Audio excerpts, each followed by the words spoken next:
The Island of Dr. Moreau by H.G. Wells. Read by Steve Parker. Introduction. On February the 1st, 1887, the Lady Vane was lost by collision with a derelict when about the latitude 1 degree south and 107 degrees west. On January the 5th, 1888, that is 11 months and 4 days after, my uncle, Edward Prendick, a private gentleman who certainly went aboard the Lady Vane at Callao and who had been considered drowned, was picked up at 5 degrees south and 101 degrees west in a small open boat of which the name was illegible, but which is supposed to have belonged to the missing schooner Ipecacuanha. He gave such a strange account of himself that he was supposed demented. Subsequently, he alleged that his mind was a blank from the moment of his escape from the Lady Vane. His case was discussed among psychologists at the time as a curious instance of the lapse of memory consequent upon physical and mental stress.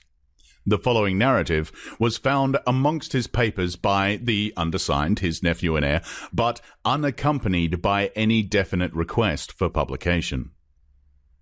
The only island known to exist in the region in which my uncle was picked up is Noble's Isle, a small volcanic islet and uninhabited. It was visited in 1891 by HMS Scorpion.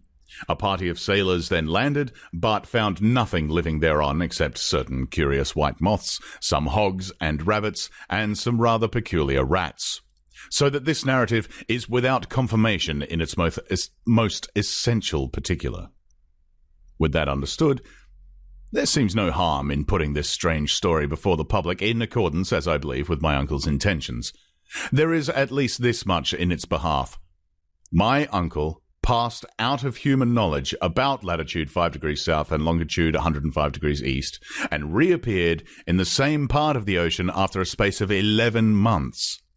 In some way he must have lived during the interval, and it seems that a schooner called Ipecacuanha, with a drunken captain, John Davies, did start from Africa with a puma and certain other animals aboard in January 1887, that the vessel was well known at several ports in the South Pacific, and that it finally disappeared from the seas with a considerable amount of copra aboard, sailing to its unknown fate from Baina in December 1887, a date that tallies entirely with my uncle's story.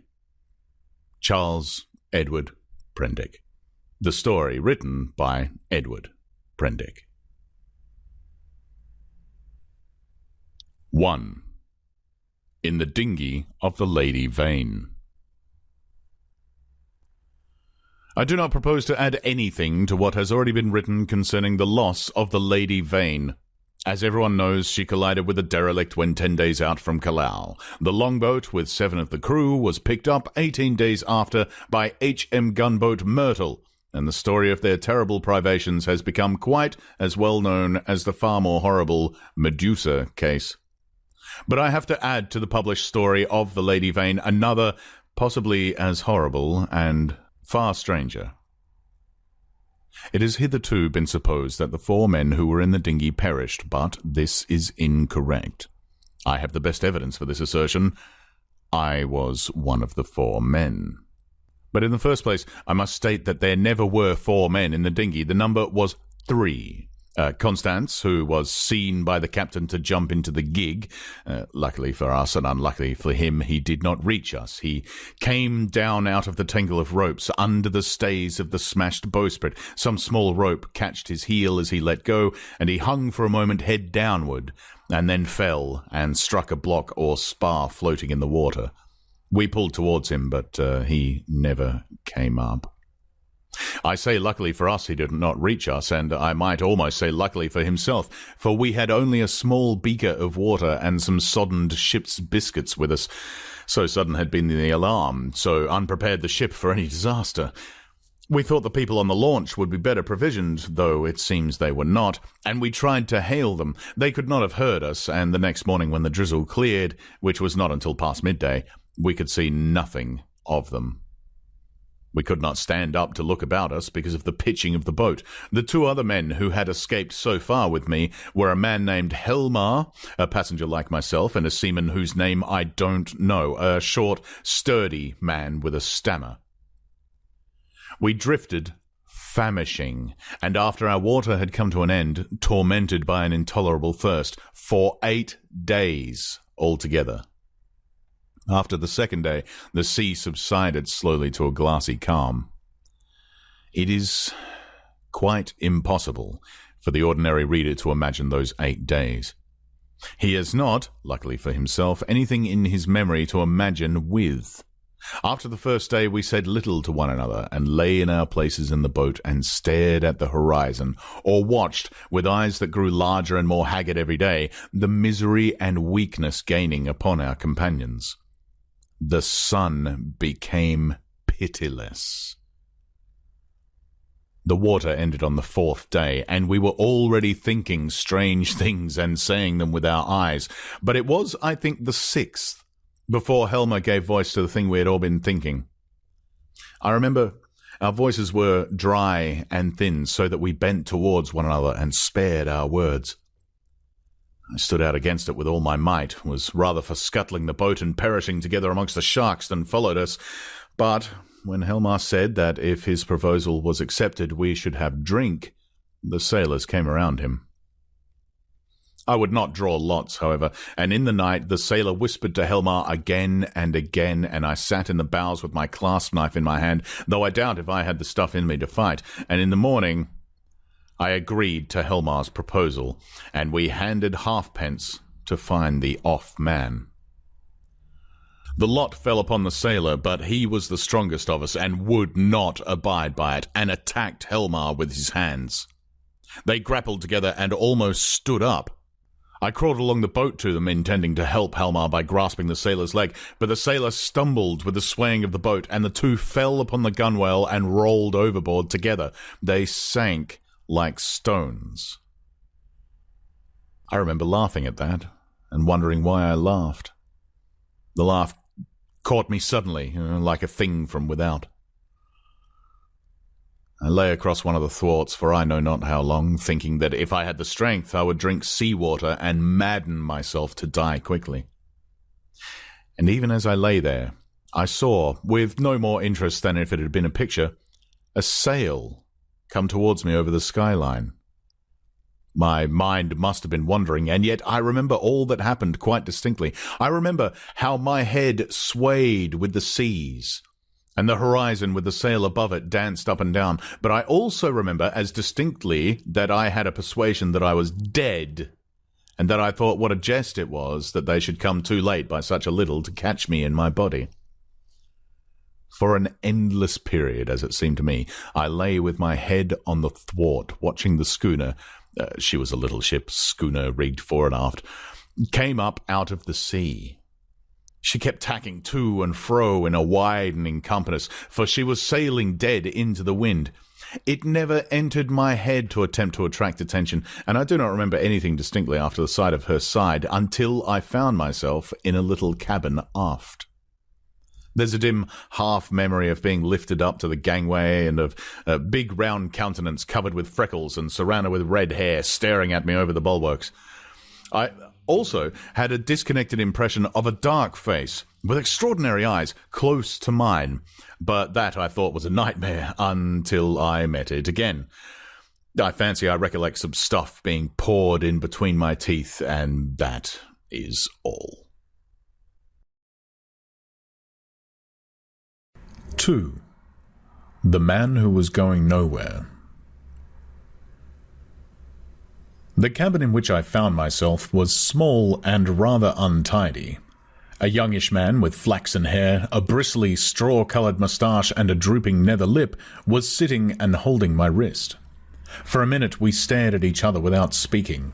He had watery grey eyes, oddly void of expression. Then, just overheard, came a sound like an iron bedstead being knocked about, and the low, angry growling of some large animal. At the same time the man spoke. He repeated his question. "How do you feel now?" I think I said I felt all right. I could not recollect how I had got there. He must have seen the question in my face, for my voice was inaccessible to me. You were picked up in a boat, starving. The name on the boat was the Lady Vane, and there were spots of blood on the gunwale. At the same time, my eye caught my hand so thin that it looked like a dirty skin purse full of loose bones, and all the business of the boat came back to me. "Have some of this," said he, and gave me a dose of some scarlet stuff, iced. It tasted like blood and made me feel stronger. "You were in luck," said he, "to get picked up by a ship with a medical man aboard." He spoke with a slobbering articulation, with the ghost of a lisp. "What ship is this?" I said slowly, hoarse from my long silence. "It's a little trader from Arica and Callao." I never asked where she came from in the beginning. "Out of the land of born fools, I guess. I'm a passenger myself from Arica. The silly ass who owns her, he's captain too, named Davies. He's lost his certificate or something.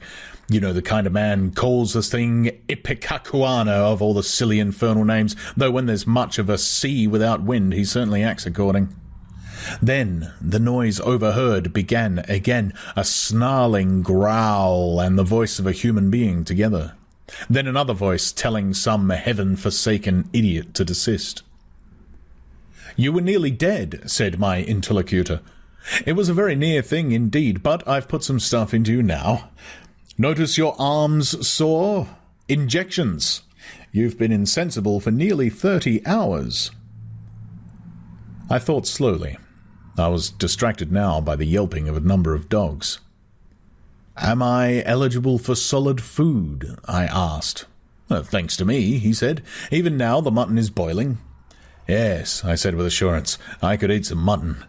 "But," said he with a momentary hesitation, "you know, I'm dying to hear of how you came to be alone in that boat. Damn that howling!" I thought I detected a certain suspicion in his eyes. He suddenly left the cabin, and I heard him in violent controversy with someone who seemed to me to talk gibberish in response to him. The matter sounded as though it ended in blows, but in that I thought my ears were mistaken. Then he shouted at the dogs and returned to the cabin. "Well," said he in the doorway, "you were just beginning to tell me."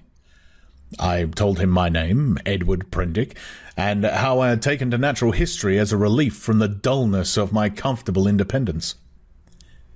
He seemed interested in this. "I've done some science myself. I did my biology at University College, getting out the ovary of the earthworm and the radula of the snail and all that. Lord, it's 10 years ago. But go on, tell me about the boat." He was evidently satisfied with the frankness of my story, which I told in concise sentences enough, for I felt horribly weak. And when it was finished, he reverted at once to the topic of natural history and his own biological studies. He began to question me closely about Tottenham Court Road and Gower Street. "Is Caplazzi still flourishing? What a shop that was!" He had evidently been a very ordinary medical student and drifted incontinently to the topic of the music halls. He told me some anecdotes. "Left it all," he said, 10 years ago. How jolly it all used to be, but I made a young arse of myself, played myself out before I was 21. I dare say it's all different now. But I must look up that arse of a cook and see what he's done to your mutton." The growling overhead was renewed, so suddenly and with so much savage anger that it startled me. "What's that?" I called after him, but the door had closed. He came back again with the boiled mutton, and I was so excited by the appetizing smell of it that I forgot the noise of the beast that had troubled me. After a day of alternate sleep and feeding, I was so far recovered as to be able to get from my bunk to the scuttle and see the green seas trying to keep pace with us. I judged the schooner was running before the wind. Montgomery, that was the name of the flaxen-haired man, came in again as I stood there, and I asked him for some clothes. He lent me some duck things of his own, for those I had worn in the boat had been thrown overboard. They were rather loose for me, for he was large and long in his limbs. He told me casually that the captain was 3 parts drunk in his own cabin. As I assumed the clothes, I began asking him some questions about the destination of the ship. He said the ship was bound to Hawaii, but that it had to land him first. "Where?" said I. "It's an island where I live. So far as I know, it hasn't got a name." He stared at me with his nether lip dropping, and looked so willfully stupid of a sudden that it came into my head that he desired to avoid my questions. I had the discretion to ask no more. 3. The Strange Face. We left our cabin and found a man at the companion obstructing our way. He was standing on the ladder with his back to us, peering over the combing of the hatchway. He was, I could see, a misshapen man, short, broad and clumsy, with a crooked back, a hairy neck, and a head sunk between his shoulders. He was dressed in dark blue serge and had a particularly thick, coarse black hair. I heard the unseen dog growls furiously, and forthwith he ducked back, coming into contact with the hand I put out to fend him off from myself. He turned with animal swiftness. In some indefinable way, the black face thus flashed upon me shocked me profoundly. It was a singularly deformed one. The facial part projected, forming something dimly suggestive of a muzzle, and the huge half-open mouth showed as big white teeth as I had ever seen in a human mouth. His eyes were bloodshot at the edges, with scarcely a rim of white round the hazel pupils. There was a curious glow of excitement in his face. "Confound you," said Montgomery. "Why the devil don't you get out of the way?" The black-faced man started aside without a word. I went on up the companion, staring at him instinctively as I did so. Montgomery stayed at the foot for a moment. "You have no business here, you know," he said in a deliberate tone. "Your place is forward." The black-faced man cowered. "They won't have me forward," he spoke slowly, with a queer, hoarse quality in his voice. "Won't have you forward?" said Montgomery in a menacing voice. "But I tell you to go." He was on the brink of saying something further, then looked up at me suddenly and followed me up the ladder. I had paused halfway through the hatchway, looking back, still astonished beyond measure at the grotesque ugliness of this black-faced creature. I'd never beheld such a repulsive and extraordinary face before, and yet, if the contradiction is credible, I experienced at the same time an odd feeling that in some way I had already encountered exactly the features and gestures that now amaze me. Afterwards, it occurred to me that probably I'd seen him as I was lifted aboard, and yet that scarcely satisfied my suspicion of a previous acquaintance. And yet how could one have set eyes on so singular a face, and yet have forgotten the precise occasion past my imagination? Montgomery's movement to follow me released my attention, and I turned and looked about me at the flush deck of the little schooner. I was already half prepared by the sounds I had heard for what I saw. Certainly, I never beheld a deck so dirty. It was littered with scraps of carrot, shreds of green stuff, and indescribable filth. Fastened by chains to the mainmast were a number of grisly staghounds, who now began leaping and barking at me. And by the mizzen, a huge puma was cramped in a little iron cage far too small even to give it turning room. Further under the starboard bulwark were some big hutches containing a number of rabbits, and a solitary llama was squeezed into a mere box of a cage forward. The dogs were muzzled by leather straps. The only human being on deck was a gaunt and silent sailor at the wheel. The patched and dirty spankers were tense before the wind, and up aloft the little ship seemed carrying every sail she had. The sky was clear, the sun midway down the western sky. Long waves capped by the breeze with froth were running with us. We went past the steersman to the taffrail and saw the water come foaming under the stern, and the bubbles go dancing and vanishing in her wake. I turned and surveyed the unsavoury length of the ship. "Is this an ocean menagerie?" said I. "Looks like it," said Montgomery. "What are these beasts for? Merchandise? Curios? Does the captain think he's going to sell them somewhere in the South Seas?" "It looks like it, doesn't it?" said Montgomery, and turned towards the wake again. Suddenly, we heard a yelp and a volley of furious blasphemy from the companion hatchway, and the deformed man with the black face came up hurriedly. He was immediately followed by a heavy, red-haired man in a white cap. At the sight of the former, the staghounds, who had all tired of barking at me by this time, became furiously excited, howling and leaping against their chains. The black hesitated before them, and this gave the red-haired man time to come up with him and deliver a tremendous blow between the shoulder blades. The poor devil went down like a felled ox and rolled in the dirt amongst the furiously excited dogs. It was lucky for him that they were muzzled. The red-haired man gave a yawp of exultation and stood staggering, and, as it seemed to me, in serious danger of either going backwards down the companion hatchway or forwards upon his victim. So soon as the second man appeared, Montgomery had started forward. "Steady on there!" he cried in a tone of remonstrance. A couple of sailors appeared on the forecastle. The black-faced man, howling in a singular voice, rolled about under the feet of the dogs. No one attempted to help him. The brutes did their best to worry him, butting their muzzles at him. There was a quick dance of their lithe, grey-figured bodies over the clumsy, prostrate figure. The sailors forward shouted as though it was an admirable sport. Montgomery gave an angry exclamation and went sliding down the deck, and I followed him. The black-faced man scrambled up and staggered forward, going and leaning over the bulwark by the main shrouds, where he remained, panting and glaring over his shoulder at the dogs. The red-haired man laughed a satisfied laugh. "Look here, Captain," said Montgomery, with his lisp a little accentuated, gripping the elbows of the red-haired man. "This won't do." I stood behind Montgomery. The captain came half round and regarded him with the dull and solemn eyes of a drunken man. "What won't do?" he said, and added, after looking sleepily into Montgomery's face for a minute, "Blasted sawbones." With a sudden movement, he shook his arms free, and after 2 ineffectual attempts, stuck his freckled fists into his side pockets. "That man's a passenger," said Montgomery.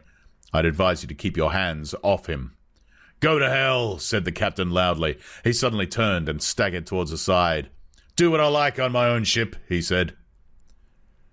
I think Montgomery might have left him then, seeing the brute was drunk, but he only turned a shade paler and followed the captain to the bulwarks. "Now look you here, Captain," he said. "That man of mine is not to be ill-treated. He has been hazed ever since he came aboard." For a minute, alcoholic fumes kept the captain speechless. "Blasted sawbones," was all he considered necessary.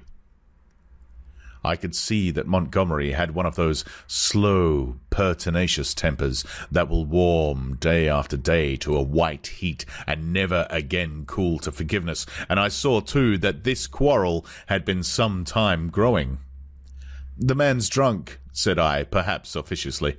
"You'll do no good." Montgomery gave an ugly twist to his dropping lip. "He's always drunk. Do you think that excuses his assaulting his passengers?" "My ship," began the captain, waving his hand unsteadily towards the cages, "was a clean ship. Look at it now." It was certainly anything but clean. "Crew," continued the captain. "Clean, respectable crew. You agreed to take the beasts. I wish I'd never set eyes on your infernal island. What the devil, what beasts for on an island like that? Then that man of yours understood he was a man. He's a lunatic, and he hadn't no business aft. Do you think the whole damn ship belongs to you? Your sailors began to haze the poor devil as soon as he came aboard. That's just what he is. He's a devil, an ugly devil. My men can't stand him. I can't stand him. None of us can stand him, nor you either." Montgomery turned away. "You leave that man alone anyhow," he said, nodding his head as he spoke. But the captain meant to quarrel now. He raised his voice. "If he comes this end of the ship again, I'll cut his insides out, I tell you. Cut out his blasted insides. Who are you to tell me what I'm to do? I tell you I'm the captain of this ship, captain and owner. I'm the law here, I tell you, the law and the prophets. I bargained to take the man and his attendant to and from Arica and bring back some animals. I never bargained to carry a mad devil and a silly sawbones Well, never mind what he called Montgomery. I saw the latter take a step forward and interposed. "He's drunk," said I. The captain began some abuse even fouler than the last. "Shut up!" I said, turning on him sharply, for I had seen danger in Montgomery's white face. With that, I brought the downpour on myself. However, I was glad to avert what was uncommonly near a scuffle, even at the price of the captain's drunken ill will. I do not think I have ever heard quite so much vile language coming in a continuous stream from any man's lips before, though I have frequented eccentric company enough. I found some of it hard to endure, though I am a mild-tempered man, but, certainly, when I told the captain to shut up, I had forgotten that I was merely a bit of human flotsam, cut off from my resources and with my fare unpaid, a mere casual dependent on the bounty, or speculative enterprise, of the ship. He reminded me of that with considerable vigour, but, at any rate, I prevented a fight. 4. At the schooner's rail. That night, land was sighted after sundown, and the schooner hove to. Montgomery intimated that was his destination. It was too far to see any details. It seemed to me, then, simply a low-lying patch of dim blue in the uncertain blue-grey sea. An almost vertical streak of smoke went up from it into the sky. The captain was not on deck when it was sighted. After he had vented his wrath on me, he had staggered below, and I understand he went to sleep on the floor of his own cabin. The mate practically assumed the command. He was the gaunt, taciturn individual we had seen at the wheel. Apparently he was in an evil temper with Montgomery. He took not the slightest notice of either of us.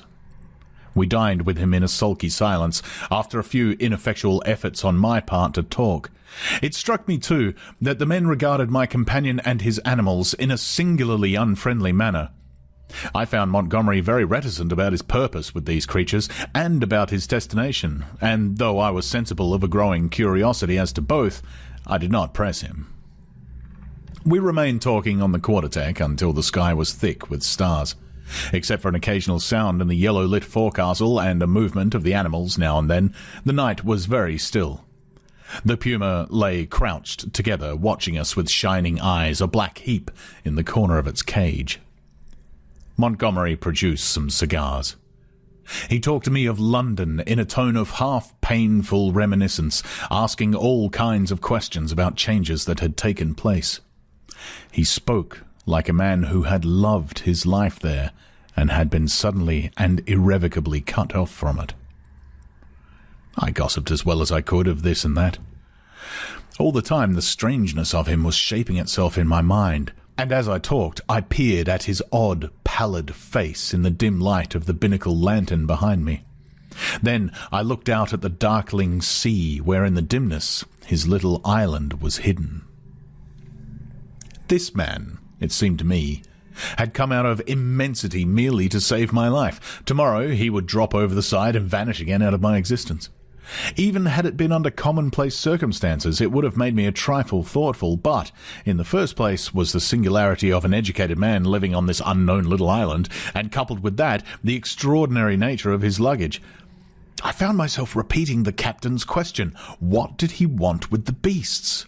Why, too, had he pretended they were not his when I'd remarked about them at first? Then, again, in his personal attendant there was a bizarre quality which had impressed me profoundly.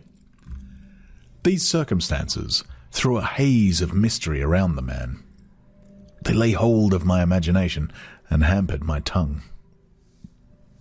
Towards midnight, our talk of London died away, and we stood side by side, leaning over the bulwarks and staring dreamily over the silent, starlit sea, each pursuing his own thoughts. It was the atmosphere for sentiment, and I began upon my gratitude. "If I may say it," said I, after a time, "you have saved my life." "Chance," he answered, "just chance. I prefer to make my thanks to the accessible agent. Thank no one. You had the need, I had the knowledge, and I injected and fed you as much as I might have collected a specimen. I was bored and wanted something to do. If I'd been jaded that day or hadn't liked your face, well, it's a curious question where you would have been now." This dampened my mood a little. "At any rate," I began. "It's a chance, I tell you," he interrupted, "as everything is in a man's life. Only the arses won't see it. Why am I here now, an outcast from civilization, instead of being a happy man enjoying all the pleasures of London? Simply because 11 years ago I lost my head for 10 minutes on a foggy night. He stopped. Yes, said I. That's all. We relapsed into silence. Presently, he laughed. There's something in this starlight that loosens one tongue. I'm an arse, and yet somehow I would like to tell you. Whatever you tell me, you may rely upon my keeping to myself, if that's it. He was on the point of beginning, and then shook his head doubtfully. Don't, said I. It is all the same to me. After all, it's better to keep your secret. There's nothing gained but a little relief if I respect your confidence. And if I don't, well... He grunted undecidedly. I felt I had him at a disadvantage, had caught him in the mood of indiscretion, and to tell the truth, I was not curious to learn what might have driven a young medical student out of London. I have an imagination. I shrugged my shoulders and turned away. Over the taffrail leant a silent black figure watching the stars. It was Montgomery's strange attendant. It looked over its shoulder quickly with my movement, then looked away again. It may seem a little thing to you, perhaps, but it came like a sudden blow to me. The only light near us was a lantern at the wheel. The creature's face was turned for one brief instant out of the dimness of the stern toward this illumination, and I saw that the eyes that glanced at me shone with a pale green light. I did not know then that a reddish luminosity, at least, is not uncommon in human eyes. The thing came to me as stark inhumanity.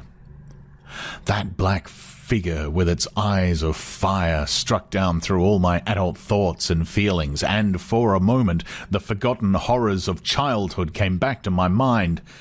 Then the effect passed as it had come. An uncouth black figure of a man, a figure of no particular import, hung over the taffrail against the starlight, and I found Montgomery was speaking to me. "I'm thinking of turning in, then," said he, "if you've had enough of this." I answered him incongruously. We went below, and he wished me good night at the door of my cabin. That night, I had some very unpleasant dreams. The waning moon rose late. Its light struck a ghostly white beam across my cabin and made an ominous shape on the planking by my bunk. Then the staghounds woke and began howling and baying so that I dreamt fitfully and scarcely slept until the approach of dawn. 5. The Man Who Had Nowhere to Go.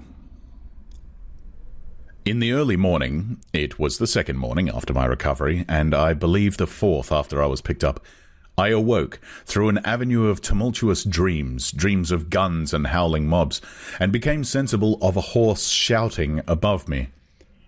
I rubbed my eyes and lay listening to the noise, doubtful for a little while of my whereabouts.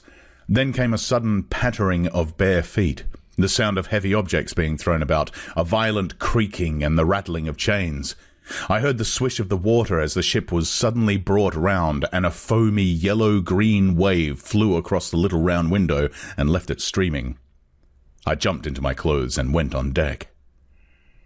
As I came up the ladder, I saw against the flushed sky, for the sun was just rising, the broad back and red hair of the captain, and over his shoulder the puma spinning from a tackle rigged onto the mizzen spanker boom.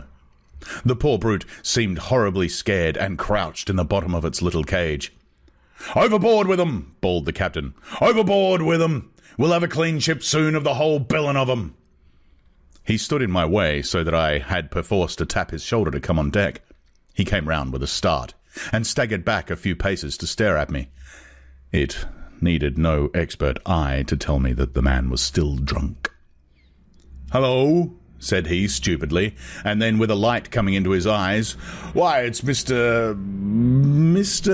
Prendick," said I. "Prendick be damned," said he. "Shut up! That's your name, Mr. Shut up!"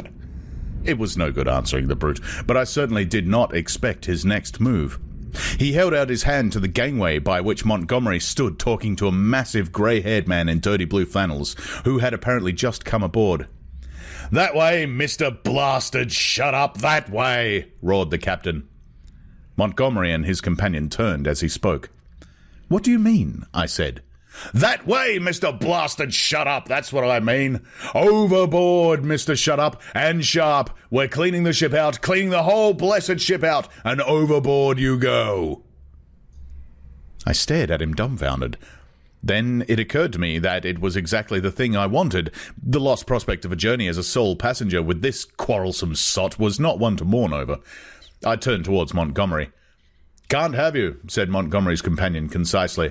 "You can't have me," said I, aghast. He had the squarest and most resolute face I ever set eyes upon. "Look here," I began, turning to the captain. "Overboard," said the captain.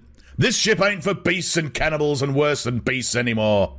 Overboard you go, Mr. Shut Up. If they can't have you, you goes overboard, but anyhow you go. With your friends. I'm done with this blessed island forevermore. Amen. I've had enough of it." "But, Montgomery," I appealed. He distorted his lower lip and nodded his head hopelessly at the grey-haired man beside him to indicate his powerlessness to help me. "I'll see to you presently," said the captain. Then began a curious three-cornered altercation. Alternately, I appealed to one and another of the three men, first to the grey-haired man to let me land, and then to the drunken captain to keep me aboard. I even bawled entreaties to the sailors. Montgomery never said a word, only shook his head. "You're going overboard, I tell you," was the captain's refrain. "Law be damned, I'm king here." At last, I must confess, my voice suddenly broke in the middle of a vigorous threat. I felt a gust of hysterical petulance and went aft and stared dismally at nothing. Meanwhile, the sailors progressed rapidly with the task of unshipping the packages and caged animals. A large launch with 2 standing lugs lay under the lee of the schooner, and into this the strange assortment of goods were swung. I did not, then, see the hands from the island that were receiving the packages, for the hull of the launch was hidden from me by the side of the schooner. Neither Montgomery nor his companion took the slightest notice of me, but busied themselves in assisting and directing the 4 or 5 sailors who were unloading the goods. The captain went forward, interfering rather than assisting. I was alternately despairful and desperate. Once or twice, as I stood waiting there for things to accomplish themselves, I could not resist an impulse to laugh at my miserable quandary. I felt all the wretcheder for the lack of a breakfast. Hunger and a lack of blood corpuscles take all the manhood from a man. I perceived pretty clearly that I had not the stamina either to resist what the captain chose to do to expel me, or to force myself upon Montgomery and his companion. So I waited passively upon fate, and the work of transferring Montgomery's possessions to the launch went on as if I did not exist. Presently the work was finished, and then came a struggle. I was hauled, resisting weakly enough, to the gangway. Even then I noticed the oddness of the brown faces of the men who were with Montgomery in the launch, but the launch was now fully laden and was shoved off hastily. A broadening gap of green water appeared under me, and I pushed back with all my strength to avoid falling headlong. The hands in the launch shouted derisively, and I heard Montgomery curse at them, and then the captain, the mate, and one of the seamen helping him, ran me aft towards the stern. The dinghy of the Lady Vane had been towing behind. It was half full of water, had no oars, and was quite unvictualled. I refused to go aboard her, and flung myself full length on the deck. In the end, they swung me into her by a rope, for they had no stern ladder, and then they cut me adrift. I drifted slowly from the schooner. In a kind of stupor, I watched all hands take to the rigging, and slowly but surely she came round to the wind, the sails fluttered, and then bellied out as the wind came into them. I stared at her weather-beaten side, heeling steeply towards me, and then she passed out of my range of view. I did not turn my head to follow her. At first I could scarcely believe what had happened. I crouched in the bottom of the dinghy, stunned and staring blankly at the vacant, oily sea. Then I realized that I was in that little hell of mine again, now half swamped, and looking back over the gunwale I saw the schooner standing away from me, with the red-haired captain mocking at me over the taffrail, and turning towards the island saw the launch growing smaller as she approached the beach. Abruptly, the cruelty of this desertion became clear to me. I had no means of reaching the land unless I should chance to drift there. I was still weak, you must remember, from my exposure in the boat. I was empty and very faint, or I should have more heart. But as it was, I suddenly began to sob and weep as I had never done since I was a little child. The tears ran down my face in a passion of despair. I struck with my fists at the water in the bottom of the boat and kicked savagely at the gunwale. I prayed aloud for God to let me die. 6. The evil-looking boatman. The islanders, seeing that I was really adrift, took pity on me. I drifted very slowly to the eastward, approaching the island slantingly, and presently I saw, with hysterical relief, the launch come round and return towards me. She was heavily laden, and I could make out as she drew nearer Montgomery's white-haired, broad-shouldered companion sitting cramped up with the dogs and several packing cases in the stern sheets. This individual stared fixedly at me without moving or speaking. The black-faced cripple was glaring at me as fixedly in the bows near the Puma. There were 3 other men besides, 3 strange, brutish-looking fellows, at whom the staghounds were snarling savagely. Montgomery, who was steering, brought the boat by me, and, rising, caught and fastened my painter to the tiller to tow me, for there was no room aboard. I had recovered from my hysterical phase by this time, and answered his hail. As he approached, bravely enough, I told him the dinghy was nearly swamped, and he reached me a piggin. I was jerked back as the rope tightened between the boats. For some time I was busy bailing. It was not until I had got the water under, for the water in the dinghy had been shipped, the boat was perfectly sound, that I had leisure to look at the people in the launch again. The white-haired man, I found, was still regarding me steadfastly, but with an expression, as I now fancied, of some perplexity. When my eyes met his, he looked down at the staghound that sat between his knees. He was a powerfully built man, as I have said, with a fine forehead and rather heavy features, but his eyes had that odd drooping of the skin above the lids, which often comes with advancing years, and the fall of his heavy mouth at the corners gave him an expression of pugnacious resolution. He talked to Montgomery in a tone too low for me to hear. From him my eyes travelled to his 3 men, and a strange crew they were. I saw only their faces, yet there was something in their faces, I knew not what, that gave me a queer spasm of disgust. I looked steadily at them, and the impression did not pass, though I failed to see what had occasioned it. They seemed to me then to be brown men, but their limbs were oddly swathed in some thin, dirty white stuff, down even to the fingers and feet. I've never seen men so wrapped up before, and women so only in the East. They wore turbans, too, and thereunder peered out their elfin faces at me, faces with protruding lower jaws and bright eyes. They had lank black hair, almost like horsehair, and seemed as they sat to exceed in stature any race of men I had seen. The white-haired man, who I knew was a good 6 feet in height, sat a head below any one of the 3. I found afterwards that really none were taller than myself, but their bodies were abnormally long, and the thigh part of their leg short and curiously twisted. At any rate, they were an amazingly ugly gang, and over the heads of them under the forward lug peered the black face of the man whose eyes were luminous in the dark. As I stared at them, they met my gaze, and then first one and then another turned away from my direct stare and looked at me in an odd, furtive manner. It occurred to me that I was perhaps annoying them, and I turned my attention to the island we were approaching. It was low and covered with thick vegetation, chiefly a kind of palm that was new to me. From one point a thin white thread of vapour rose slantingly to an immense height, and then frayed out like a down feather. We were now within the embrace of a broad bay, flanked on either hand by a low promontory. The beach was of dull grey sand and sloped steeply up to a ridge, perhaps 60 or 70 feet above sea level, and irregularly set with trees and undergrowth. Halfway up was a square enclosure of some greyish stone, which I found subsequently was built partly of coral and partly of pumiceous lava. 2 thatched roofs peeped from within this enclosure. A man stood awaiting us at the water's edge. I fancied while we were still far off that I saw some other and very grotesque-looking creatures scuttle into the bushes up the slope, but I saw nothing of these as we drew nearer. This man was of a moderate size and with a black negroid face. He had a large, almost lipless mouth, extraordinary lank arms, long, thin feet and bow legs, and stood with his heavy face thrust forward staring at us. He was dressed like Montgomery and his white-haired companion in jacket and trousers of blue serge.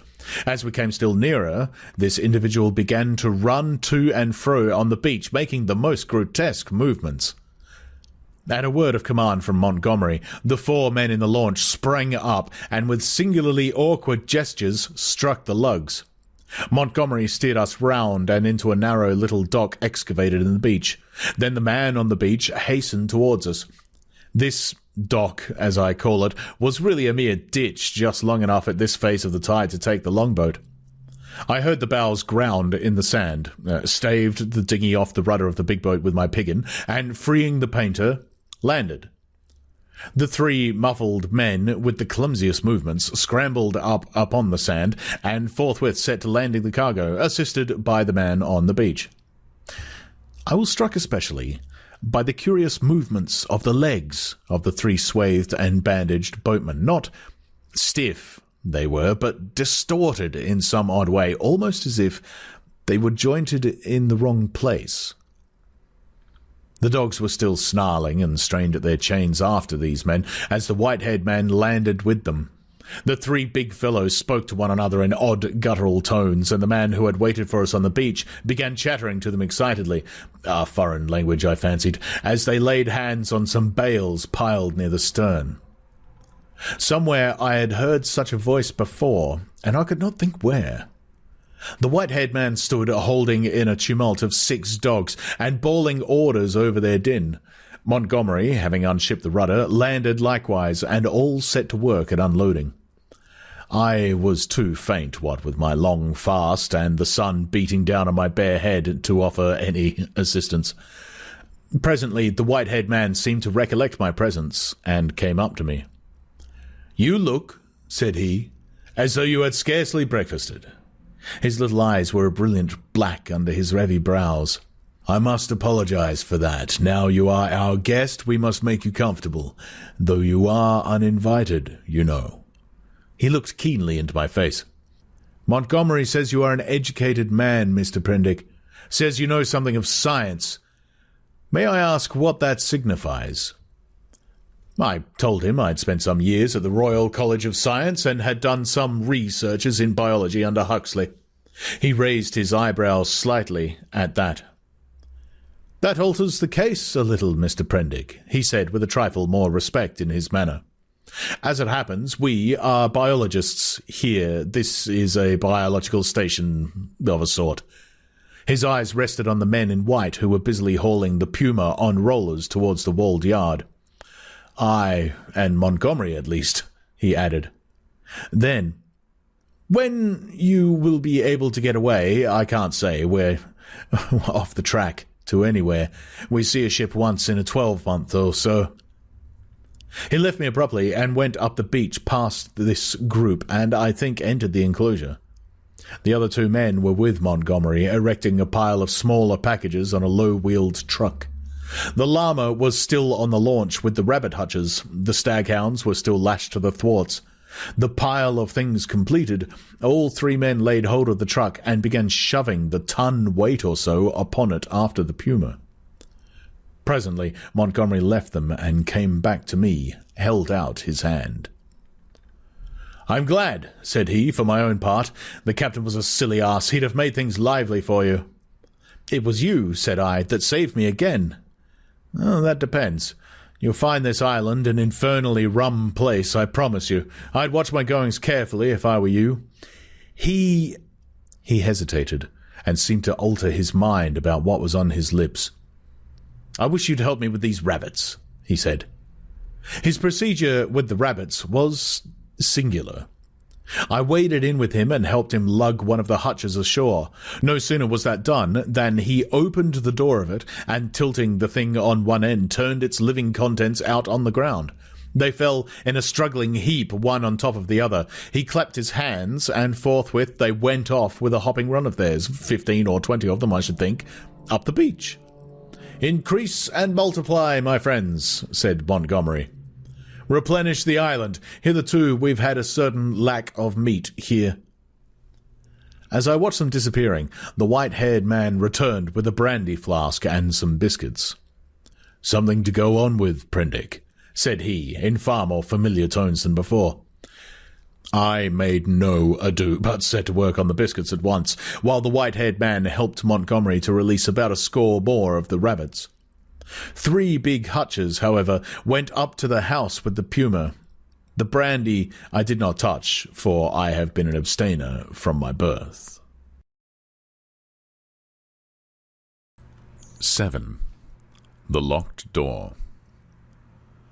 The reader will perhaps understand that at first everything was so strange to me, and my position was the outcome of such unexpected adventures, that I had no discernment of the relative strangeness of this or that thing. I followed the llama up the beach, and was overtaken by Montgomery, who asked me not to enter the stone enclosure. I noticed then that the puma in its cage and the pile of packages that had been placed outside the entrance to this quadrangle. I turned and saw that the launch had now been unloaded, run out again, and was being beached, and the white-haired man was walking towards us. He addressed Montgomery. "And now comes the problem of this uninvited guest. What are we to do with him?" "He knows something of science," said Montgomery. "I'm itching to get back to work again with this new stuff," said the white-haired man, nodding towards the enclosure. His eyes grew brighter. "I dare say you are," said Montgomery, in anything but a cordial tone. "We can't send him over there, and we can't spare the time to build him a new shanty, and we certainly can't take him into our confidence just yet." "I'm in your hands," said I. I had no idea what he meant by "over there." "I've been thinking of the same things," Montgomery answered. "There's my room with the outer door." "That's it," said the elder man, promptly looking at Montgomery, and all 3 of us went towards the enclosure. "I'm sorry to make a mystery, Mr. Prendick, but you'll remember you're uninvited. Our little establishment here contains a secret or so, is a kind of Bluebeard's chamber, in fact. Nothing very dreadful, really, to a sane man, but just now, as we don't know you—" "Decidedly," said I should be a fool to take offence at any want of confidence." He twisted his heavy mouth into a faint smile. He was one of those saturnine people who smile with the corners of the mouth down, and bowed his acknowledgment of my complaisance. The main entrance to the enclosure was past. It was a heavy wooden gate, framed in iron and locked, with the cargo of the launch piled outside it, and, at the corner, we came to a small doorway I had not previously observed. The white-haired man produced a bundle of keys from the pocket of his greasy blue jacket, opened this door, and entered. His keys, and the elaborate locking up of the place, even while it was still under his eye, struck me as peculiar. I followed him, and found myself in a small apartment, plainly but not uncomfortably furnished, and with its inner door, which was slightly ajar, opened into a paving courtyard. This inner door Montgomery at once closed. A hammock was slung across the darker corner of the room, and a small unglazed window, defended by an iron bar, looked out towards the sea. This, the white-haired man told me, was to be my apartment, and the inner door, which, for fear of accidents, he said, he would lock on the other side, was my limit inward. He called my attention to a convenient deck chair before the window, and to an array of old books, chiefly, I found, surgical works and editions of the Latin and Greek classics, languages I cannot read with any comfort, on a shelf near the hammock. He left the room by the outer door, as if to avoid opening the inner one again. "We usually have our meals in here," said Montgomery, and then, as if in doubt, went out after the other. "Moreau!" I heard him call, and for the moment I don't think I noticed. Then, as I handled the books on the shelf, it came up in consciousness. Where had I heard the name of Moreau before? I sat down before the window, took out the biscuits that still remained to me, and ate them with an excellent appetite. Moreau. Through the window, I saw one of those unaccountable men in white lugging a packing case along the beach. Presently the window frame hid him. Then I heard a key inserted and turned in the lock behind me. After a little while, I heard through the locked door the noise of stag-hounds that had now been brought up from the beach. They were not barking, but sniffing and growling in a curious fashion. I could hear the rapid patter of their feet and Montgomery's voice soothing them. I was very much impressed by the elaborate secrecy of these two men regarding the contents of the place, and for some time I was thinking of that and of the uncountable familiarity of the name Moreau. But so odd is the human memory that I could not then recall that well-known name in its proper connection. From that my thoughts went to the indefinable queerness of the deformed man on the beach. I never saw such a gait, such odd motions as he pulled at the box. I recalled that none of these men had spoken to me, though most of them I had found looking at me at one time or another in a particularly furtive manner, quite unlike the frank stare of your unsophisticated savage. Indeed, they had all seemed remarkably taciturn, and when they did speak, endowed with very uncanny voices. What was wrong with them? Then I recalled the eyes of Montgomery's ungainly attendant. Just as I was thinking of him, he came in. He was now dressed in white, and carried a little tray with some coffee and boiled vegetables thereon. I could hardly repress a shuddering recoil as he came, bending amiably, and placed the tray before me on the table. Then astonishment paralyzed me. Under his stringy black locks I saw his ear. It jumped upon me suddenly close to my face. The man had pointed ears, covered with the fine brown fur. "Your breakfast, sir," he said. I stared at his face without attempting to answer him. He turned and went towards the door, regarding me oddly over his shoulder. I followed him out with my eyes, and as I did so, by some odd trick of unconscious cerebration, there came surging into my head the phrase, "The Moreau Hollows." Was it? The Moreau... it sent my memory back 10 years. The Moreau Horrors! The phrase drifted loose in my mind for a moment, and then I saw it in red lettering on a little buff-coloured pamphlet, to read which made one shiver and creep. And then I remembered distinctly all about it. That long-forgotten pamphlet came back with a startling vividness to my mind. I had been a mere lad then, and Moreau was, I suppose, about 50, a prominent and masterful physiologist, well known in scientific circles for his extraordinary imagination and his brutal directness in discussion. Was this the same Moreau? He had published some very astonishing facts in connection with the transfusion of blood, and in addition was known to be doing valuable work on morbid growths. Then, suddenly, his career was closed. He had to leave England. A journalist obtained access to his laboratory in the capacity of laboratory assistant, with the deliberate intention of making sensational exposures, and by the help of a shocking accident, if it was an accident, his gruesome pamphlet became notorious. On the day of its publication, a wretched dog, flayed and otherwise mutilated, escaped from Moreau's house. It was in the silly season, and a prominent editor, a cousin of the temporary laboratory assistant, appealed to the conscience of the nation. It was not the first time that conscience has turned against the methods of research. The doctor was simply howled out of the country. It may be that he deserved to be, but I still think the tepid support of his fellow investigators and his desertion by the great body of scientific workers was a shameful thing. Yet, some of his experiments, by the journalist's account, were wantonly cruel. He might perhaps have purchased his social peace by abandoning his investigations, but he apparently preferred the latter, as most men who would have fallen under the overmastering spell of research. He was unmarried, and had indeed nothing but his own interest to consider. I felt convinced that this must be the same man. Everything pointed to it. It dawned upon me to what end the puma and the other animals, which had now been brought with the other luggage into the enclosure behind the house, were destined. And a curious faint odour, the halitus of something familiar, an odour that had been in the background of my consciousness hitherto, suddenly came forward into the forefront of my thoughts. It was the antiseptic odor of the dissecting room. I heard the puma growling through the wall, and one of the dogs yelped as though it had been struck. Yet surely, and especially to another scientific man, there was nothing so horrible in vivisection as to account for this secrecy, and by some odd leap in my thoughts, the pointed ears and luminous eyes of Montgomery's attendant came back again before me with the sharpest definition. I stared before me out at the green sea, frothing under a freshening breeze, and let these and other strange memories of the last few days chase one another through my mind. What could it all mean?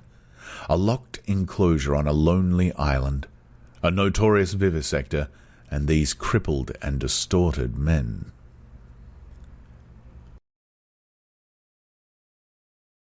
"8.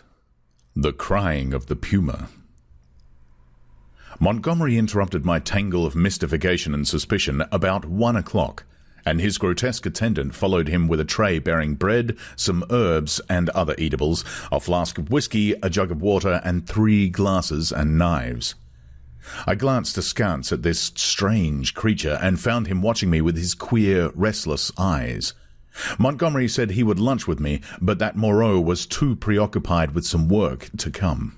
"Moreau," said I. "I know that name." "The devil you do," said he. "What an ass I was to mention it to you. I might have thought. Anyhow, it will give you an inkling to our mysteries. Whiskey?" "No, thanks. I'm an abstainer." "I wish I'd been. Well, it's no use locking the door after the steed is stolen. It was that infernal stuff which led to my coming here. That and a foggy night. I thought myself in luck at the time when Moreau offered to get me off. It's queer." "Montgomery," said I, suddenly, as the outer door closed, "why has your man pointed ears?" "Damn," he said over his first mouthful of food. He stared at me for a moment and then repeated, "Pointed ears." "Little points to them," said I, as calmly as possible, with a catch in my breath, "and a fine black fur at the edges." He helped himself to whiskey and water with great deliberation. I was under the impression that his hair covered his ears. I saw them as he stooped by me to put that coffee you sent to me on the table, and his eyes shine in the dark. By this time Montgomery had recovered from the surprise of my question. "I always thought," he said deliberately, with a certain accentuation of his flavouring of lisp, "that there was something the matter with his ears from the way he covered them. What were they like?" I was persuaded from his manner that this ignorance was a pretence. Still, I could hardly tell the man that I thought him a liar. "Pointed," I said. "Rather small and furry, distinctly furry. But the whole man is one of the strangest beings I ever sat eyes on." A sharp, hoarse cry of animal pain came from the enclosure behind us. Its depth and volume testified to the puma. I saw Montgomery wince. "Yes?" he said. "Where did you pick up the creature?" "San Francisco. He's an ugly brute, I admit, half-witted, you know. Can't remember where he came from, but I'm used to him, you know, we both are. How does he strike you?" "He's unnatural," I said. "There's something about him, don't think me fanciful, but it gives me a nasty little sensation, a tightening of my muscles when he comes near me. It's a touch of the diabolical, in fact." Montgomery had stopped eating while I told him this. "Rum," he said. "I can't see it." He resumed his meal. "I had no idea of it," he said, and masticated. "The crew of the schooner must have felt it the same, made a dead set at the poor devil. You saw the captain." Suddenly the puma howled again, this time more painfully. Montgomery swore under his breath. I had half a mind to attack him about the men on the beach. Then the poor brute within gave vent to a series of short, sharp cries. "Your men on the beach," said I. "What race are they?" "Excellent fellows, aren't they?" said he, absent-mindedly, knitting his brows as the animal yelled out sharply. I said no more. There was another outcry, worse than the former. He looked at me with his dull grey eyes and then took some more whiskey. He tried to draw me into a discussion about alcohol, professing to have saved my life with it. He seemed anxious to lay stress on the fact that I owed my life to him. I answered him distractedly. Presently our meal came to an end. The misshapen monster with the pointed ears cleared the remains away, and Montgomery left me alone in the room again. All the time, he had been in a state of ill-concealed irritation at the noise of the vivisected puma. He had spoken of his odd want of nerve, and then left me to the obvious application. I found myself that the cries were singularly irritating, and they grew in depth and intensity as the afternoon wore on. They were painful at first, but their constant resurgence at last altogether upset my balance. I flung aside a crib of Horace that I had been reading, and began to clench my fists, to bite my lips, and to pace the room. Presently, I got to stopping my ears with my fingers. The emotional appeal of those yells grew upon me steadily, grew at last to such an exquisite expression of suffering that I could not stand it in that confined room no longer. I stepped out of the door into the slumberous heat of late afternoon, and, walking past the main entrance, locked again, I noticed, turned the corner of the wall. The crying sounded even louder out of doors. It was as if all the pain in the world had found a voice. Yet I had known such pain was in the next room, and had it been dumb, I believe, I had thought since, I could have stood it well enough. It is when suffering finds a voice and sets our nerves quivering that this pity comes troubling us. But in spite of the brilliant sunlight and the green fans of the trees waving in the soothing sea breeze, the world was a confusion, blurred with drifting black and red phantasms, until I was out of earshot of the house in the checkered wall. 9. The Thing in the Forest. I strode through the undergrowth that clothed the ridge behind the house, scarcely heeding whither I went, passed on through the shadow of a thick cluster of straight-stemmed trees beyond it, and so presently found myself some way on the other side of the ridge, and descending towards a streamlet that ran through a narrow valley. I paused and listened. The distance I had come, or the intervening masses of thicket, deadened any sound that might be coming from the enclosure. The air was still. Then, with a rustle, a rabbit emerged and went scampering up the slope before me. I hesitated and sat down in the edge of the shade. The place was a pleasant one. The rivulet was hidden by the luxuriant vegetation on the banks, save at one point where I caught a triangular patch of its glittering water. On the farther side I saw through a bluish haze a tangle of trees and creepers, and above these again the luminous blue of the sky. Here and there a splash of white or crimson marked the blooming of some trailing epiphyte. I let my eyes wander over this scene for a while, and then began to turn over in my mind again the strange peculiarities of Montgomery's man. But it was too hot to think elaborately, and presently I fell into a tranquil state midway between dozing and waking. From this I was aroused, after I know not how long, by a rustling amidst the greenery on the other side of the stream. For a moment I could see nothing but the waving summits of the ferns and reeds. Then suddenly upon the bank of the stream appeared something. At first I could not distinguish what it was. It bowed its round head to the water and began to drink. Then I saw it was a man, going on all fours like a beast. He was clothed in bluish cloth and was of a copper-coloured hue, with black hair. It seemed that grotesque ugliness was an invariable character of these islanders. I could hear the suck of the water at his lips as he drank. I leant forward to see him better, and a piece of lava, detached by my hand, went pattering down the slope. He looked up guiltily, and his eyes met mine. Forthwith he scrambled to his feet and stood wiping his clumsy hand across his mouth and regarding me.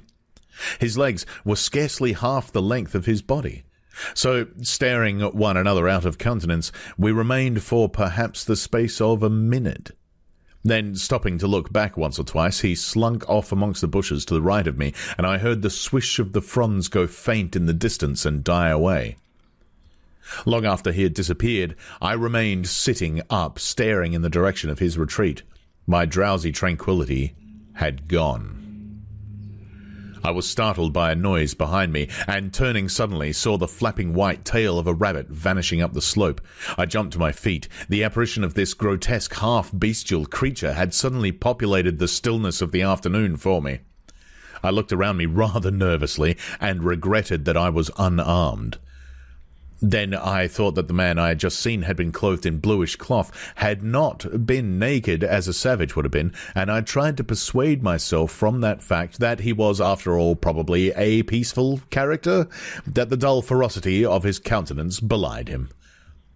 Yet I was greatly disturbed at the apparition. I walked to the left along the slope, turning my head about and peering this way and that amongst the straight stems of the trees. Why should a man go on all fours and drink with his lips? Presently, I heard an animal wailing again, and taking it to be the puma, I turned about and walked in a direction diametrically opposed to the sound. This led me down to the stream, across which I stepped and pushed my way up through the undergrowth beyond. I was startled by a great patch of vivid scarlet on the ground, and going up to it, found it to be a particular fungus, branched and corrugated like a foliaceous lichen, but deliquescing into slime at the touch. And then, in the shadow of some luxuriant ferns, I came upon an unpleasant thing. The dead body of a rabbit, covered with shining flies, but still warm, and with the head torn off. I stopped aghast at the sight of the scattered blood. Here, at least, was one visitor to the island disposed of. There were no traces of other violence about it.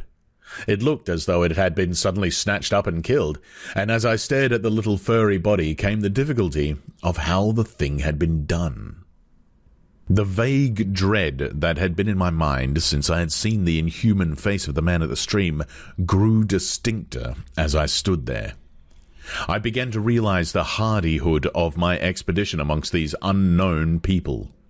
The thicket about me became altered to my imagination. Every shadow became something more than a shadow, became an ambush. Every rustle became a threat. Invisible things seemed watching me. I resolved to go back to the enclosure on the beach. I suddenly turned away and thrust myself violently, possibly even frantically, through the bushes, anxious to get a clear space around me again. I stopped just in time to prevent myself emerging upon an open space. It was a kind of glade in the forest made by a fall. Seedlings were already starting up to struggle for the vacant space, and beyond, the dense growth of stems and twining vines and splashes of fungus and flowers closed in again. Before me, squatting together upon the fungoid ruins of a huge fallen tree and still unaware of my approach, were 3 grotesque human figures. One was evidently a female, the other 2 were men. They were naked, save for swathings of scarlet cloth around their middle, and their skins were of a dull, pinkish drab colour, such as I had seen in no savages before. They had fat, heavy, chinless faces, retreating foreheads, and a scant, bristly hair upon their heads. I never saw such bestial-looking creatures. They were talking, or at least one of the men was talking to the other 2, and all 3 had been too closely interested to heed the rustling of my approach. They swayed their heads and shoulders from side to side. The speaker's words came thick and sloppy, though I could hear them distinctly. I could not distinguish what he said. He seemed to me to be reciting some complicated gibberish. Presently, his articulation became shriller, and spreading his hands, he rose to his feet. At that, the others began to gibber in unison, also rising to their feet, spreading their hands and swaying their bodies in rhythm with the chant. I noticed then the abnormal shortness of their legs and their lank, clumsy feet. All 3 began slowly to circle round, raising and stamping their feet and waving their arms. A kind of tune crept into their rhythmic recitation, and a refrain, Alula or Balula, it sounded like. Their eyes began to sparkle and their ugly faces to brighten with an expression of strange pleasure. Saliva dripped from their lipless mouths. Suddenly, as I watched their grotesque and unaccountable gestures, I perceived clearly for the first time what it was that had offended me, what had given me the 2 inconsistent and conflicting impressions of utter strangeness, and yet of the strangest familiarity. The 3 creatures engaged in this mysterious rite were human in shape, and yet human beings with the strangest air about them of some familiar animal.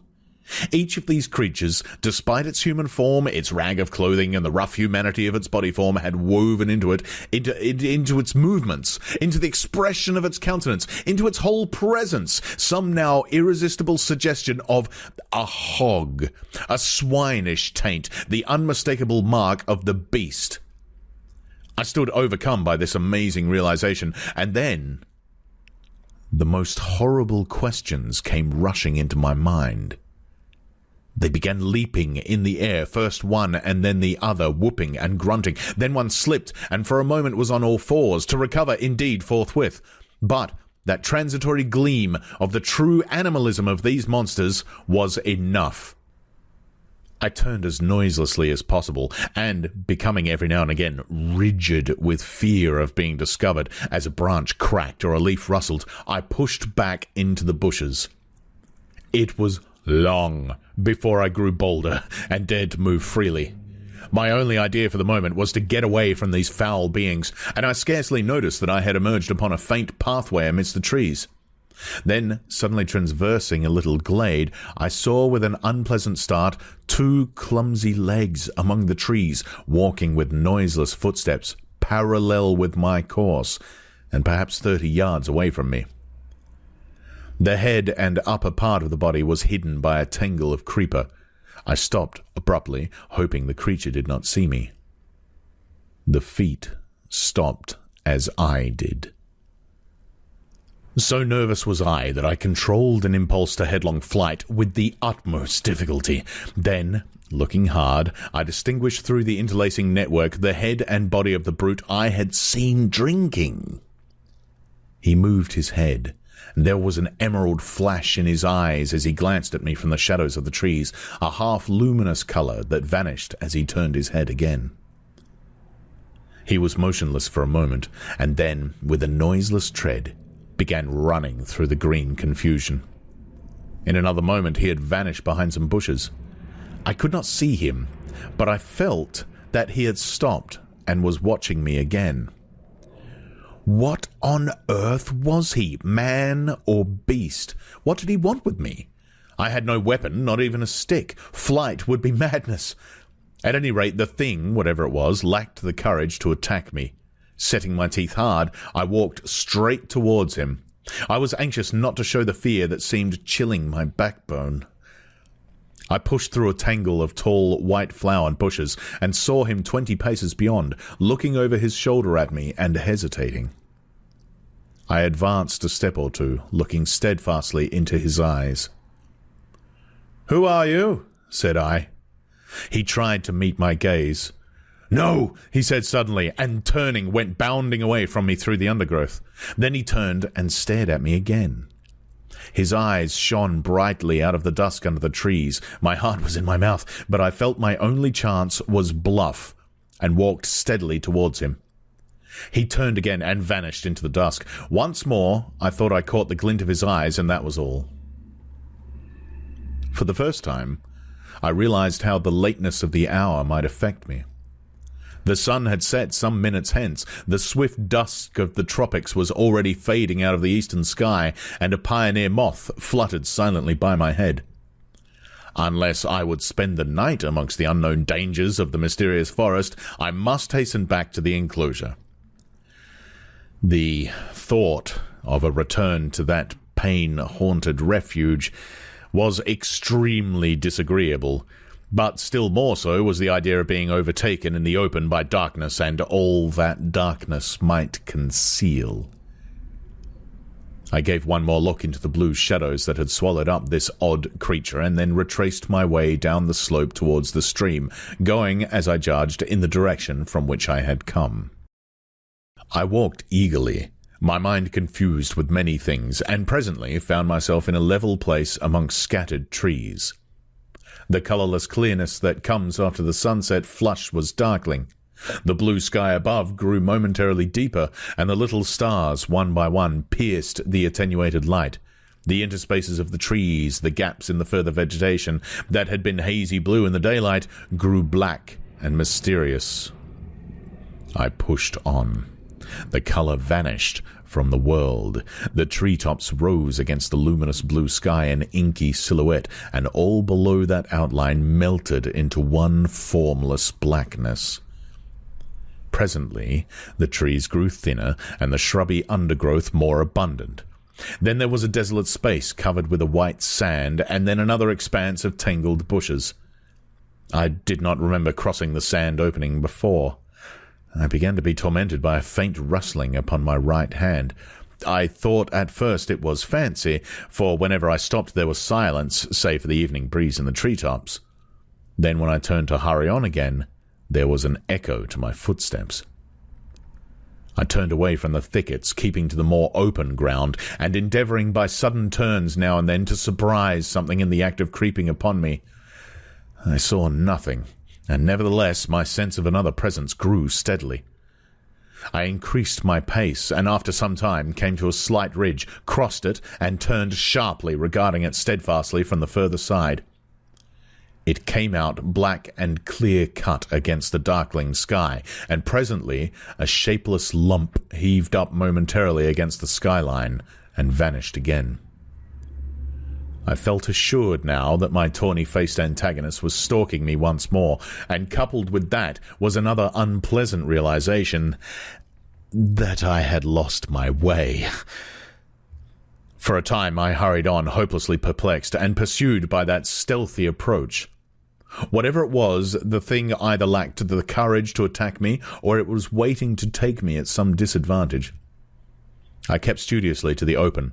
At times I would turn and listen, and presently I had half persuaded myself that my pursuer had abandoned the chase, or was a mere creation of my disordered imagination. Then I heard the sound of the sea.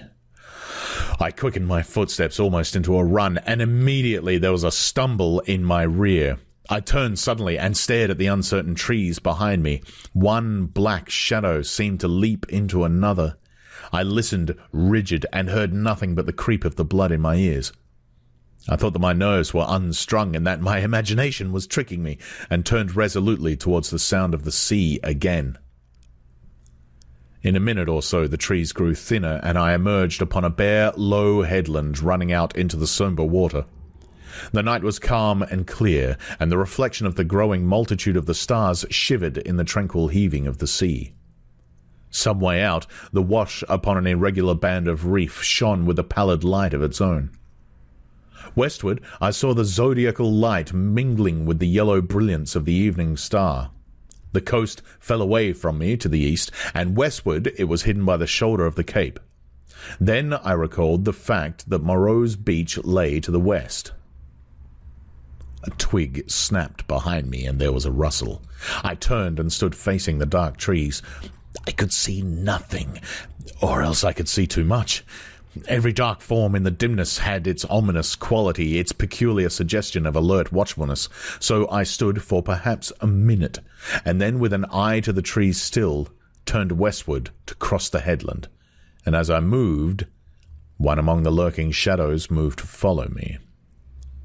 My heart beat quickly. Presently the broad sweep of a bay to the westward became visible, and I halted again. The noiseless shadow halted a dozen yards from me. A little point of light shone on the further bend of the curve, and the grey sweep of the sandy beach lay faint under the starlight. Perhaps 2 miles away was that little point of light. To get to the beach I should have to go through the trees where the shadows lurked, and down a bushy slope. I could see the thing rather more distinctly now. It was no animal, for it stood erect. At that I opened my mouth to speak, and found a hoarse phlegm choked my voice. I tried again, and shouted, "Who's there?" There was no answer. I advanced a step. The thing did not move, only gathered itself together. My foot struck a stone. That gave me an idea. Without taking my eyes off the black form before me, I stooped and picked up this lump of rock. But at my motion, the thing turned abruptly as a dog might have done, and slunk obliquely into the further darkness. Then I recalled a schoolboy expedient against big dogs, and twisted the rock into my handkerchief, and gave this a turn round my wrist. I heard a movement further off among the shadows, as if the thing was in retreat. Then suddenly my tense excitement gave way. I broke into a profuse perspiration and fell a-trembling with my adversary routed and this weapon in my hand. It was some time before I could summon resolution to go down through the trees and bushes upon the flank of the headland to the beach. At last I did it as a run, and as I emerged from the thicket upon the sand, I heard some other body come crushing after me. At that I completely lost my head with fear, and began running along the sand. Forthwith there came the swift patter of soft feet in pursuit. I gave a wild cry and redoubled my pace. Some dim black things about 3 or 4 times the size of rabbits went running or hopping up from the beach towards the bushes as I passed. So long as I live, I shall remember the terror of that chase. I ran near the water's edge, and heard every now and then the splash of the feet that gained upon me. Far away, hopelessly far, was the yellow light. All the night about us was black and still. Splash, splash came the pursuing feet, nearer and nearer. I felt my breath going, for I was quite out of training. It whooped as I drew it, and I felt a pain like a knife in my side. I perceived the thing would come up with me long before I reached the enclosure, and desperate and sobbing for my breath, I wheeled around upon it and struck as it came upon me, struck with all my strength. The stone came out of the sling of the handkerchief as I did so. As I turned, the thing, which had been running on all fours, rose to its feet, and the missile fell fair on its left temple. The skull rang loud, and the animal man blundered into me, thrust me back with his hands, and went staggering past me to fall headlong upon the sand with its face in the water. And there it lay still. I could not bring myself to approach that black heap. I left it there, with the water rippling round it under the still stars, and giving it a wide berth, pursued my way towards the yellow glow of the house, and presently, with a positive effect of relief, came the pitiful moaning of the puma, the sound that had originally driven me out to explore this mysterious island. At that, though I was faint and horribly fatigued, I gathered together all my strength, and began running again towards the light. I thought I heard a voice calling me. 10. The Crying of the Man. As I drew near the house, I saw that the light shone from the open door of my room, and then I heard, coming from out of the darkness at the side of that orange oblong of light, the voice of Montgomery shouting, "Prendick!" I continued running. Presently I heard him again. I replied by a feeble, "Hello!" and in another moment had staggered up to him. "Where have you been?" said he, holding me at arm's length, so that the light from the door fell upon my face. "We've both been so busy that we'd forgot you until about half an hour ago." He led me into the room and sat me down on the deck chair. For a while I was blinded by the light. "We did not think you would start to explore this island of ours without telling us," he said, and then, "I was afraid, but what— oh, hello." My last remaining strength slipped from me, and my head fell forward on my chest. I think he found a certain satisfaction in giving me brandy. "For God's sake," said I, "fasten that door." "You've been meeting some of our curiosities, eh?" said he. He locked the door and turned to me again.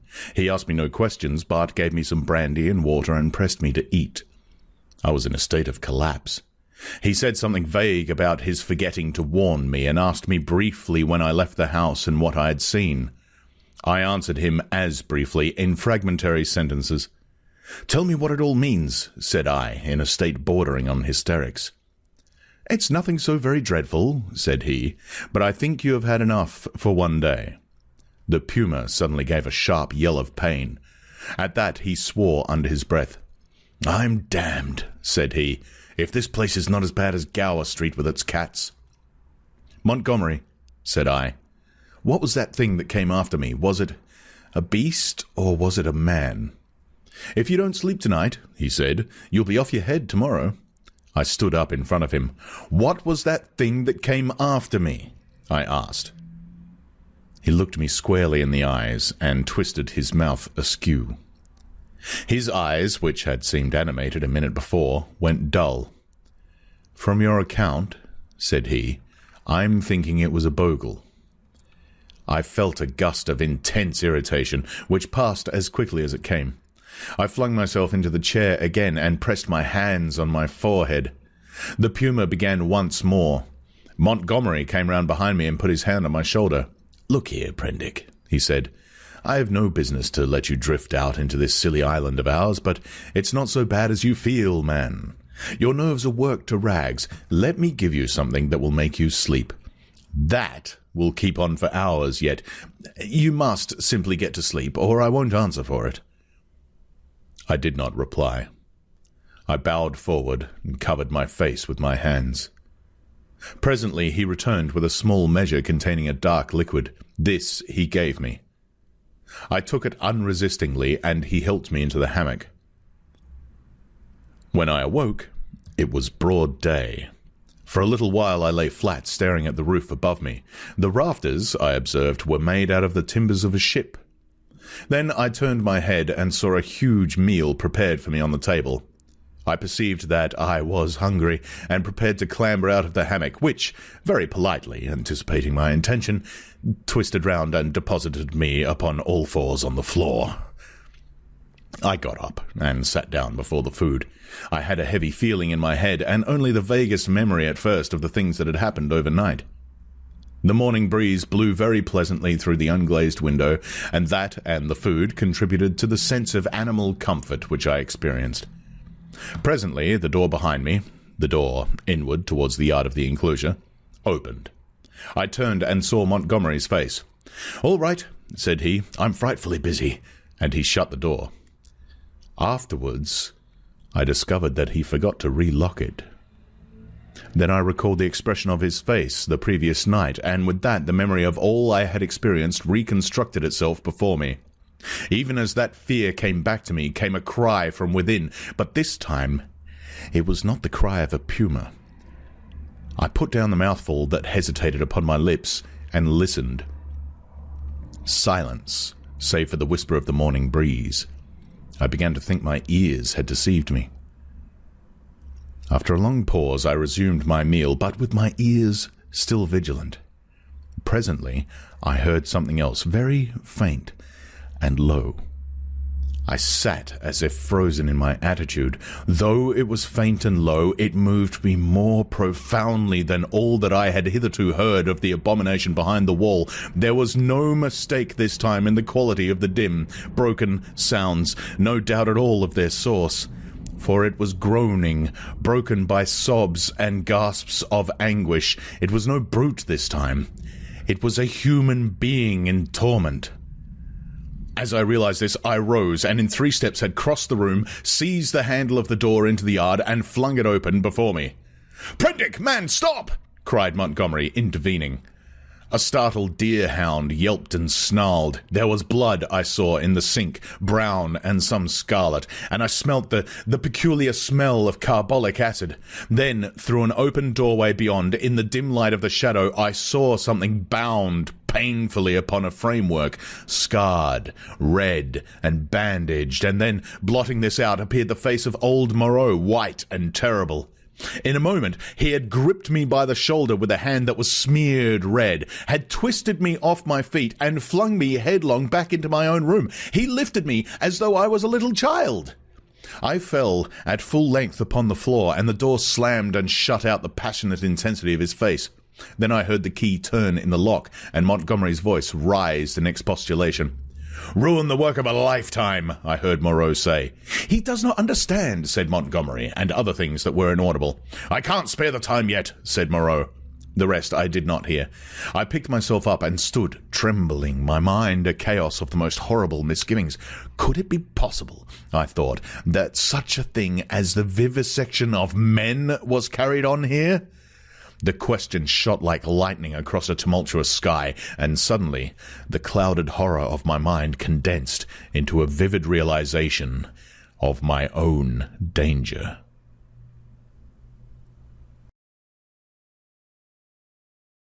11. The Hunting of the Man.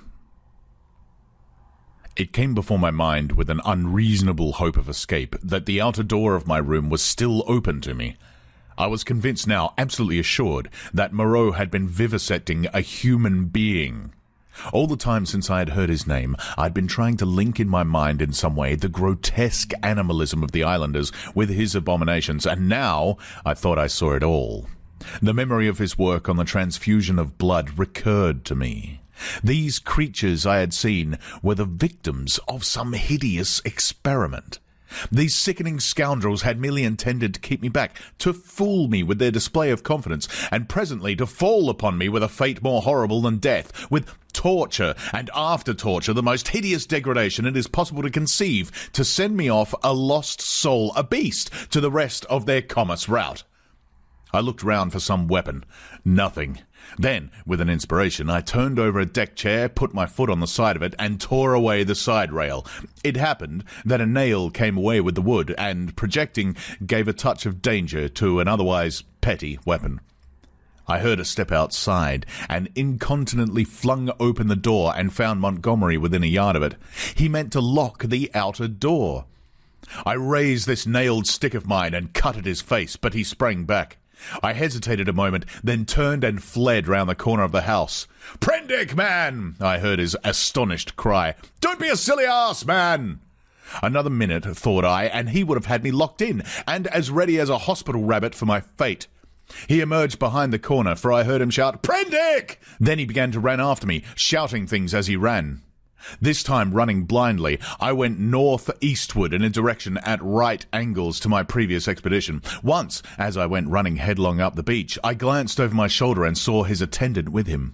I ran furiously up the slope, over it, and then turning eastward along a rocky valley fringed on either side with jungle, I ran for perhaps a mile altogether, my chest straining, my heart beating in my ears, and then, hearing nothing of Montgomery or his man, and feeling upon the verge of exhaustion, I doubled sharply back towards the beach, as I judged, and lay down in the shelter of a canebrake.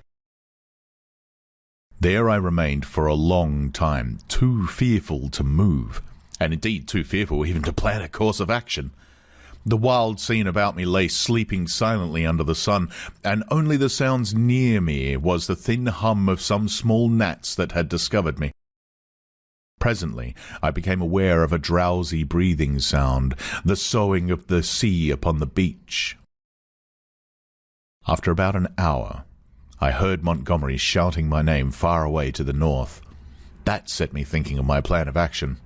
As I interpreted it then, this island was inhabited only by these two vivisectors and their animalized victims. Some of these, no doubt, they could press into their service against me if need arose. I knew both Moreau and Montgomery carried revolvers, and, save for a feeble bar of deal spiked with a small nail, the merest mockery of a mace, I was unarmed. So I lay still there until I began to think of food and drink, and at that thought the real hopelessness of my position came home to me. I knew no way of getting anything to eat. I was too ignorant of botany to discover any resort of root or fruit that might lie about me. I had no means of trapping the few rabbits upon the island. I grew blanker the more I turned the prospect over. At last, in the desperation of my position, my mind turned to the animal men I had encountered. I tried to find some hope in what I remembered of them. In turn, I recalled each one I had seen and tried to draw some augury of assistance from my memory. Then, suddenly, I heard a staghound bay, and at that realized a new danger. I took little time to think, or they would have caught me then, but, snatching up my nailed stick, rushed headlong from my hiding place towards the sound of the sea. I remember a growth of thorny plants with spines that stabbed like penknives. I emerged bleeding and with torn clothes upon the lip of a long creek opening northward. I went straight into the water, without a minute's hesitation, wading up the creek, and presently finding myself knee-deep in a little stream. I scrambled out at last on the westward bank, and with my heart beating loudly in my ears, crept into a tangle of ferns to await the issue. I heard the dog, there was only one, draw nearer, and yelp when it came to the thorns. Then I heard no more, and presently began to think that I had escaped. The minutes passed, the silence lengthened out, and at last, after an hour of security, my courage began to return to me. By this time, I was no longer very much terrified or very miserable. I had, as it were, passed the limit of terror and despair.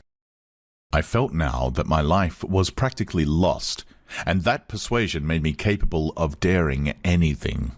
I had even a certain wish to encounter Moreau face to face, and as I had waded into the water, I remembered that if I were too hard-pressed, at least one path of escape from torment still lay open to me. They could not very well prevent me drowning myself. I had half a mind to drown myself then, but an odd wish to see the whole adventure out, a queer, impersonal, spectacular interest in myself restrained me. I stretched my limbs, sore and painful from the pricks of the spiny plants, and stared around me at the trees, and, so suddenly that it seemed to jump out of the green tracery about it, my eyes lit upon a black face watching me. I saw that it was the simian creature who had met the launch upon the beach. He was clinging to an oblique stem of a palm tree. I gripped my stick and stood up facing him. He began chattering, you, was all I could distinguish at first. Suddenly, he dropped from the tree and in another moment was holding the fronds apart and staring curiously at me. I did not feel the same repugnance towards this creature which I had experienced in my encounters with the other beast men. You, he said, in the boat. He was a man, then, at least as much a man as Montgomery's attendant, for he could talk. Yes, I said, I came in the boat from the ship. Oh, he said, and his bright, restless eyes travelled over me, to my hands, to the stick I carried, to my feet, to the tattered places in my coat, and the cuts and scratches I had received from the thorns. He seemed puzzled at something. His eyes came back to my hands. He held his own hand out and counted his digits slowly. 1, 2, 3, 4, 5, 8. I did not grasp his meaning then. Afterwards, I was to find that a great proportion of these beast people had malformed hands, lacking sometimes even 3 digits. But guessing this was in some way a greeting, I did the same thing by way of reply. He grinned with immense satisfaction. Then his swift roving glance went round again. He made a swift movement and vanished. The fern fronds he had stood between came swishing together. I pulled out of the brake after him, and was astonished to find him swinging cheerfully by one lank arm from a rope of creepers that looped down from the foliage overhead. His back was to me. "Hello," said I. He came down with a twisting jump and stood facing me. I say," said I, "where can I get something to eat?" "Eat," he said. "Eat man's food now," and his eyes went back to the swing of ropes. "At the huts." But where are the huts?" "Oh, I'm new, you know." At that he swang round and set off at a quick walk. All his motions were curiously rapid. "Come along," said he. I went with him to see the adventure out. I guess the huts were some rough shelter where he and some more of these beast people lived. I might, perhaps, find them friendly, find some handle in their minds to take hold of. I did not know how far they had forgotten their human heritage. My ape-like companion trotted along by my side, with his hands hanging down and his jaw thrust forward. I wondered what memory he might have in him. "How long have you been on this island?" said I. "How long?" he asked, and after having the question repeated, he held up 3 fingers. This creature was little better than an idiot. I tried to make out what he meant by that, and it seemed I bored him. After another question or two, he suddenly left my side and went leaping at some fruit that hung from a tree. He pulled down a handful of prickly husks and went on eating the contents. I noted this with satisfaction, for here, at least, was a hint for feeding. I tried him with some other questions, but his chattering, prompt responses were as often as not quite at cross purposes with my question. Some few were appropriate, others quite parrot-like. I was so intent upon these peculiarities that I scarcely noticed the path we followed. Presently we came to trees all charred and brown, and so to a bare place covered with a white, yellow incrustation, across which a drifting smoke, pungent in whiffs to nose and eyes, went drifting. On our right, over a shoulder of bare rock, I saw the level blue of the sea. The path coiled down abruptly into a narrow ravine, between 2 tumbled and knotty masses of blackish scoriae. Into this we plunged. It was extremely dark, this passage, after the blinding sunlight reflected from the sulphurous grounds. Its walls grew steep and approached one another. Blotches of green and crimson drifted across my eyes. My conductor suddenly stopped. "Home!" said he, and I stood in a floor of a chasm that was at first absolutely dark to me. I heard some strange noises and thrust my knuckles of my left hand into my eyes. I became aware of a disagreeable odour, like that of a monkey's cage ill-cleaned. Beyond, the rock opened again upon a gradual slope of sunlit greenery, and on either hand the light smote down through narrow ways into the central gloom. 12. The Sayers of the Law. Then something cold touched my hand. I started violently and saw close to me a dim pinkish thing, looking more like a flayed child than anything else in the world. The creature had exactly the mild but repulsive features of a sloth, the same low forehead and slow gestures. As the first shock of the change of light passed, I saw about me more distinctly. The little sloth-like creature was standing and staring at me. My conductor had vanished. The place was a narrow passage between high walls of lava, a crack in the knotted rock, and on either side interwoven heaps of sea mat, palm fans, and reeds leaning against the rock formed rough and impenetrably dark dens. The winding way up the ravine between these was scarcely 3 yards wide, and was disfigured by lumps of decaying fruit pulp and other refuse, which accounted for the disagreeable stench of the place. The little pink sloth creature was still blinking at me when my ape-man reappeared at the aperture of the nearest of these dens and beckoned me in. As he did so, a slouching monster wriggled out of one of the places further up this strange street and stood up in featureless silhouette against the bright green beyond, staring at me. I hesitated, having half a mind to bolt the way I had come, and then, determined to go through with the adventure, I gripped my nailed stick about the middle and crawled into the little evil-smelling lean-to after my conductor. It was a semicircular space shaped like the half of a beehive, and against the rocky walls that formed the inner side of it was a pile of variegated fruits, coconuts amongst others. Some rough vessels of lava and wood stood around the floor, and one on a rough stool. There was no fire. In the darkest corner of the hut sat a shapeless mass of darkness that grunted, "Hey!"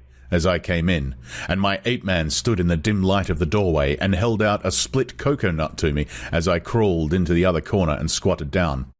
I took it and began gnawing it as serenely as possible, in spite of a certain trepidation and the nearly intolerable closeness of the den. The little pink sloth creature stood in the aperture of the hut, and something else with a drab face and bright eyes came staring over its shoulder. "Hey!" came out of the lump of mystery opposite. "It is a man!" "It is a man!" gabbled my conductor. A man, a 5-man like me." "Shut up!" said the voice from the dark, and grunted. I gnawed my coconut amidst an impressive stillness. I peered hard into the blackness, but could distinguish nothing. "It is a man," the voice repeated. "He comes to live with us?" It was a thick voice with something in it, a kind of whistling overtone that struck me as peculiar, but the English accent was strangely good. The ape-man looked at me as though he expected something. I perceived the pause was interrogative. "He comes to live with you," I said. "It is a man. He must learn the law." I began to distinguish now a deeper blackness in the black, a vague outline of a hunched-up figure. Then I noticed the opening of the place was darkened by 2 more black heads. My hand tightened on my stick. The thing in the dark repeated in a louder tone, "Say the words." I had missed its last remark. "Not to go on all fours, that is the law," it repeated in a kind of sing-song. I was puzzled. "Say the words," said the ape-man, repeating, and the figures in the doorway echoed this with a threat in the tone of their voice. I realized that I had to repeat this idiotic formula, and then began the insanest ceremony. The voice in the dark began intoning a mad litany line by line, and I and the rest to repeat it. As they did so, they swayed from side to side in the oddest way, and beat their hands upon their knees, and I followed their example. I could have imagined I was already dead and in another world. That dark hut, these grotesque dim figures just flecked here and there by a glimmer of light, and all of them swaying in unison and chanting. Not to go on all fours, that is the law. Are we not men? Not to suck up drink, that is the law. Are we not men? Not to eat fish or flesh, that is the law. Are we not men? Not to claw the bark of trees, that is the law. Are we not men? Not to chase other men, that is the law. Are we not men? And so, from the prohibition of these acts of folly, on to the prohibition of what I thought then were the maddest, most impossible, and most indecent things one could well imagine. A kind of rhythmic fervour fell on us all. We gabbled, and we swayed faster and faster, repeating this amazing law. Superficially, the contagion of these brutes was upon me, but deep down within me, the laughter and disgust struggled together. We ran through a long list of prohibitions, and then the chant swung round to a new formula. His is the house of pain. His is the hand that makes. His is the hand that wounds. His is the hand that heals. And so on, for another long series, mostly quite incomprehensible gibberish to me about him, whoever he might be. I could have fancied it was a dream, but never before have I heard chanting in a dream. His is the lightning flash, we sang. His is the deep salt sea. A horrible fancy came into my head that Moreau, after animalizing these men, had infected their dwarfed brains with a kind of deification of himself. However, I was too keenly aware of white teeth and strong claws about me to stop my chanting on that account. His are the stars in the sky. At last, the song ended.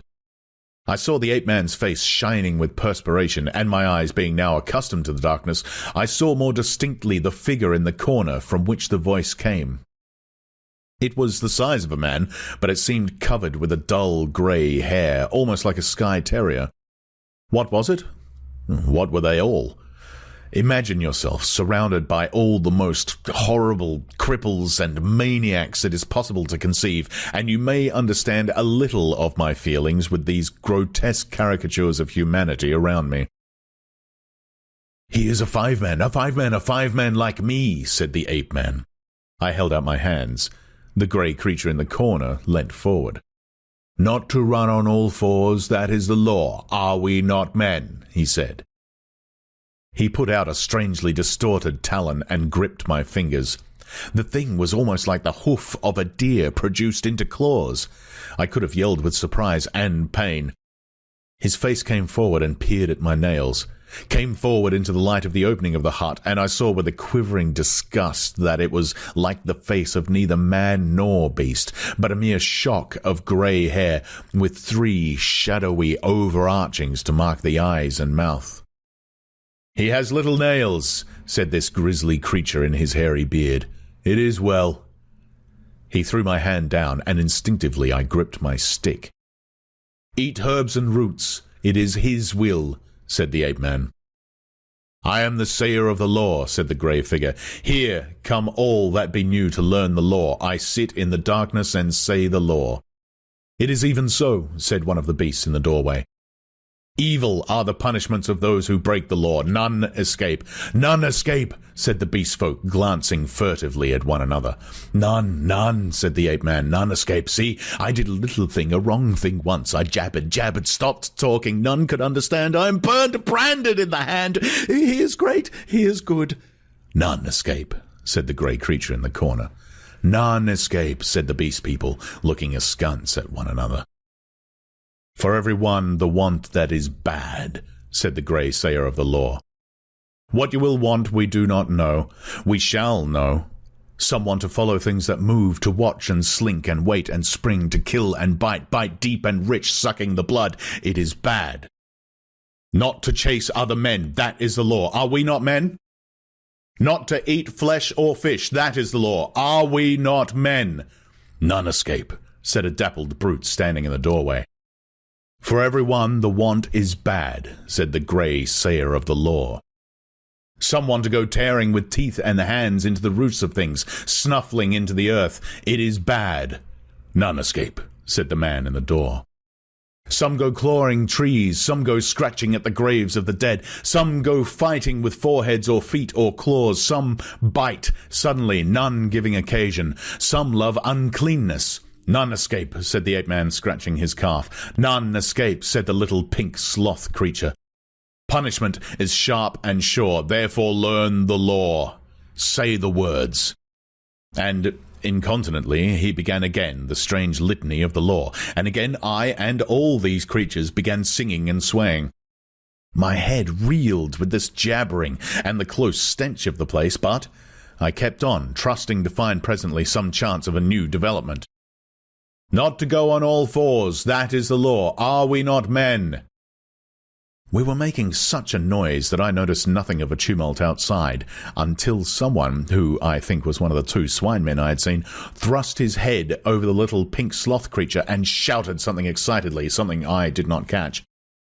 Incontinently, those at the opening of the hut vanished. My ape-man rushed out. The thing that had sat in the dark followed him. I only observed that it was big and clumsy and covered with silver hair, and I was left alone. Then, before I reached the aperture, I heard the yelp of a stag-hound. In another moment I was standing outside the hovel, my chair rail in my hand, every muscle of me quivering. Before me were the clumsy backs of perhaps a score of these beast people, their misshapen heads half hidden by their shoulder blades. They were gesticulating excitedly. Other half-animal faces glared interrogation out of the hovels. Looking in the direction in which they faced, I saw, coming through the haze under the trees beyond the end of the passage of dens, the dark figure and awful white face of Moreau. He was holding the leaping staghound back, and close behind him came Montgomery, revolver in hand. For a moment I stood horror-struck. I turned and saw the passage behind me blocked by another heavy brute, with a huge grey face and twinkling little eyes, advancing towards me. I looked round and saw to the right of me, and half a dozen yards in front of me, a narrow gap in the wall of rock, through which a ray of light slanted in the shadows. "Stop!" cried Moreau as I strode towards this, and then, "Hold him!" At that, first one face turned towards me, and then others. Their bestial minds were happily slow. I dashed my shoulder into a clumsy monster who was turning to see what Moreau meant, and flung him forward into another. I felt his hands fly around, clutching at me and missing me. The little pink sloth creature dashed at me, and I gashed down its ugly face with the nail in my stick, and in another minute was scrambling up the steep side pathway, a kind of sloping chimney out of the ravine. I heard a howl behind me and cries of "Catch him! Hold him!" and the grey-faced creature appeared behind me and jammed his huge bulk into the cleft. Go on!" they howled. I clambered up the narrow cleft in the rock and came out upon the sulphur on the western side of the village of the beastmen. That gap was altogether fortunate for me, for the narrow chimney, slanting obliquely upward, must have impeded the nearer pursuers. I ran over the white space and down the steep slope through a scattered growth of trees, and came to a low-lying stretch of tall reeds, through which I pushed into a dark, thick undergrowth that was black and succulent underfoot. As I plunged into the reeds, my foremost pursuers emerged from the gap. I broke my way through this undergrowth for some minutes. The air behind me and about me was soon full of threatening cries. I heard the tumult of my pursuers in the gap up the slope, and then the crashing of the reeds, and every now and then the cracking crash of a branch. Some of the creatures roared like excited beasts of prey. The staghound yelped to the left. I heard Moreau and Montgomery shouting in the same direction. I turned sharply to the right. It seemed to me, even then, that I heard Montgomery shouting for me to run for my life. Presently, the ground gave rich and oozy under my feet, but I was desperate and went headlong into it, struggled through knee-deep, and so came to a winding path amongst tall canes. The noise of my pursuers passed away to my left. In one place, 3 strange pink hopping animals, about the size of cats, bolted before my footsteps. This pathway ran uphill across another open space covered with white incrustation and plunged into a cane brake again. Then, suddenly, it turned parallel with the edge of a steep-walled gap, which came without warning, like the ha-ha of an English park, turned with an unexpected abruptness. I was still running with all my might, and I never saw this drop until I was flying headlong through the air. I fell on my forearms and head among thorns and rose with a torn ear and bleeding face. I had fallen into a precipitous ravine, rocky and thorny, full of a hazy mist which drifted about me in wisps, and with a narrow streamlet from which this mist came meandering down through the centre. I was astonished at this thin fog in the full blaze of daylight, but I had no time to stand wondering then. I turned to my right downstream, hoping to come to the sea in that direction, and so have my way open to drown myself. It was only later I found that I had dropped my nailed stick in my fall. Presently, the ravine grew narrower for a space, and carelessly I stepped into the stream. I jumped out again pretty quickly, for the water was almost boiling. I noticed, too, there was a thin sulphurous scum drifting upon its coiling water. Almost immediately came a turn in the ravine, and the indistinct blue horizon. The nearer sea was flashing the sun from a myriad facets. I saw my death before me, but I was hot and panting, with the warm blood oozing out of my face and running pleasantly through my veins. I felt more than a touch of exultation, too, at having distanced my pursuers. It was not in me then to go out and drown myself yet. I stared back the way I had come. I listened. Save for the hum of the gnats and the chirp of some small insects that hopped among the thorns, the air was absolutely still. Then came the yelp of a dog, very faint, and a chattering and gibbering, the snap of a whip, and voices. They grew louder, then fainter again. The noise receded up the stream and faded away. For a while, the chase was over. But I knew now how much hope of help for me lay in the beast people. 13. A Parley. I turned again and went on down towards the sea. I found the hot stream broadened out to a shallow, weedy sand in which an abundance of crabs and long-bodied, many-legged creatures started from my footfall. I walked to the very edge of the salt water, and then I felt I was safe. I turned and stared, arms akimbo, at the thick green behind me, into which the steamy ravine cut like a smoking gash. But, as I say, I was too full of excitement and, a true saying, though those who have never known danger may doubt it, too desperate to die. Then it came into my head that there was one chance before me yet. While Moreau and Montgomery and their bestial rabble chased me through the island, might I not go round the beach until I came to their enclosure, make a flank march upon them, in fact, and then, with a rock lugged out of their loosely built wall, perhaps, smash in the lock of the smaller door and see what I could find, knife, pistol, or whatnot, to fight them with when they returned. It was, at any rate, something to try. So I turned westward and walked along by the water's edge. The setting sun flashed his blinding heat into my eyes. The slight Pacific tide was running in with a gentle ripple. Presently the shore fell away southward, and the sun came round upon my right hand. Then, suddenly, far in front of me, I saw first one and then several figures emerging from the bushes. Moreau, with his grey staghound, then Montgomery and two others. At that, I stopped. They saw me and began gesticulating and advancing. I stood watching them approach. The two beastmen came running forward to cut me off from the undergrowth inland. Montgomery came, running also, but straight towards me. Moreau followed, slower, with the dog. At last I roused myself from my inaction and, turning seaward, walked straight into the water. The water was very shallow at first. I was 30 yards out before the waves reached to my waist. Dimly, I could see the intertidal creatures darting away from my feet. "What are you doing, man?" cried Montgomery. I turned, standing waist-deep, and stared at them. Montgomery stood panting at the margin of the water. His face was bright red with exertion, his long flaxen hair blown about his head, and his drooping nether lip showed his irregular teeth. Moreau was just coming up, his face pale and firm, and the dog at his hand barked at me. Both men had heavy whips. Farther up the beach stared the beast man. "What am I doing?" "I'm going to drown myself," said I. Montgomery and Moreau looked at each other. "Why?"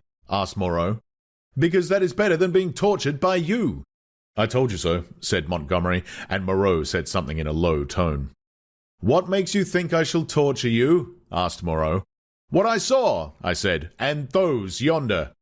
"Hush," said Moreau, and held up his hand. "I will not," said I. "They were men. What are they now? I at least will not be like them."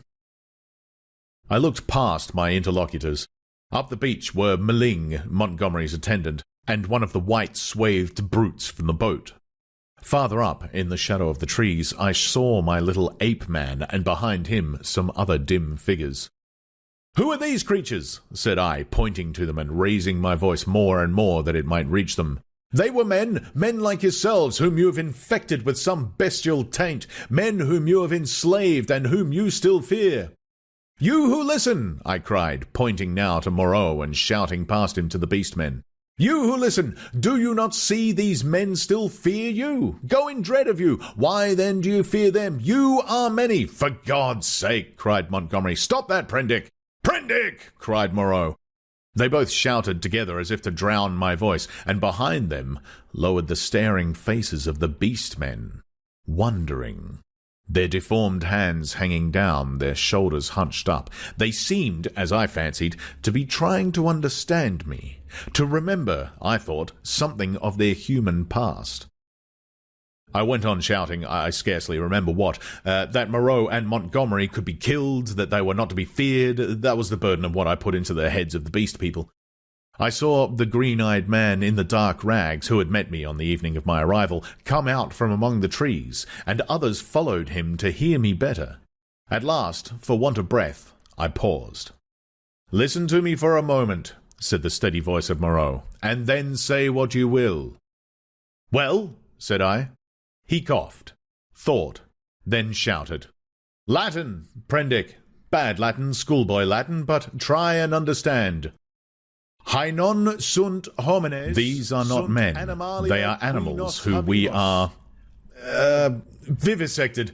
A humanizing process. I will explain. Come ashore." I laughed. "A pretty story," said I. "They talk, build houses. They were men. It's likely I'll come ashore." "The water just beyond where you stand is deep and full of sharks." "That's my way," said I. "Short and sharp presently."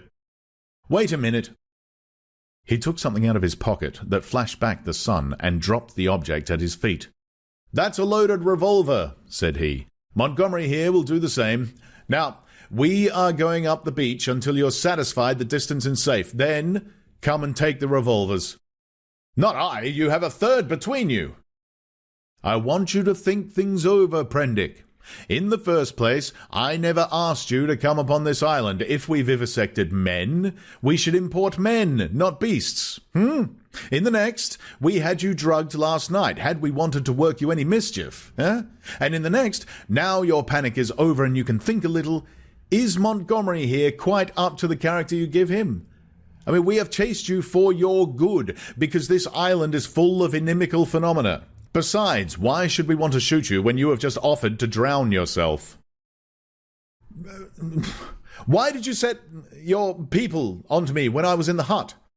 Oh, we felt sure of catching you and bringing you out of danger. Afterwards, we drew away from the scent for your good. I mused. It seemed just possible. Then I remembered something again. "But I saw," said I, "in the enclosure. That was the puma." "Look here, Prendick," said Montgomery. "You're a silly ass. Come out of the water and take these revolvers and talk. We can't do anything more than we could do now." I will confess that then, and indeed always, I distrusted and dreaded Moreau, but Montgomery was a man I felt I understood. "Go up the beach," said I, after thinking, and added, "Hold your hands up." "Can't do that," said Montgomery, with an explanatory nod over his shoulder. "Undignified." "Go up to the trees, then," said I, "as you please." "It's a damned silly ceremony," said Montgomery. Both turned and faced the 6 or 7 grotesque creatures who stood there in the sunlight, solid, casting shadows, moving, and yet so incredibly unreal.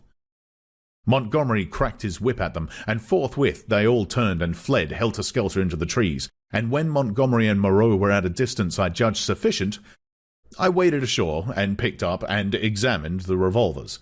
To satisfy myself against the subtlest trickery, I discharged one at a round lump of lava, and had the satisfaction of seeing the stone pulverized and the beach splashed with lead. Still, I hesitated for a moment.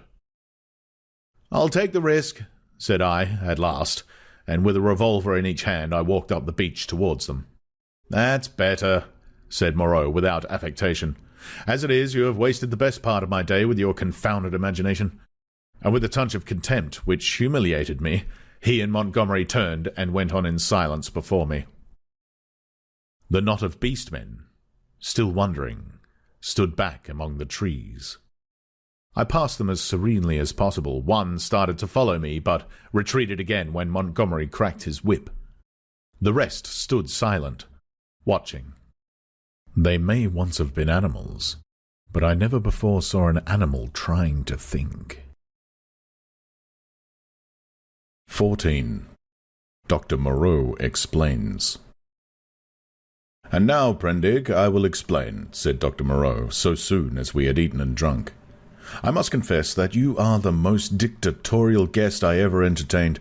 I warn you that this is the last I shall do to oblige you. The next thing you threaten to commit suicide about, I shan't do, even at some personal inconvenience."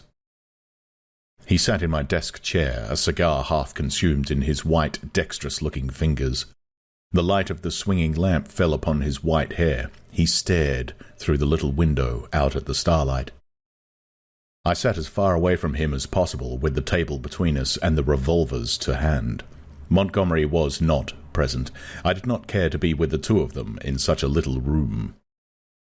"You admit that the vivisected human being, as you called it, is, after all, only the puma," said Moreau. He had made me visit that horror in the inner room to assure myself of its inhumanity.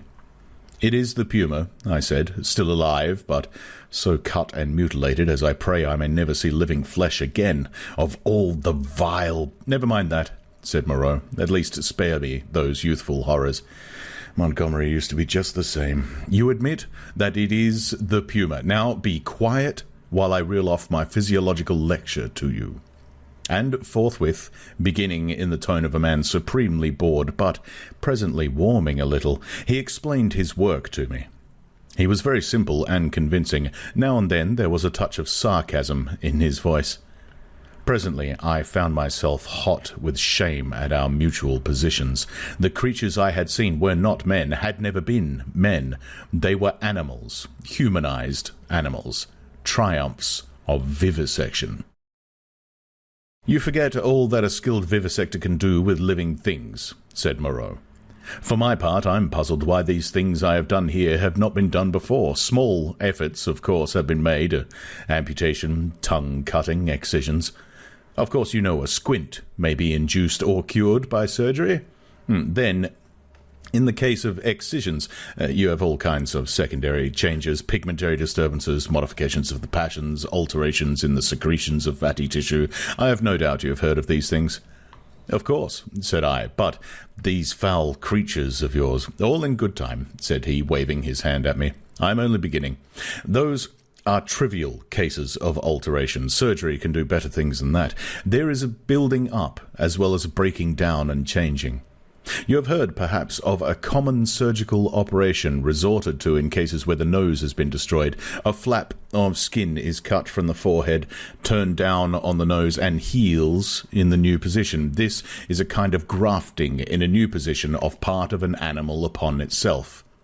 Grafting of freshly obtained material from another animal is also possible, the case of teeth, for example. The grafting of skin and bone is done to facilitate healing. The surgeon places in the middle of the wound pieces of skin snipped from another animal or fragments of bone from a victim freshly killed.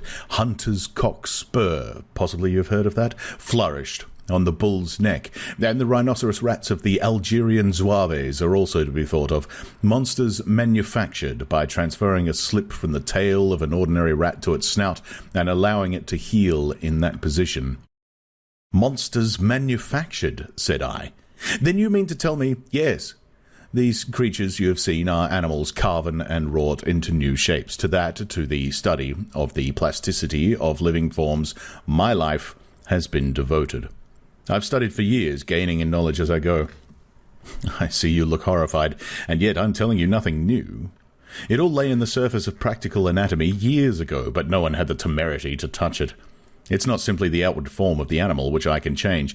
The physiology, the chemical rhythm of the creature may also be made to undergo an enduring modification, of which vaccination and other methods of inoculation with living or dead matter are examples that will no doubt be familiar to you. A similar operation is the transfusion of blood, with which subject, indeed, I began. These are all familiar cases.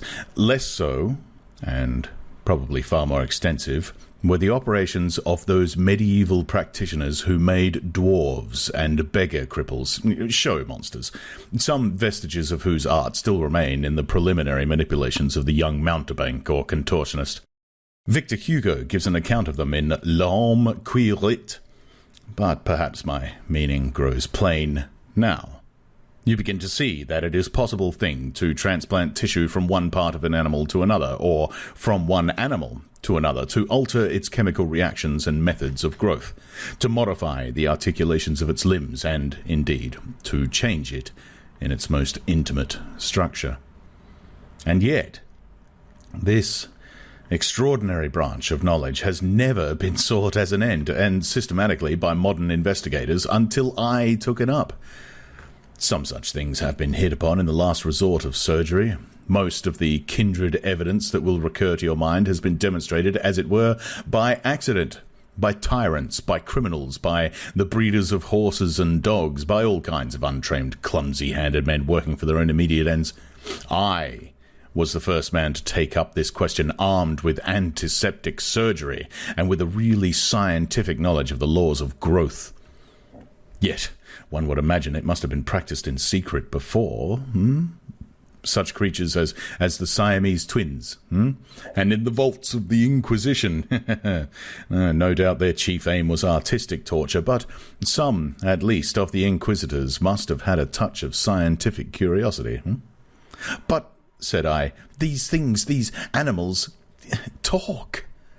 He said that was so, and proceeded to point out that the possibility of vivisection does not stop at a mere physical metamorphosis. A pig may be educated. The mental structure is even less determinate than the bodily.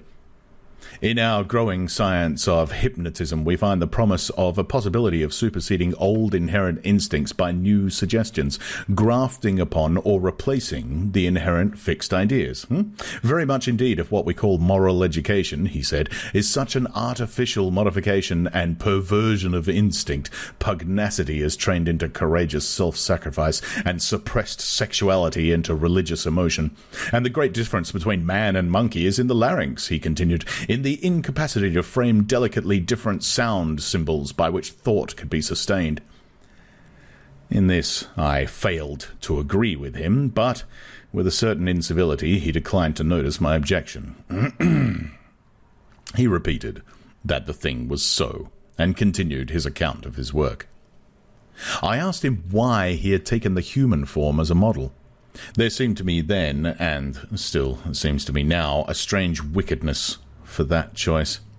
He confessed that he had chosen that form by chance. I might as well have worked to form sheep into llamas and llamas into sheep.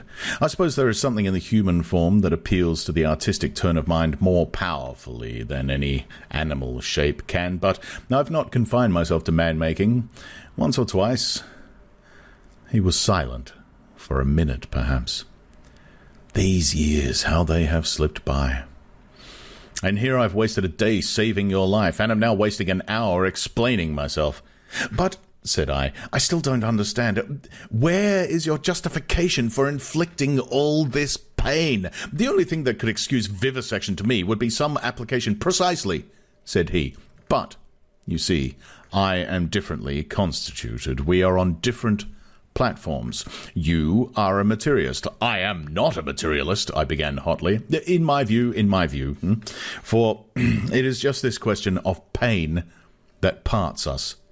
So long as visible or audible pain turns you sick, so long as your own pains drive you, so long as pain underlies your propositions about sin, so long, I tell you, you are an animal, thinking a little less obscurely what an animal feels. This pain...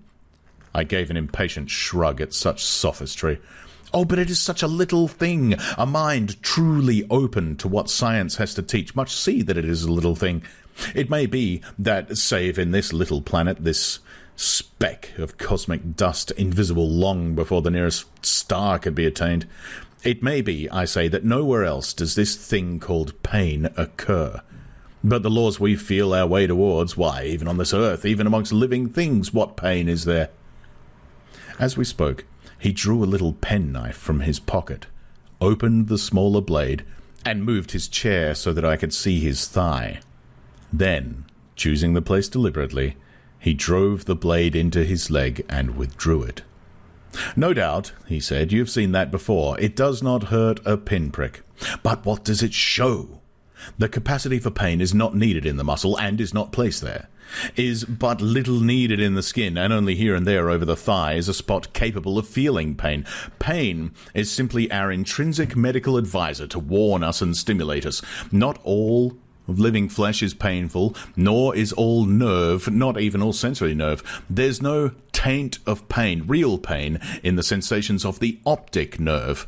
If you wound the optic nerve, you merely see flashes of light, just as disease of the auditory nerve merely means a humming in our ears. Plants do not feel pain, nor the lower animals. It's possible that such animals as the starfish and crayfish do not feel pain at all. Then, with men, the more intelligent they become, the more intelligently they will see after their own welfare, and the less they will need the goad to keep them out of danger. I've never yet heard of a useless thing that was not ground out of existence by evolution sooner or later, did you? And pain gets needless. Then I am a religious man, Prendick, as every sane man must be. It may be, I fancy, that I have seen more of the ways of this world's maker than you, for I have sought his laws in my way all my life, while you, I understand, have been collecting butterflies. And I tell you, pleasure and pain have nothing to do with heaven or hell. Pleasure and pain, bah! What is your theologian's ecstasy but Mahomet's houri in the dark, This store which men and women set on pleasure and pain, Prendick, is the mark of the beast upon them, the mark of the beast from which they came. Pain and pleasure, they are for us only so long as we wriggle in the dust. You see, I went on with this research just the way it led me. That is the only way I've ever heard of true research going. I asked a question, devised some method of obtaining an answer, and got a fresh question.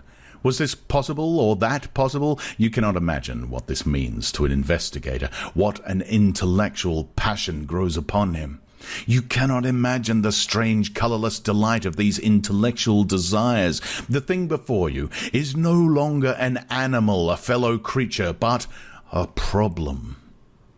Sympathetic pain. All I know of it, I remember, as a thing I used to suffer from years ago. It was the one thing I wanted, to find out the extreme limit of plasticity in a living shape. But, said I, the thing is an abomination. To this day, I have never troubled about the ethics of the matter, he continued.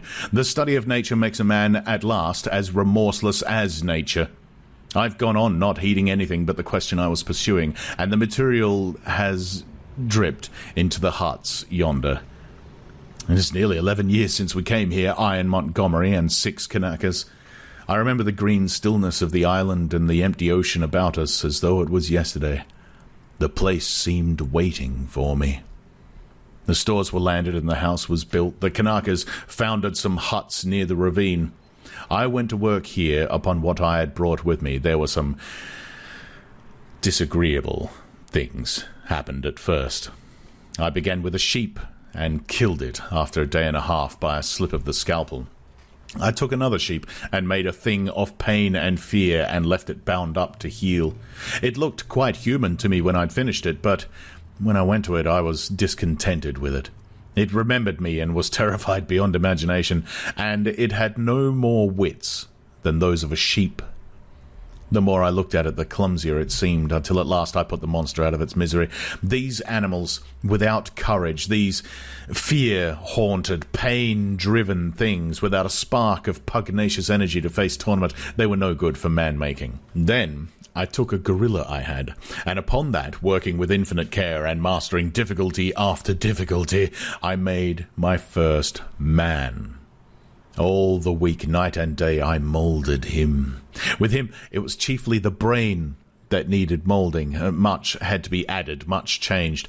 I thought him a fair specimen of the negroid type when I'd finished him, and he lay bandaged, bound, and motionless before me. It was only when his life was assured that I left him and came into this room again, and found Montgomery much as you are. He'd heard some of the cries as the thing grew human. Cries like those that disturbed you so. I didn't take him completely into my confidence at first, and the Kanakas, too, had realized something of it. They were scared out of their wits by the sight of me. I got Montgomery over to me in a way, but I and he had the hardest job to prevent the Kanakas deserting. Finally they did, and so we lost the yacht. I spent many days educating the brute, although I had him for 3 or 4 months. I taught him the rudiments of English, gave him ideas of counting, even made the thing read the alphabet, but at that he was slow, though I've met with idiots slower. He began with a clean sheet mentally, and had no memories left in his mind of what he had been. When his scars were quite healed, and he was no longer anything but painful and stiff, and able to converse a little, I took him yonder and introduced him to the Kanakas as an interesting stowaway. They were horribly afraid of him at first somehow, which offended me, rather, for I was conceited about him, but his ways seemed so mild and he was so abject that after a time they received him and took his education in hand. He was quick to learn, very imitative and adaptive, and built himself a hovel rather better, it seemed to me, than their own shanties. There was one amongst the boys a bit of a missionary, and he taught the thing to read, or at least to pick out letters, and gave him some rudimentary ideas of morality, but it seems the beast's habits were not all that is desirable.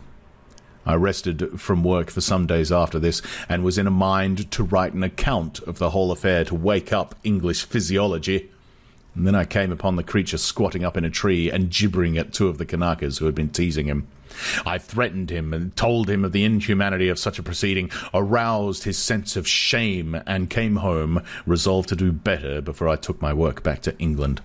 I have been doing better, but somehow the things drift back again. The stubborn beast flesh grows day by day back again, but I mean to do better things still. I mean to conquer this puma. But that's the story. All the Kanaka boys are dead now. One fell overboard of the launch, and one died with a wounded heel that he poisoned in some way with plant juice. 3 went away in the yacht, and I suppose and hope were drowned. The other one was killed.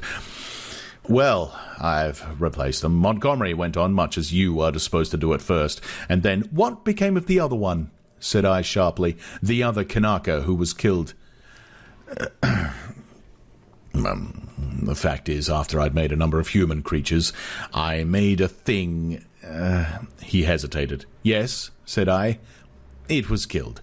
I don't understand, said I. Do you mean to say it killed the Kanaka? Yes, it killed several other things that it caught.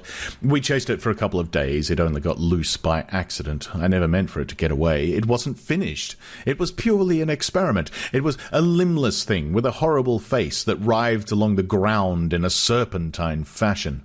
It was immensely strong and in infuriating pain. It lurked in the woods for some days until we hunted it. Then it wriggled into the northern part of the island, and we divided the party to close in upon it. Montgomery insisted upon coming with me. The man had a rifle, and when his body was found, one of the barrels was curved into the shape of an S and very nearly bitten through. Montgomery shot the thing. After that, I stuck to the ideal of humanity, except for little things. He became silent. I sat in silence, watching his face. So, for 20 years altogether, counting 9 years in England, I have been going on, and there is still something in everything I do that defeats me, makes me dissatisfied, challenges me to further effort.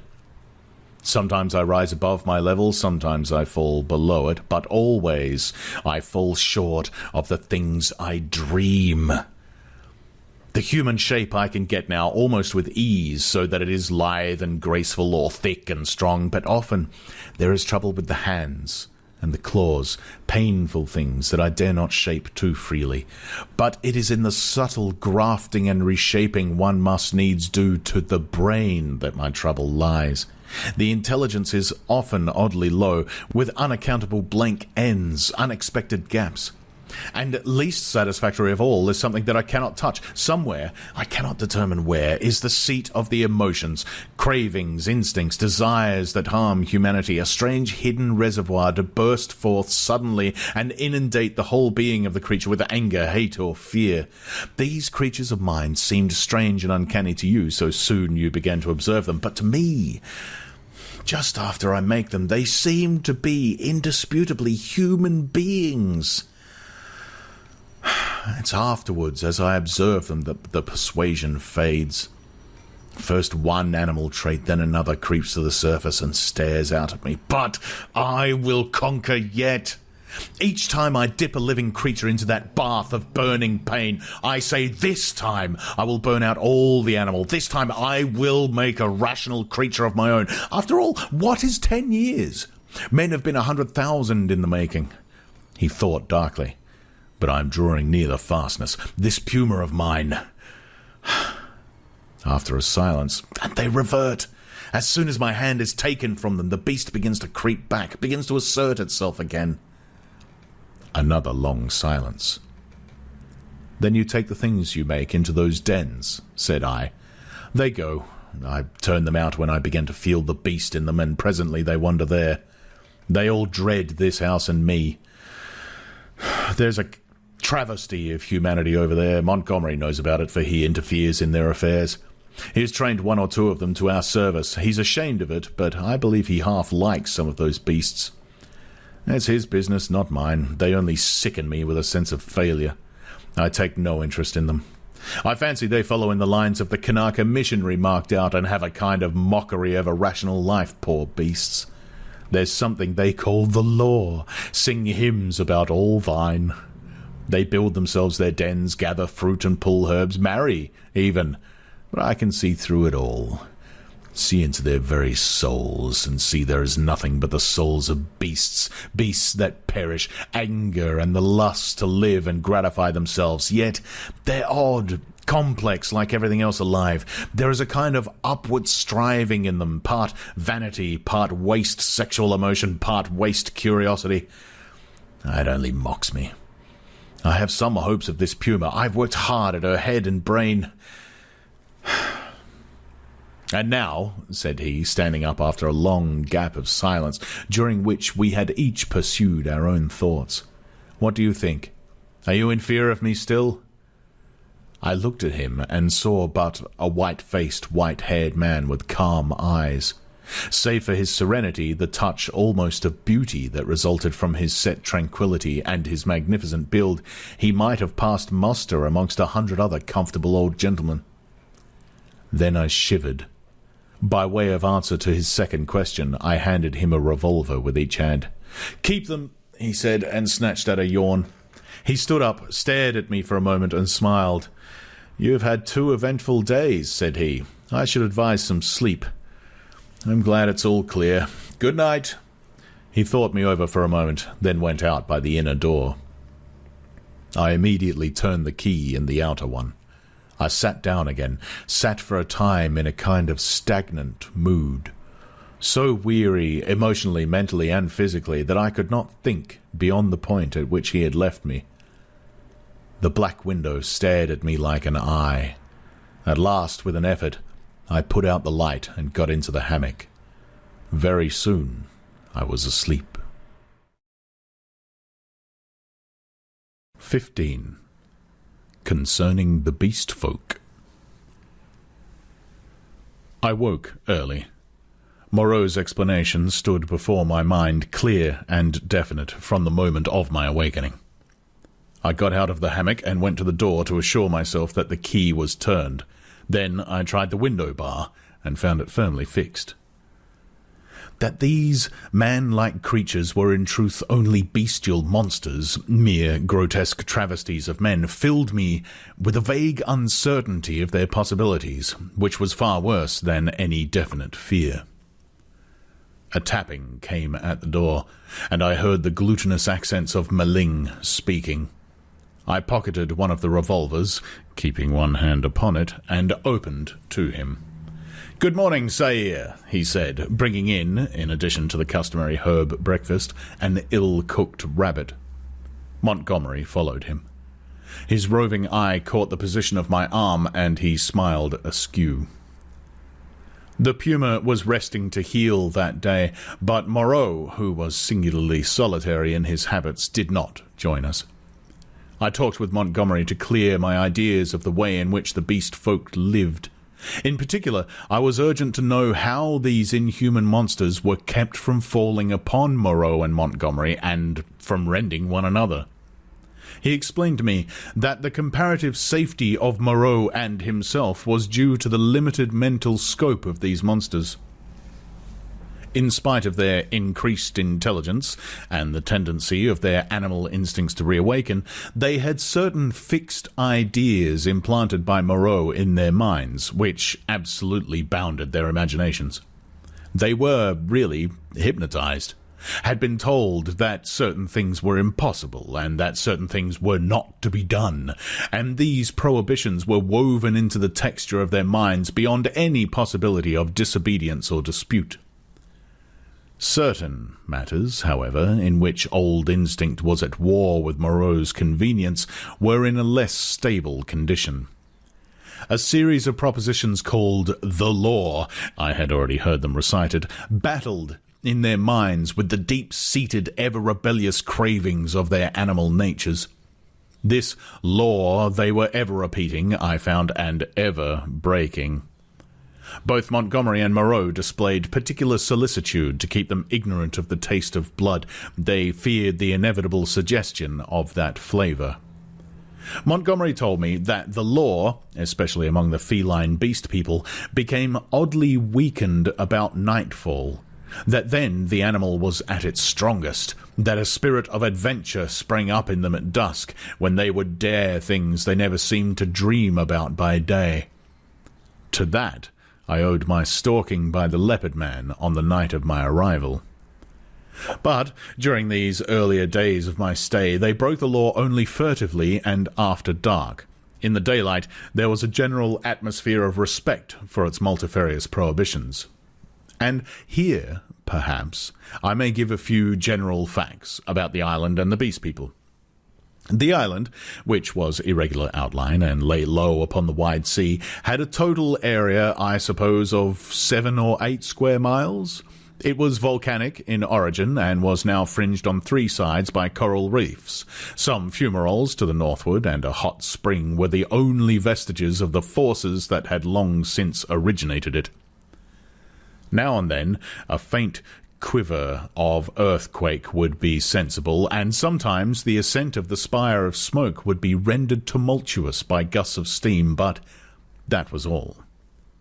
The population of the island, Montgomery informed me, now numbered rather more than 60 of these strange creatures of Moreau's art, not counting the smaller monstrosities which lived in the undergrowth and were without human form.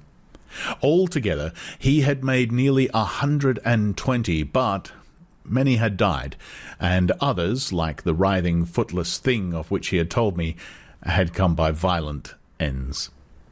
In answer to my question, Montgomery said that they actually bore offspring, but that these generally died. When they lived, Moreau took them and stamped the human form upon them. There was no evidence of the inheritance of their acquired human characteristics. The females were less numerous than the males, and liable to much furtive persecution in spite of the monogamy the law enjoined. It would be impossible for me to describe these beast people in detail. My eyes had no training in details, and unhappily I cannot sketch. Most striking, perhaps, in their general appearance was the disproportion between the legs of these creatures and the length of their bodies. And yet, so relative is our idea of grace, my eye became habituated to their forms, and at last I even fell in with their persuasion that my own long thighs were ungainly. Another point was the forward carriage of the head and the clumsy and inhuman curvature of the spine. Even the ape-man lacked that inward sinuous curve of the back which makes the human figure so graceful. Most had their shoulders hunched clumsily, and their short forearms hung weakly at their sides. Few of them were conspicuously hairy, at least until the end of my time upon the island. The next most obvious deformity was in their faces, almost all of which were prognathous, malformed about the ears, with large and protuberant noses, very furry or very bristly hair, and often strangely coloured or strangely placed eyes. None could laugh, though the ape-man had a chattering titter. Beyond these general characters, their heads had little in common. Each preserved the quality of its particular species, the human mark distorted, but did not hide the leopard, the ox, or the sow, or other animal or animals from which the creature had been moulded. The voices, too, varied exceedingly. The hands were always malformed, and though some surprised me by their unexpected human appearance, almost all were deficient in the number of digits, clumsy about the fingernails, and lacking any tactile sensibility. The two most formidable animal men were my leopard man and a creature made of hyena and swine. Larger than these were the three bull creatures who pulled in the boat. Then came the silvery, hairy man, who was also the sayer of the law, Maling, and a satyr-like creature of ape and goat. There were 3 swine men and a swine woman, a mare rhinoceros creature, and several other females whose sources I did not ascertain. There were several wolf creatures, a bear bull, and a St. Bernard man. I've already described the ape-man, and there was a particular hateful and evil-smelling old woman made of vixen and bear, whom I hated from the beginning. She was said to be a passionate votary of the law. Several creatures were certain dappled youths and my little sloth creature, but enough of this catalogue. At first I had a shivering horror of the brutes, felt all too keenly that they were still brutes, but insensibly I became a little habituated to the idea of them, and moreover I was affected by Montgomery's attitude towards them. He'd been with them so long that he had come to regard them as almost normal human beings. His London days seemed a glorious, impossible past to him. Only once in a year or so did he go to Arica to deal with Moreau's agent, a trader in animals there. He hardly met the finest type of mankind in that seafaring village of Spanish mongrels. The men aboard ship, he told me, seemed at first just as strange to him as the beast-men seemed to me. Unnaturally long in the leg, flat in the face, prominent in the forehead, suspicious, dangerous, and cold-hearted. In fact, he did not like men. His heart had warmed to me, he thought, because he had saved my life. I fancied even then that he had a sneaking kindness for some of these metamorphosed brutes, a vicious sympathy with some of their ways, but that he attempted to veil it from me at first. Maling, the black-faced man, Montgomery's attendant, the first of the beast folk I had encountered, did not live with the others across the island, but in a small kennel at the back of the enclosure. The creature was scarcely so intelligent as the ape-man, but far more docile, and the most human-looking of all the beast folk, and Montgomery had trained it to prepare food, and indeed to discharge all the trivial domestic offices that were required. It was a complex trophy of Moreau's horrible skill. A bear tainted with dog and ox, and one of the most elaborately made of all his creatures. It treated Montgomery with a strange tenderness and devotion. Sometimes he would notice it, pat it, call it half-mocking, half-jocular names, and so make it caper with extraordinary delight. Sometimes he would ill-treat it, especially after he had been at the whiskey. kicking it, beating it, pelting it with stones or lighted fuses. But whether he treated it well or ill, it loved nothing so much as to be near him. I say I became habituated to the beast people, that 1,000 things which had seemed unnatural and repulsive speedily became natural and ordinary to me. I suppose everything in existence takes its colour from the average hue of our surroundings. Montgomery and Moreau were too particular and individual to keep my general impressions of humanity well defined. I would see one of the clumsy bovine creatures who worked the launch treading heavily through the undergrowth, and find myself asking, trying hard to recall, how he differed from some really human yokel trudging home from his mechanical labours. Or I would meet the fox-bear, woman's vulpine, shifty face, strangely human in its speculative cunning, and even imagine I had met it before in some city byway. Yet, every now and then the beast would flash out upon me beyond doubt or denial. An ugly-looking man, a hunchbacked human savage to all appearance, squatting in the aperture of one of the dens, would stretch its arms and yawn, showing with startling suddenness scissor-edged incisors and sabre-like canines, keen and brilliant as knives. Or in some narrow pathway, glancing with a transitory daring into the eyes of some lithe, white-swathed female figure, I would suddenly see, with a spasmodic revulsion, that she had slit-like pupils, or glancing down, note the curving nail with which she held her shapeless wrap around her. It is a curious thing, by the by, for which I am quite unable to account, that these weird creatures, the females, I mean, had in their earlier days of my stay an instinctive sense of their own repulsive clumsiness, and displayed in consequence a more than human regard for the decency and decorum of extensive costume. 16. How the Beast Folk Taste Blood. My inexperience as a writer betrays me, and I wander from the thread of my story. After I had breakfasted with Montgomery, he took me across the island to see the fumarole and the source of the hot springs into whose scalding waters I had blundered on the previous day. Both of us carried whips and loaded revolvers. While going through a leafy jungle on our road thither, we heard a rabbit squealing. We stopped and listened, but we heard no more, and presently we went on our way, and the incident dropped out of our minds. Montgomery called my attention to certain little pink animals with long hind legs that went leaping through the undergrowth. He told me they were creatures made of the offspring of the beast people that Moreau had invented. He had fancied they might serve for meat, but a rabbit-like habit of devouring their young had defeated this intention. I had already encountered some of these creatures, once during my moonlight flight from the Leopard Man, and once during my pursuit by Moreau on the previous day. By chance, one, hoping to avoid us, leapt into the hole caused by the uprooting of a wind-blown tree. Before it could extricate itself, we managed to catch it. It spat like a cat, scratched and kicked vigorously with its hind legs, and made an attempt to bite, but its teeth were too feeble to inflict more than a painless pinch.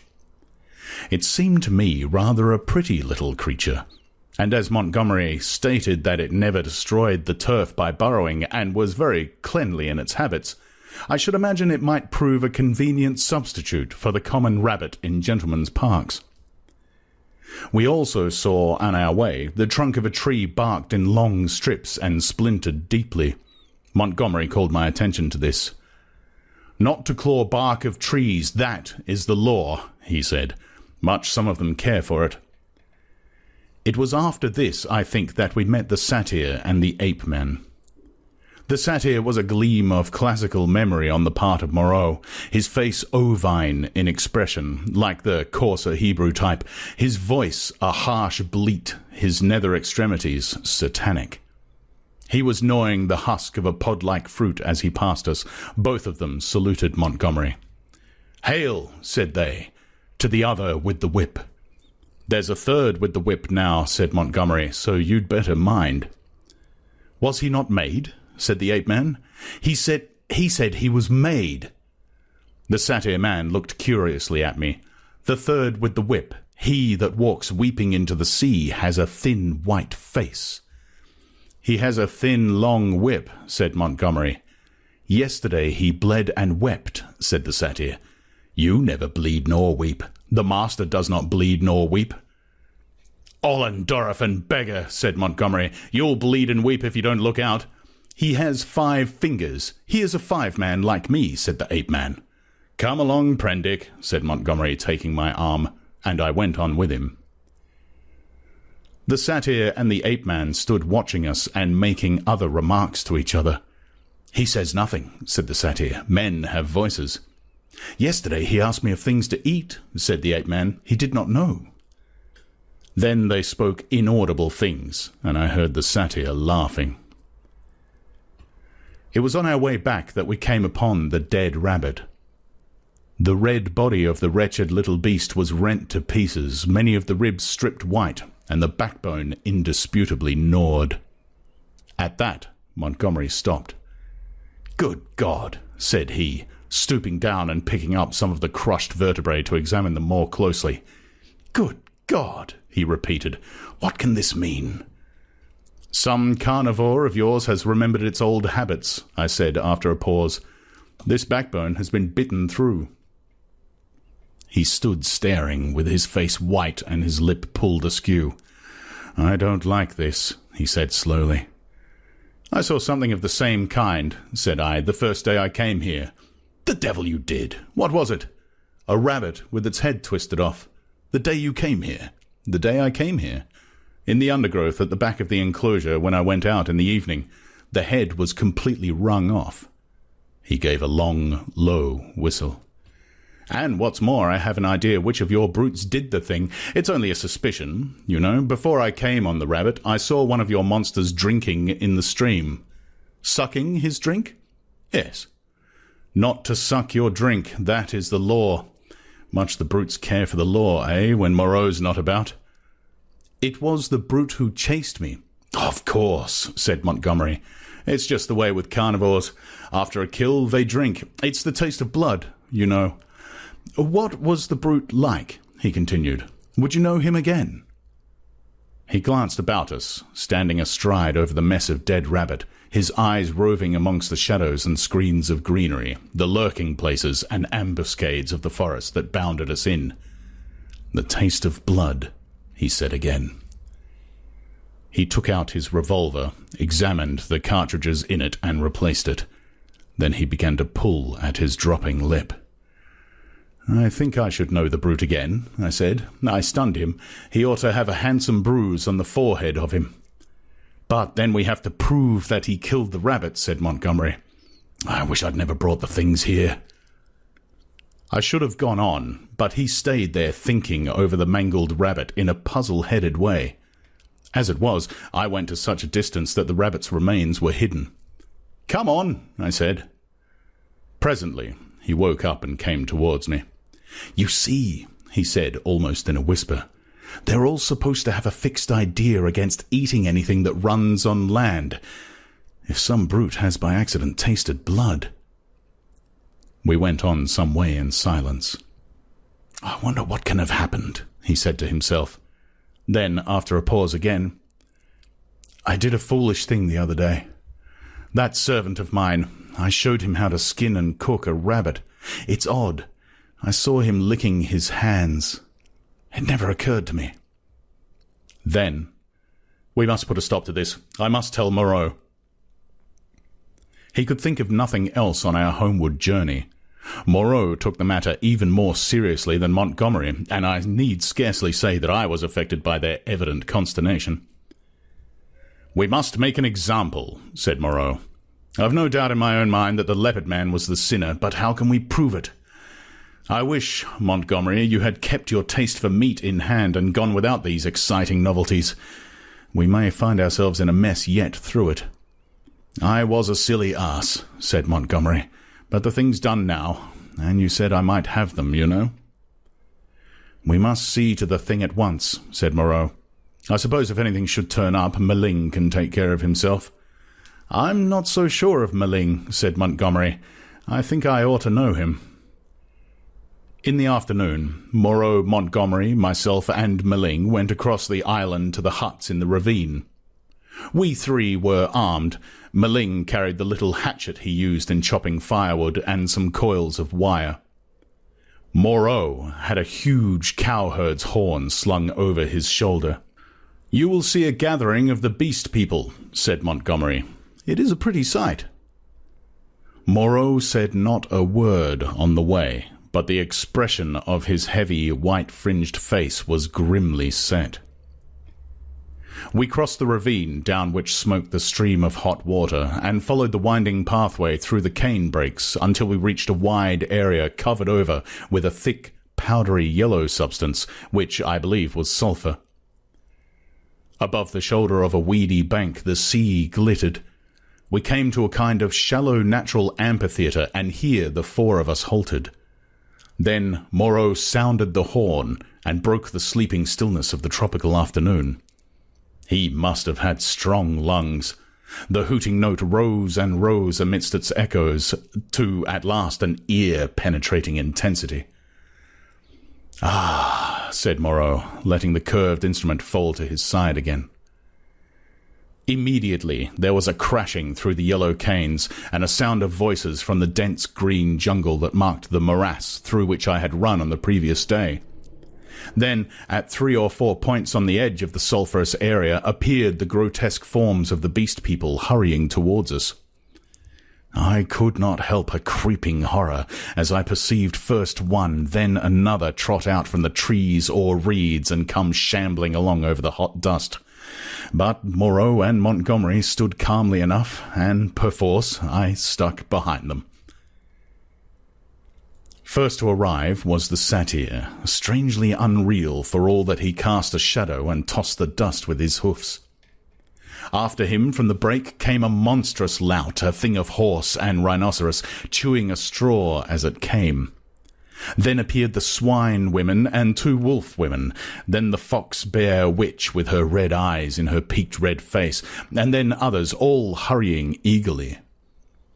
As they came forward, they began to cringe towards Moreau and chant, quite regardless of one another, fragments of the latter half of the litany of the law.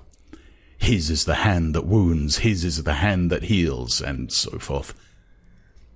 As soon as they had approached within a distance of perhaps 30 yards, they halted, and, bowing on knees and elbows, began flinging the white dust upon their heads. Imagine the scene, if you can. We, 3 blue-clad men with our misshapen black-faced attendant, standing in a wide expanse of sunlit yellow dust under the blazing blue sky, and surrounded by this circle of crouching and gesticulating monstrosities, some almost human save in their subtle expressions and gestures, some like cripples, some so strangely distorted as to resemble nothing but the denizens of our wildest dreams, and beyond, the reedy lines of a canebrake in one direction, a dense tangle of palm trees on the other, separating us from the ravine with the huts, and to the north, the hazy horizon of the Pacific Ocean. 62, 63, counted Moreau. There are 4 more. I do not see the leopard man, said I. Presently, Moreau sounded the great horn again, and at the sound of it all the beast people writhed and grovelled in the dust. Then, slinking out of the canebrake, stooping near the ground and trying to join the dust-throwing circle behind Moreau's back, came the leopard man. The last of the beast people to arrive was the little ape man. The earlier animals, hot and weary with their grovelling, shot vicious glances at him. "Cease!" said Moreau, in his firm, loud voice, and the beast people sat back upon their hams and rested from their worshipping. "Where is the sayer of the law?" said Moreau, and the hairy grey monster bowed his face in the dust. "Say the words," said Moreau. Forthwith, all in the kneeling assembly, swaying from side to side and dashing up the sulphur with their hands, first the right hand and a puff of dust, and then the left, began once more to chant their strange litany. When they reached, "Not to eat flesh or fish, that is the law," Moreau held up his lank white hand. "Stop!" he cried, and there fell absolute silence upon them all. I think they all knew and dreaded what was coming. I looked round at their strange faces. When I saw their wincing attitudes and their furtive dread in their bright eyes, I wondered that I had ever believed them to be men. "That law has been broken," said Moreau. "None escape," from the faceless creature with the silvery hair. "None escape," repeated the kneeling circle of beast people. "Who is he?" cried Moreau, and looked around at their faces, cracking his whip. I fancied the hyena swine looked dejected. So too did the leopard man. Moreau stopped, facing this creature, who cringed towards him with the memory and dread of infinite torment. "Who is he?" repeated Moreau in a voice of thunder. "Evil is he who breaks the law," chanted the sayer of the law. Moreau looked into the eyes of the leopard man and seemed to be dragging the very soul out of the creature. "Who breaks the law?" said Moreau, taking his eyes off his victim and turning towards us. It seemed to me there was a touch of exultation in his voice. "Goes back to the house of pain," they all clamoured. "Goes back to the house of pain, O master! Back to the house of pain! Back to the house of pain!" gabbled the ape-man, as though the idea was sweet to him. "Do you hear?" said Moreau, turning back to the criminal. "My friend— Hello!" For the leopard man, released from Moreau's eyes, had risen straight from his knees, and now, with eyes of flame and his huge feline tusks flashing out from under his curling lips, leapt towards his tormentor. I am convinced that only the madness of unendurable fear could have prompted this attack. The whole circle of 80 monsters seemed to rise about us. I drew my revolver. The two figures collided. I saw Moreau reeling back from the leopard man's blow. There was a furious yelling and howling all about us. Everyone was moving rapidly. For a moment I thought it was a general revolt. The furious face of the leopard man flashed by mine, with Maling close in pursuit. I saw the yellow eyes of the hyena swine blazing with excitement, his attitude as if he were half resolved to attack me. The satyr, too, glared at me over the hyena swine's hunched shoulders. I heard the crack of Moreau's pistol and saw the pink flash dart across the tumult. The whole crowd seemed to swing round in the direction of the glint of fire, and I, too, was swung round by the magnetism of the movement. In another second, I was running, one of a tumultuous shouting crowd, in pursuit of the escaping leopard man. That is all I can tell, definitely. I saw the leopard man strike Moreau, and then everything spun about me until I was running headlong. Maling was ahead, close in pursuit of the fugitive. Behind, their tongues already lolling out, ran the wolf women in great leaping strides. The swine folk followed, squealing with excitement, and the two bull men in their swathings of white. Then came Moreau in a cluster of the beast people, his wide-brimmed straw hat blown off, his revolver in hand, and his lank white hair streaming out. The hyena swine ran beside me, keeping pace with me, and glancing furtively at me out of his feline eyes, and the others came pattering and shouting behind us. The leopard man went bursting his way through the long canes, which sprang back as he passed and rattled in Maling's face. We others in the rear found a trampled path for us when we reached the break. The chase lay through the break for perhaps a quarter of a mile, and then plunged into a dense thicket which retarded our movements exceedingly, though we went through it in a crowd together. Fronds flicking into our faces, ropey creepers catching us under the chin or gripping our ankles, thorny plants hooking into and tearing cloth and flesh together. "He has gone all fours through this," panted Moreau, now just ahead of me. "None escape," said the wolf bear, laughing into my face with the exultation of hunting.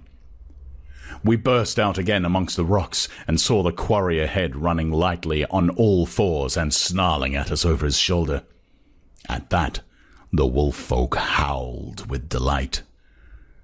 The thing was still clothed, and at a distance its face still seemed human, but the carriage of its 4 limbs were feline, and the furtive droop of its shoulders was distinctly that of a hunted animal.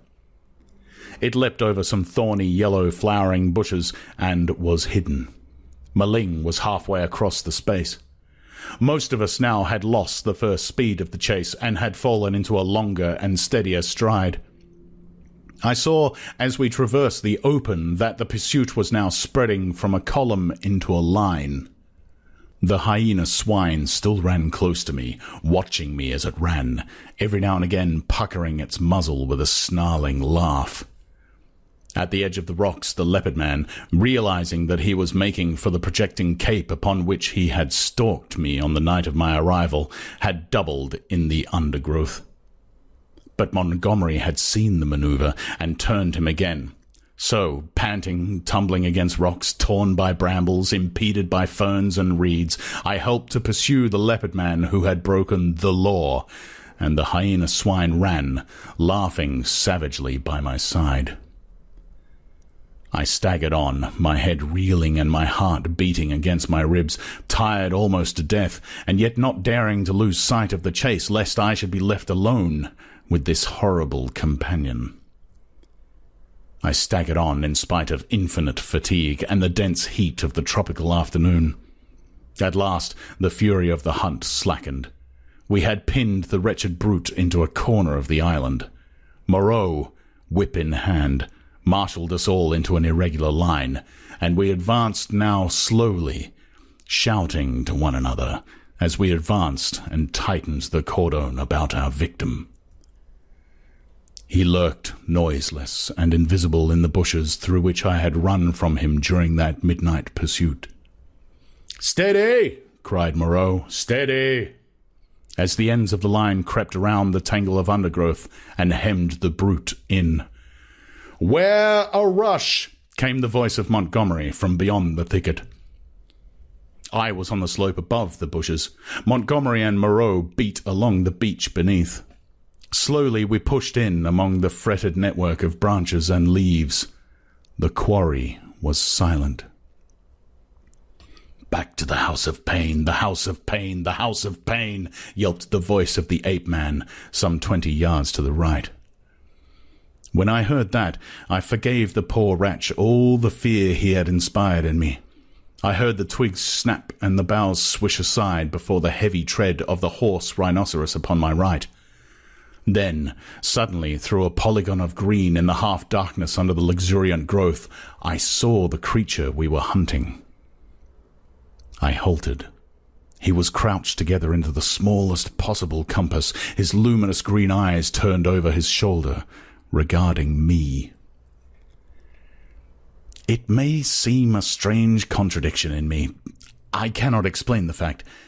But now, seeing the creature there in a perfectly animal attitude, with the light gleaming in its eyes and its imperfectly human face distorted with terror, I realized again the fact of its humanity. In another moment, other of its pursuers would see it, and it would be overpowered and captured, to experience once more the horrible tortures of the enclosure. Abruptly, I slipped out my revolver, aimed between its terror-struck eyes, and fired. As I did so, the hyena swine saw the thing and flung itself upon it with an eager cry, thrusting thirsty teeth into its neck.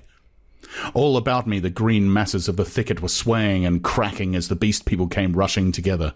One face and then another appeared. "Don't kill it, Prendick!" cried Moreau. "Don't kill it!"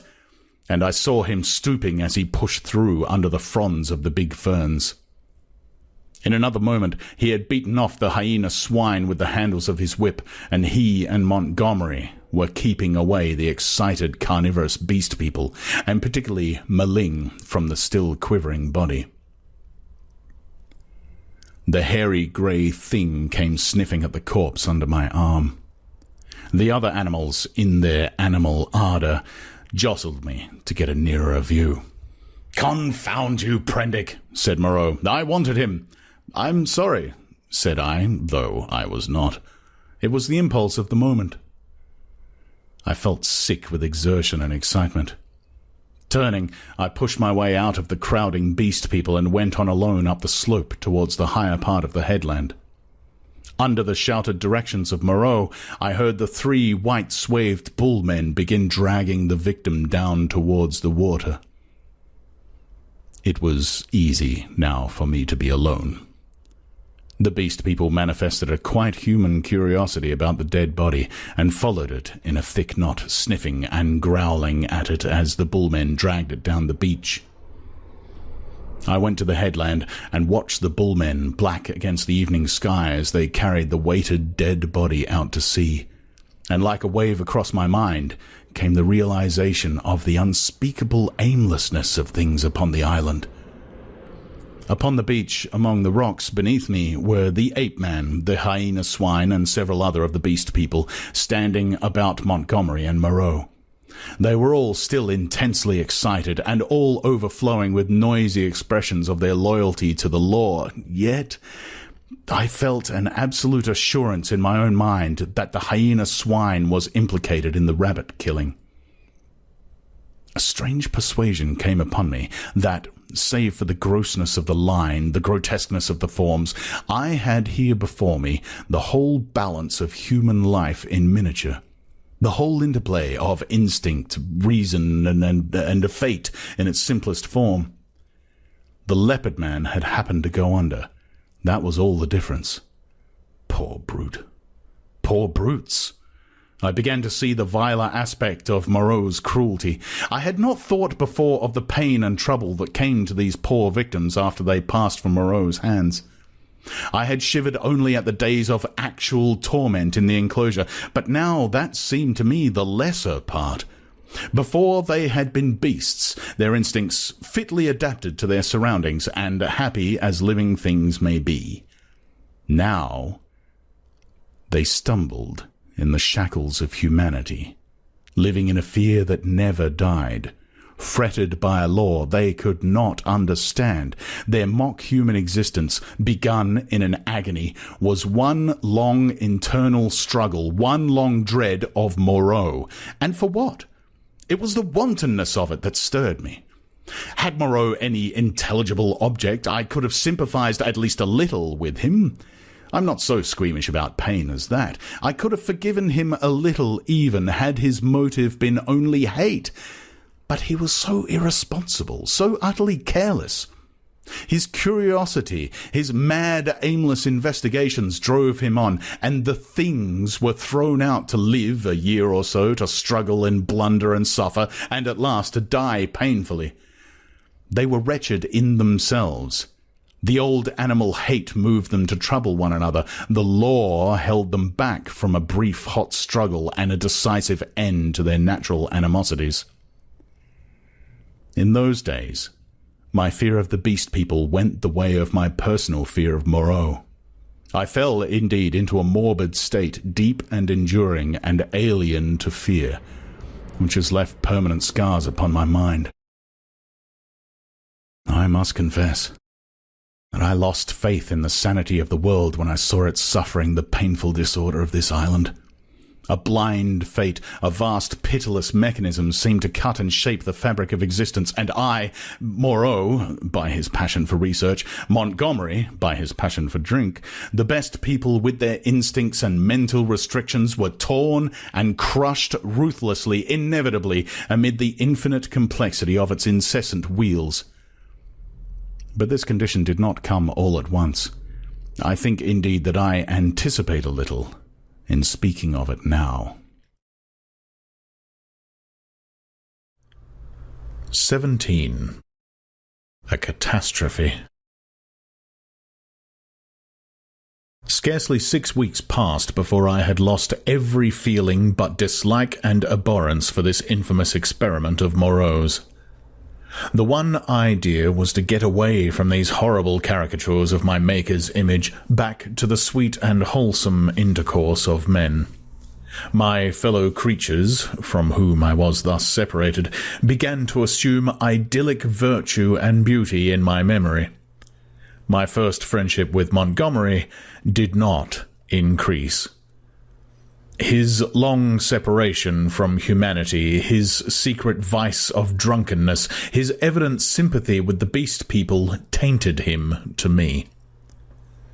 Several times I let him go alone among them. I avoided intercourse with them in every possible way. I spent an increasing proportion of my time upon the beach, looking for some liberating sail that never appeared, until one day there fell upon us an appalling disaster, which put an altogether different aspect upon my strange surroundings. It was about 7 or 8 weeks after my landing, rather more, I think, though I had not troubled to keep account of the time, when this catastrophe occurred. It happened in the early morning, I should think about 6. I had risen and breakfasted early, having been aroused by the noise of 3 beastmen carrying wood into the enclosure. After breakfast, I went to the open gateway of the enclosure and stood there smoking a cigarette and enjoying the freshness of the early morning. Moreau presently came round the corner of the enclosure and greeted me. He passed by me, and I heard him behind me unlock and enter his laboratory. So indurated was I at that time to the abomination of the place that I heard without a touch of emotion the puma victim begin another day of torture. It met its persecutor with a shriek, almost exactly like that of an angry virago. Then, suddenly, something happened. I do not know what to this day. I heard a short, sharp cry behind me, a fall, and turning, saw an awful face rushing upon me. Not human, not animal, but hellish, brown, seamed with red branching scars, red drops starting out upon it, and the lidless eyes ablaze. I threw up my arm to defend myself from the blow that flung me headlong with a broken forearm, and the great monster, swathed in lint and with red-stained bandages fluttering about it, leapt over me and passed. I rolled over and over down the beach, tried to sit up, and collapsed upon my broken arm. Then Moreau appeared, his massive white face all the more terrible for the blood that trickled from his forehead. He carried a revolver in one hand. He scarcely glanced at me, but rushed off at once in pursuit of the puma. I tried the other arm and sat up. The muffled figure in front ran in great striding leaps along the beach, and Moreau followed her. She turned her head and saw him, then doubling abruptly made for the bushes. She gained upon him at every stride. I saw her plunged into them, and Moreau, running slantingly to intercept her, fired and missed as she disappeared. Then he too vanished in the green confusion. I stared after them, and then the pain in my arm flamed up, and with a groan I staggered to my feet. Montgomery appeared in the doorway, dressed and with a revolver in his hand. "Great God, Prendick," he said, not noticing that I was hurt. "That brute's loose, tore the fetter out of the wall. Have you seen them?" Then, sharply, seeing I gripped my arm, "What's the matter?" "I was standing in the doorway," said I. He came forward and took my arm. "Blood on the sleeve," said he, and rolled back the flannel. He pocketed his weapon, felt my arm about painfully, and led me inside. "Your arm is broken," he said, and then, "Tell me exactly how it happened. What happened?" I told him what I had seen, told him in broken sentences with gasps of pain between them, and very dexterously and swiftly he bound my arm meanwhile. He slung it from my shoulder, stood back, and looked at me. "You'll do," he said. "And now?" He thought, and he went out and locked the gates of the enclosure. He was absent some time. I was chiefly concerned about my arm. The incident seemed merely one more of many horrible things. I sat down in the deck chair and, I must admit, swore heartily at the island. The first dull feeling of injury in my arm had already given way to a burning pain when Montgomery reappeared. His face was rather pale, and he showed more of his lower gums than ever. "I can neither see nor hear anything of him," he said. "I've been thinking he may want my help." He stared at me with his expressionless eyes. "That was a strong brute," he said. "It simply wrenched its fetter out of the wall." He went to the window, then to the door, and there turned to me. "I shall go after him," he said. "There's another revolver I can leave with you. To tell you the truth, I feel anxious somehow." He obtained the weapon and put it ready to my hand on the table, then went out, leaving a restless contagion in the air. I did not sit long after he left, but took the revolver in hand and went to the doorway. The morning was still as death. Not a whisper of wind was stirring. The sea was like polished glass, the sky empty, the beach desolate. In my half-excited, half-feverish state, the stillness of things oppressed me. I tried to whistle, and the tune died away. I swore again, the second time that morning. Then I went to the corner of the enclosure and stared inland at the green bush that had swallowed up Moreau and Montgomery. When would they return, and how? Then, far away up the beach, a little grey beast man appeared, ran down to the water's edge, and began splashing about. I strolled back to the doorway, then to the corner again, and so began pacing to and fro like a sentinel upon duty. Once I was arrested by the distant voice of Montgomery bawling, "Cooey! Moreau!" My arm became less painful but very hot. I got feverish and thirsty. My shadow grew shorter. I watched the distant figure until it went away again. Would Moreau and Montgomery never return? 3 seabirds began fighting for some stranded treasure.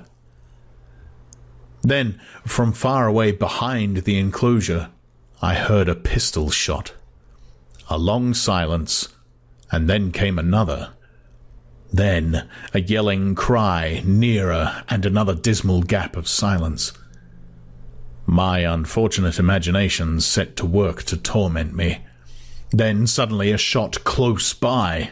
I went to the corner, startled, and saw Montgomery, his face scarlet, his hair disordered, and the knee of his trousers torn. His face expressed profound consternation. Behind him slouched the beast man, Maling, and round Maling's jaws were some queer, dark stains. "Has he come?" said Montgomery. "Moreau?" said I. "No. My God!"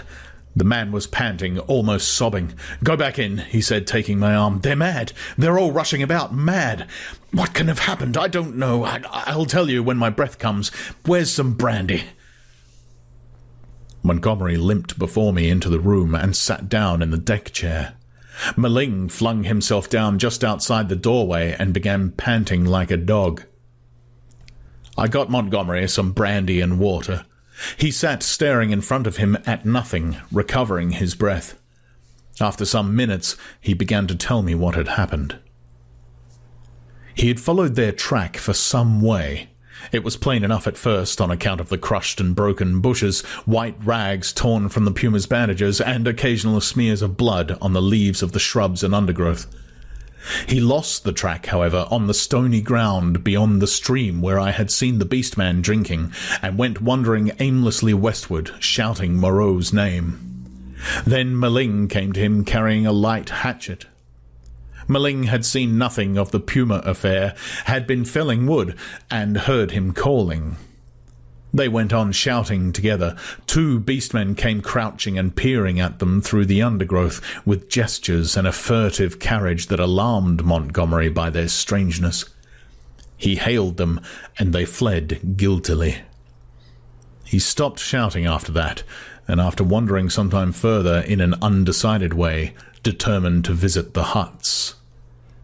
He found the ravine deserted. Growing more alarmed every minute, he began to retrace his steps.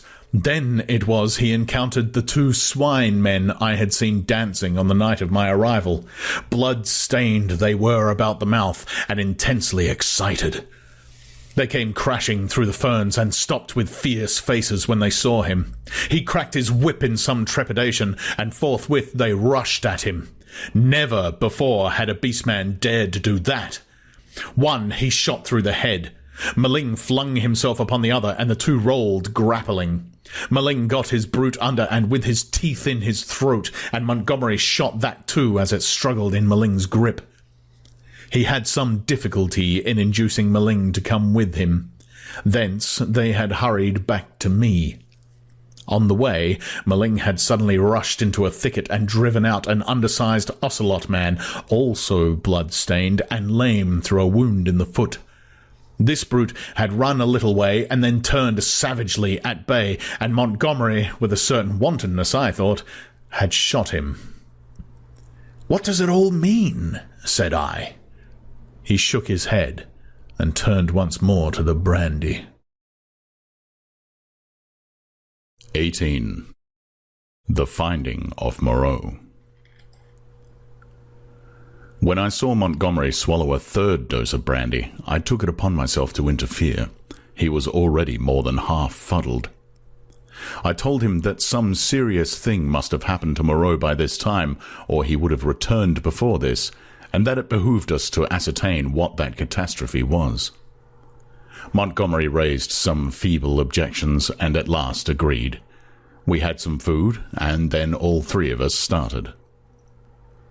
It is possibly due to the tension of my mind at the time, but even now that start into the hot stillness of the tropical afternoon is a singularly vivid impression. Maling went first, his shoulders hunched, his strange black head moving with quick starts as he peered first on this side of the way and then on that. He was unarmed, his axe he had dropped when he encountered the swine man. Teeth were his weapons when it came to fighting. Montgomery followed with stumbling footsteps, his hands in his pockets, his face downcast. He was in a state of muddled sullenness with me on account of the brandy. My left arm was in a sling. It was lucky it was my left, and I carried my revolver in my right. Soon we traced a narrow path through the wild luxuriance of the island, going northwestward, and presently Maling stopped and became rigid with watchfulness. Montgomery also staggered into him and then stopped too. Then, listening intently, we heard, coming through the trees, the sound of voices and footsteps approaching us. "He is dead," said a deep, vibrating voice. "He's not dead, he's not dead," jabbered another. We saw," said several voices. "Hello!" suddenly shouted Montgomery. "Hello there!" "Confound you," said I, and gripped my pistol. There was a silence, then a crashing amongst the interlacing vegetation, first here, then there, and then a half-dozen faces appeared, strange faces lit by a strange light. Maling made a growling noise in his throat. I recognized the ape-man. I had indeed already identified his voice, and two of the white, swathed, brown-featured creatures I had seen in Montgomery's boat. With these were the two dappled brutes and that grey, horribly crooked creature who said the law, with grey hair streaming down its cheeks, heavy grey eyebrows, and grey locks pouring off from a central parting upon its sloping forehead. A heavy, faceless thing, with strange red eyes looking at us curiously from amidst the green. For a space, no one spoke. Then Montgomery hiccuped. "Who said he was dead?" The monkey man looked guiltily at the hairy grey thing.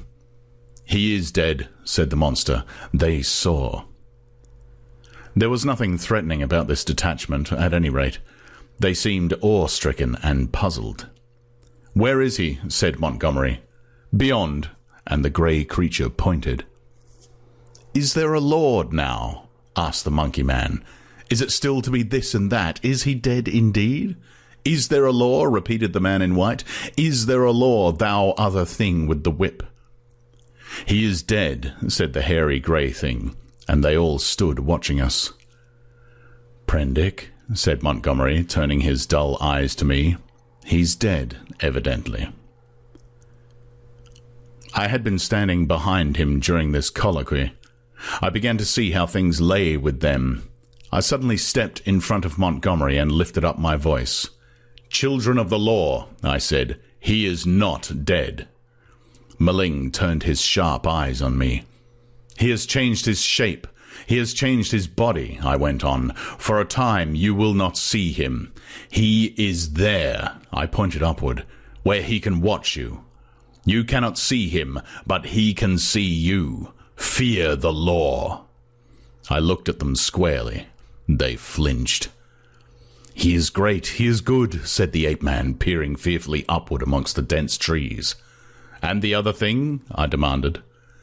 The thing that bled and ran screaming and sobbing, that is dead too, said the grey thing, still regarding me.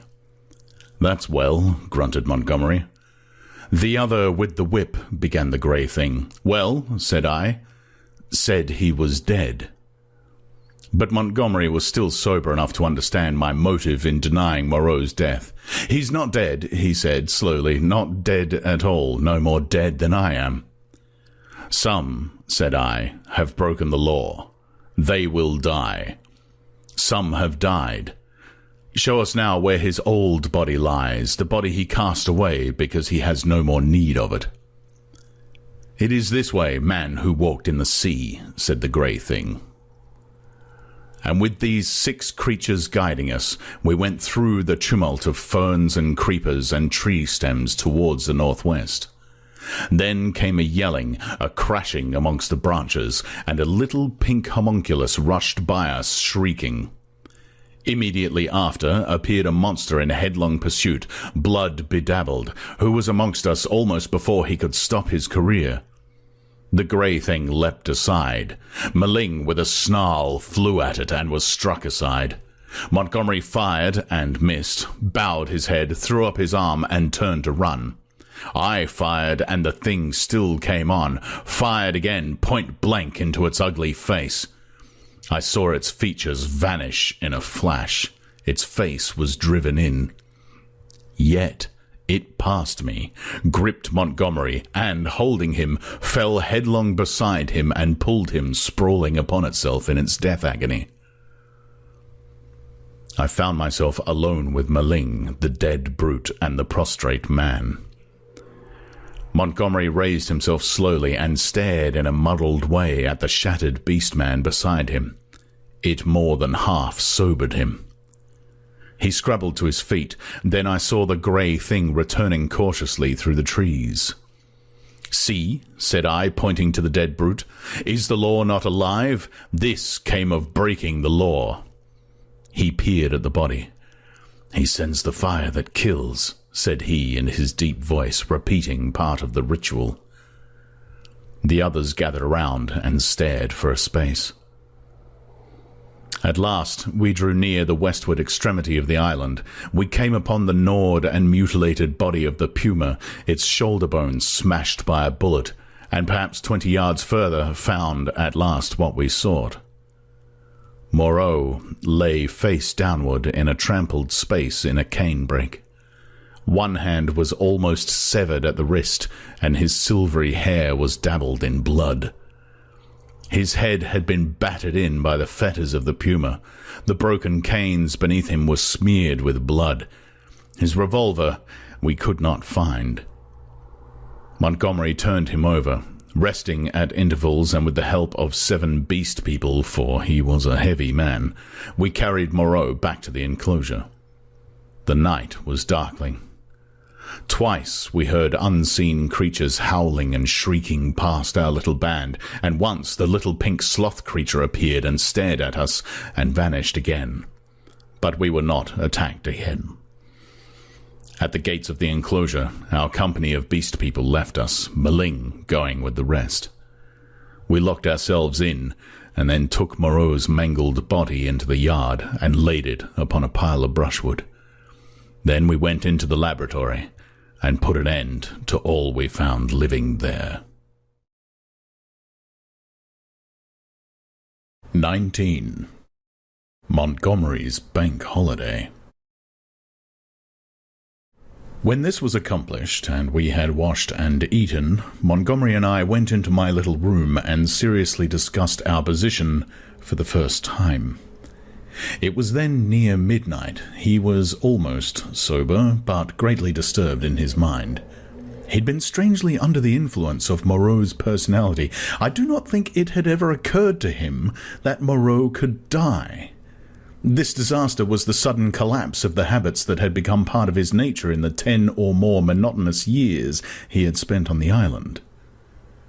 He talked vaguely, answered my questions crookedly, wandered into general questions. "This silly arse of a world," he said, "what a muddle it all is. I haven't had any life. I wonder when it's going to begin. 16 years being bullied by nurses and schoolmasters at their own sweet will. 5 in London, grinding hard at medicine.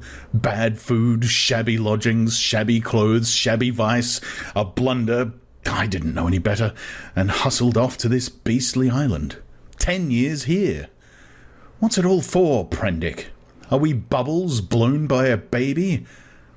It was hard to deal with such ravings. "The thing we have to think of now," said I, "is how to get away from this island." "What's the good of getting away? I'm an outcast. Where am I to join on? It's all very well for you, Prendick. Oh, poor old Moreau. We can't leave him here to have his bones picked. As it is, and besides, what will become of the decent part of the beast folk?" "Well," said I, "that will do tomorrow. I've been thinking we might make the brushwood into a pyre and burn his body, and those other things. Then what will happen with the beast folk?" "I don't know. I suppose that those that were made of beasts of prey will make silly asses of themselves sooner or later. We can't massacre the lot, can we? I suppose that's what your humanity would suggest, but they'll change. They are sure to change." He talked thus inconclusively until at last I felt my temper going. "Damnation!" he exclaimed at some petulance of mine. "Can't you see I'm in a worse hole than you are?" And he got up and went for the brandy. "Drink," he said, returning. "You logic-chopping, chalky-faced saint of an atheist, drink!" "Not I," said I, and sat grimly watching his face under the yellow paraffin flare as he drank himself into a garrulous misery. I have a memory of infinite tedium. He wandered into a maudlin defence of the beast people and of Meling. Meling, he said, was the only thing that had ever really cared for him. And suddenly an idea came to him. "I'm damned," said he, staggering to his feet and clutching the brandy bottle. By some flash of intuition I knew what it was he intended. "You don't give drink to the beast," I said, raising and facing him. "Beast!" said he. "You're the beast. He takes his liquor like a Christian. Come out of the way, Prendick." "For God's sake," said I. "Get out of the way," he roared, and suddenly whipped out his revolver. "Very well," said I, and stood aside, half-minded to fall upon him as he put his hand upon the latch, but deterred by the thought of my useless arm. "You've made a beast of yourself? To the beasts you may go." He flung the doorway open and stood half-facing me between the yellow lamplight and the pallid glare of the moon. His eye sockets were blotches of black under his stubby eyebrows. "You're a solemn prig, Prendick, a silly ass. You're always fearing and fancying. We're on the edge of things. I'm bound to cut my throat tomorrow. I'm going to have a damned bank holiday tonight." He turned and went out into the moonlight. "Meling!" he cried. "Meling, old friend!" 3 dim creatures in the silvery light came along the edge of the one beach. One a white-wrapped creature, the other 2 blotches of blackness following it. They halted, staring. Then I saw Melling's hunched shoulders as he came round the corner of the house. "Drink!" cried Montgomery. "Drink, you brutes! Drink and be men! Damn, I'm the cleverest! Moreau forgot this. This is the last touch. Drink, I tell you!" And waving the bottle in his hand, he started off at a kind of quick trot to the westward, Meling ranging himself between him and the 3 dim creatures who followed. I went to the doorway. They were already indistinct in the mist of the moonlight before Montgomery halted. I saw him administer a dose of the raw brandy to Maling and saw the 5 figures melt into one vague patch. "Sing!" I heard Montgomery shout. "Sing all together! Confound old Prendick! That's right, now again! Confound old Prendick!" The black group broke up into 5 separate figures and wound slowly away from me along the band of shining beach. Each went howling at his own sweet will, yelping insults at me or giving whatever other vent this new inspiration of brandy demanded. Presently I heard Montgomery's voice shouting, "Right turn!" and they passed with their shouts and howls into the blackness of the landward trees. Slowly, very slowly, they receded into silence. The peaceful splendor of the night healed again. The moon was now past the meridian and travelling down the west. It was at its full and very bright, riding through the empty blue sky. The shadow of the wall lay a yard wide and of inky blackness at my feet. The eastward sea was a featureless grey, dark and mysterious, and between the sea and the shadow the great sands of volcanic glass and crystals flashed and shone like a beach of diamonds. Behind me the paraffin lamp flared hot and ruddy. Then I shut the door, locked it, and went into the enclosure where Moreau lay beside his latest victims, the staghounds and the llama and some other wretched brutes, with his massive face calm even after his terrible death, and with the hard eyes open staring at the dead white moon above. I sat down upon the edge of the sink, and with my eyes upon that ghastly pile of silvery light and ominous shadows, began to turn over my plans. In the morning, I would gather some provisions in the dinghy, and, after setting fire to the pyre before me, push out into the desolation of the high sea once more. I felt that for Montgomery there was no help, that he was, in truth, half akin to these beast folk, unfitted for human kindred. I do not know how long I sat there scheming. It must have been an hour or so. Then my planning was interrupted by the return of Montgomery to my neighbourhood. I heard a yelling from many throats, a tumult of exultant cries passing down towards the beach, whooping and howling and excited shrieks that seemed to come to a stop near the water's edge. The riot rose and fell. I heard heavy blows and the splintering smash of wood, but it did not trouble me then. A discordant chanting began. My thoughts went back to my means of escape. I got up, brought the lamp, and went into a shed to look at some kegs I had seen there. Then I became interested in the contents of some biscuit tins and opened one. I saw something out of the tail of my eye, a red figure, and turned sharply. Behind me lay the yard, vividly black and white in the moonlight, and the pile of wood and faggots on which Moreau and his mutilated victims lay, one over another. They seemed to be gripping one another in one last revengeful grapple. His wounds gaped, black as night, and the blood that had dripped lay in black patches upon the sand. Then I saw, without understanding, the cause of my phantom, a ruddy glow that came and danced and went upon the wall opposite. I misinterpreted this, fancied it was a reflection of my flickering lamp, and turned again to the stores in the shed. I went on rummaging amongst them, as well as a one-armed man could, finding this convenient thing and that, and putting them aside for tomorrow's launch. My movements were slow, and the time passed quickly. Insensibly, the daylight crept upon me. The chanting died down, giving place to a clamour. Then it began again, and suddenly broke into a tumult.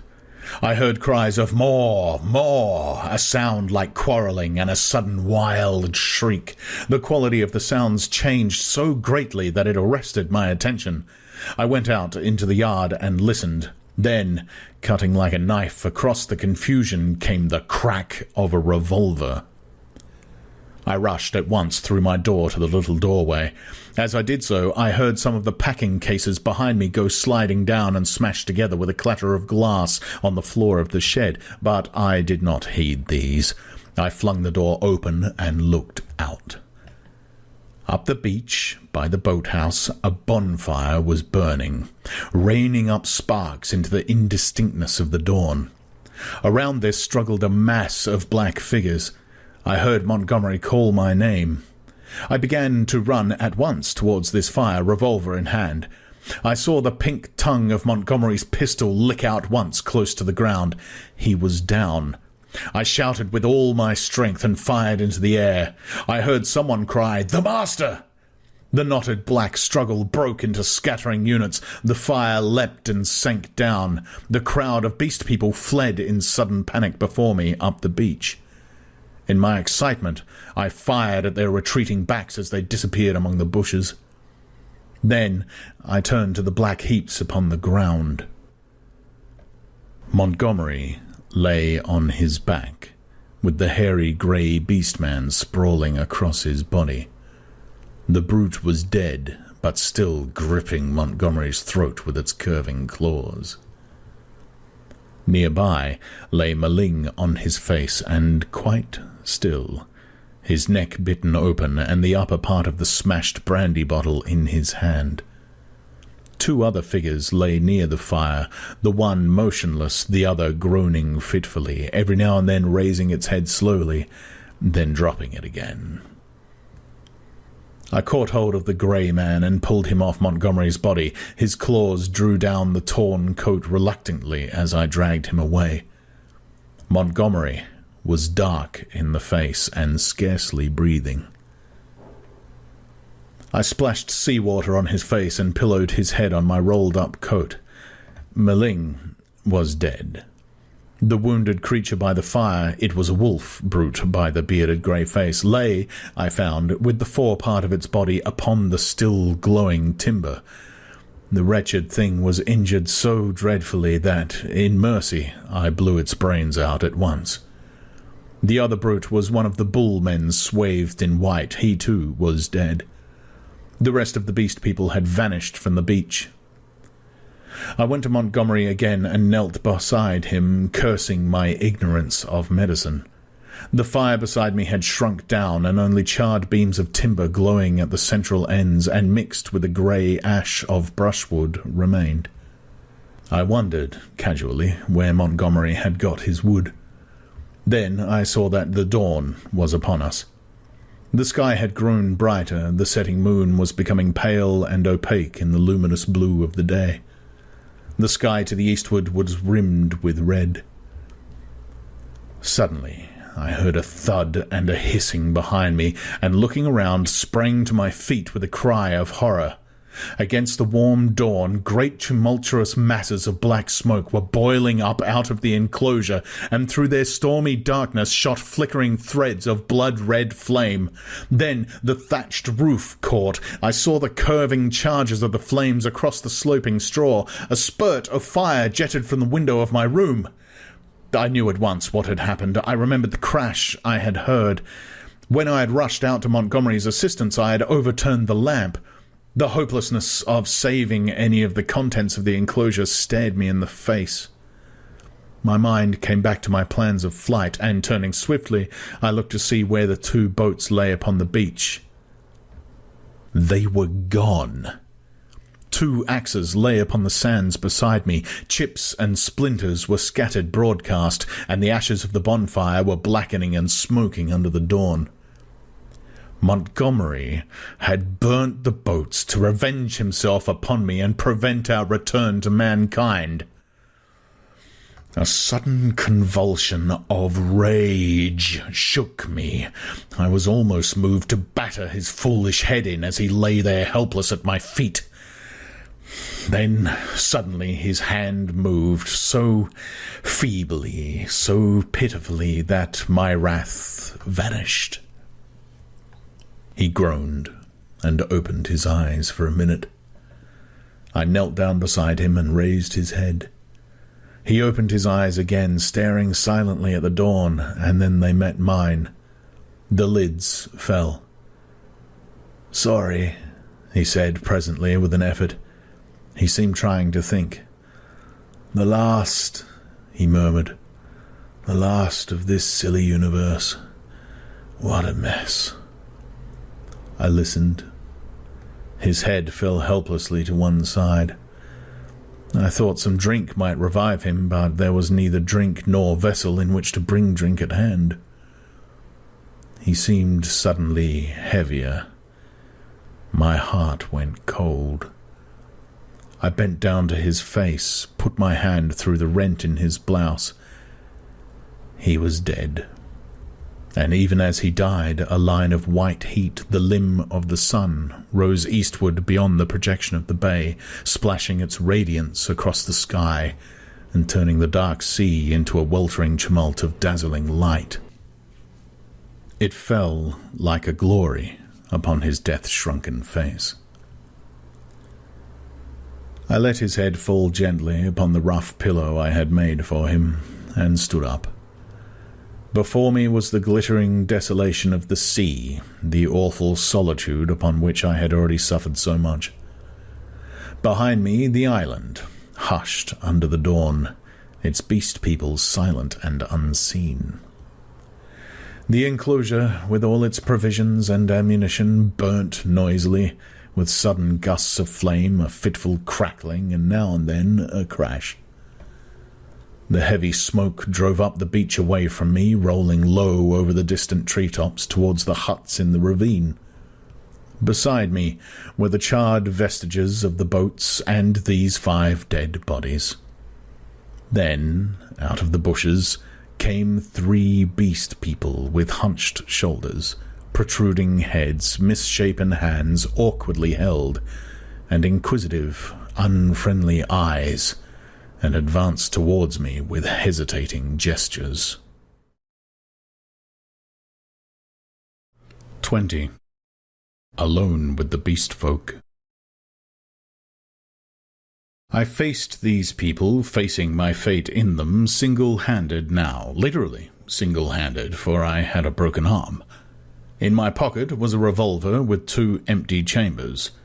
Among the chips scattered about the beach lay the 2 axes that had been used to chop up the boats. The tide was creeping in behind me. There was nothing for it but courage. I looked squarely into the faces of the advancing monsters. They avoided my eyes, and their quivering nostrils investigated the bodies that lay beyond me on the beach. I took a 6 steps, picked up the blood-stained whip that lay beneath the body of the wolf-man, and cracked it. They stopped and stared at me.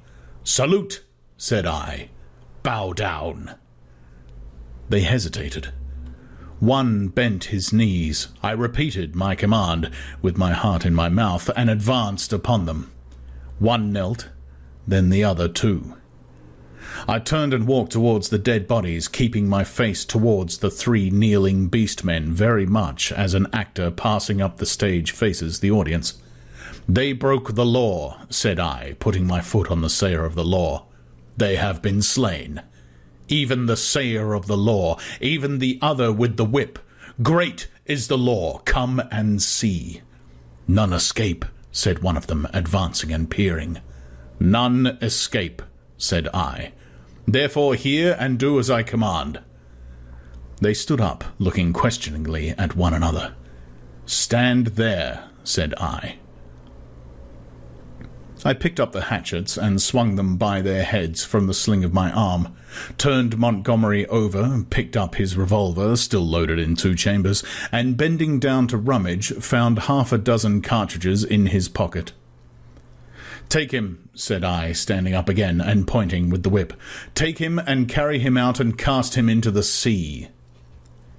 They came forward, evidently still afraid of Montgomery, but still more afraid of my cracking red whiplash, and after some fumbling and hesitation, some whip cracking and shouting, they lifted him gingerly, carried him down to the beach, and went splashing into the dazzling welter of the sea. "On," said I, "on, carry him far." They went in up to their armpits and stood regarding me. "Let go," said I, and the body of Montgomery vanished with a splash. Something seemed to tighten across my chest.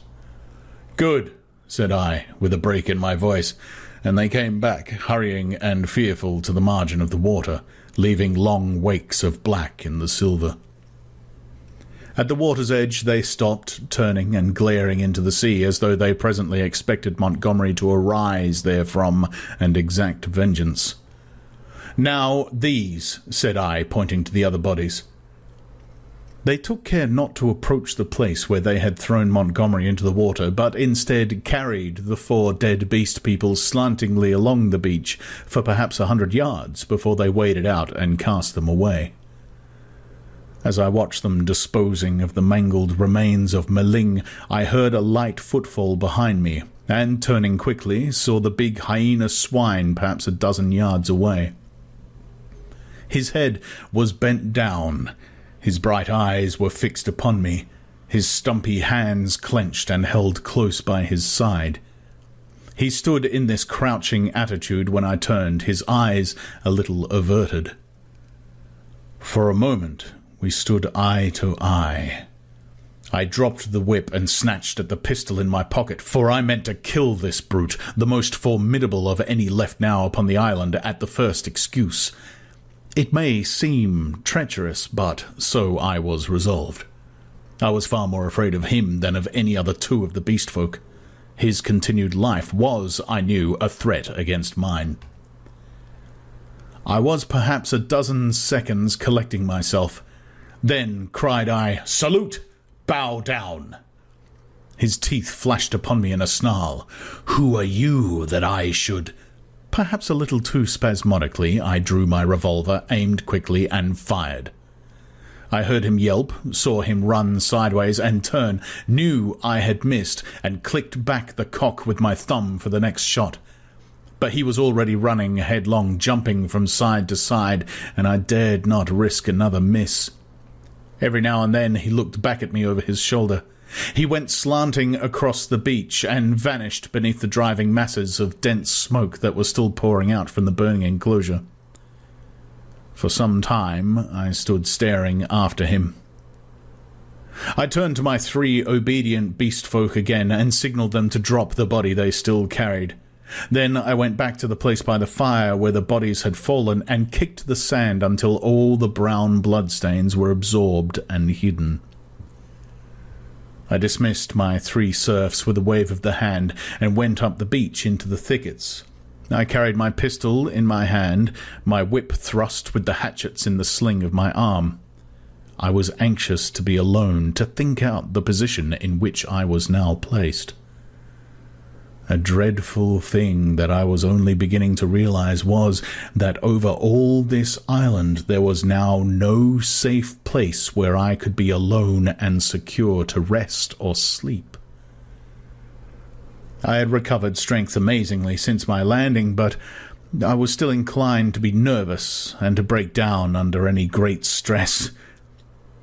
I felt that I ought to cross the island and establish myself with the beast people and make myself secure in their confidence, but my heart failed me. I went back to the beach, and turning eastward past the burning enclosure, made for a point where a shallow spit of coral sand ran out towards the reef.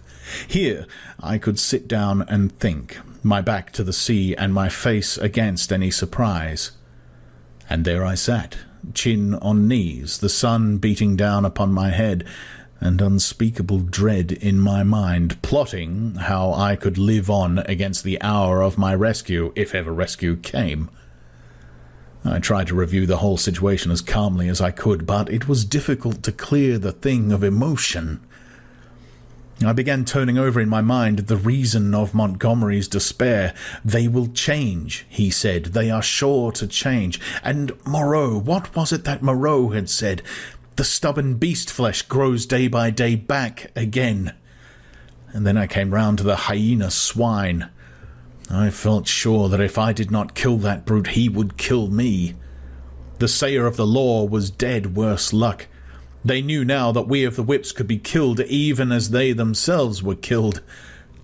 Were they peering at me already out of the green masses of ferns and palms over yonder, watching until I came within their spring? Were they plotting against me? What was the hyena swine telling them?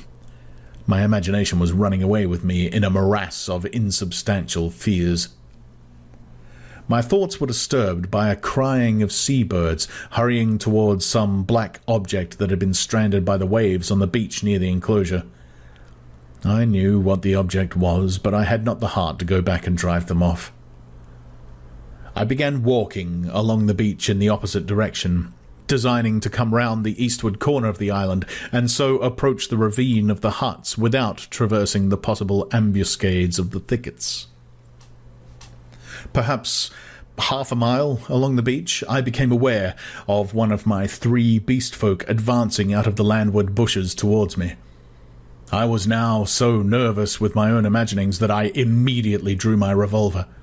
Even the proprietary gesture of the creatures failed to disarm me. He hesitated as he approached. "Go away!" I cried. There was something very suggestive of a dog in the cringing attitude of the creature. It retreated a little way, very like a dog being sent home, and stopped, looking at me imploringly with canine brown eyes. "Go away," said I. "Do not come near me." "May I not come near you?" it said. "No, go away," I insisted, and snapped my whip. Then, putting my whip in my teeth, I stooped for a stone, and with that threat drove the creature away.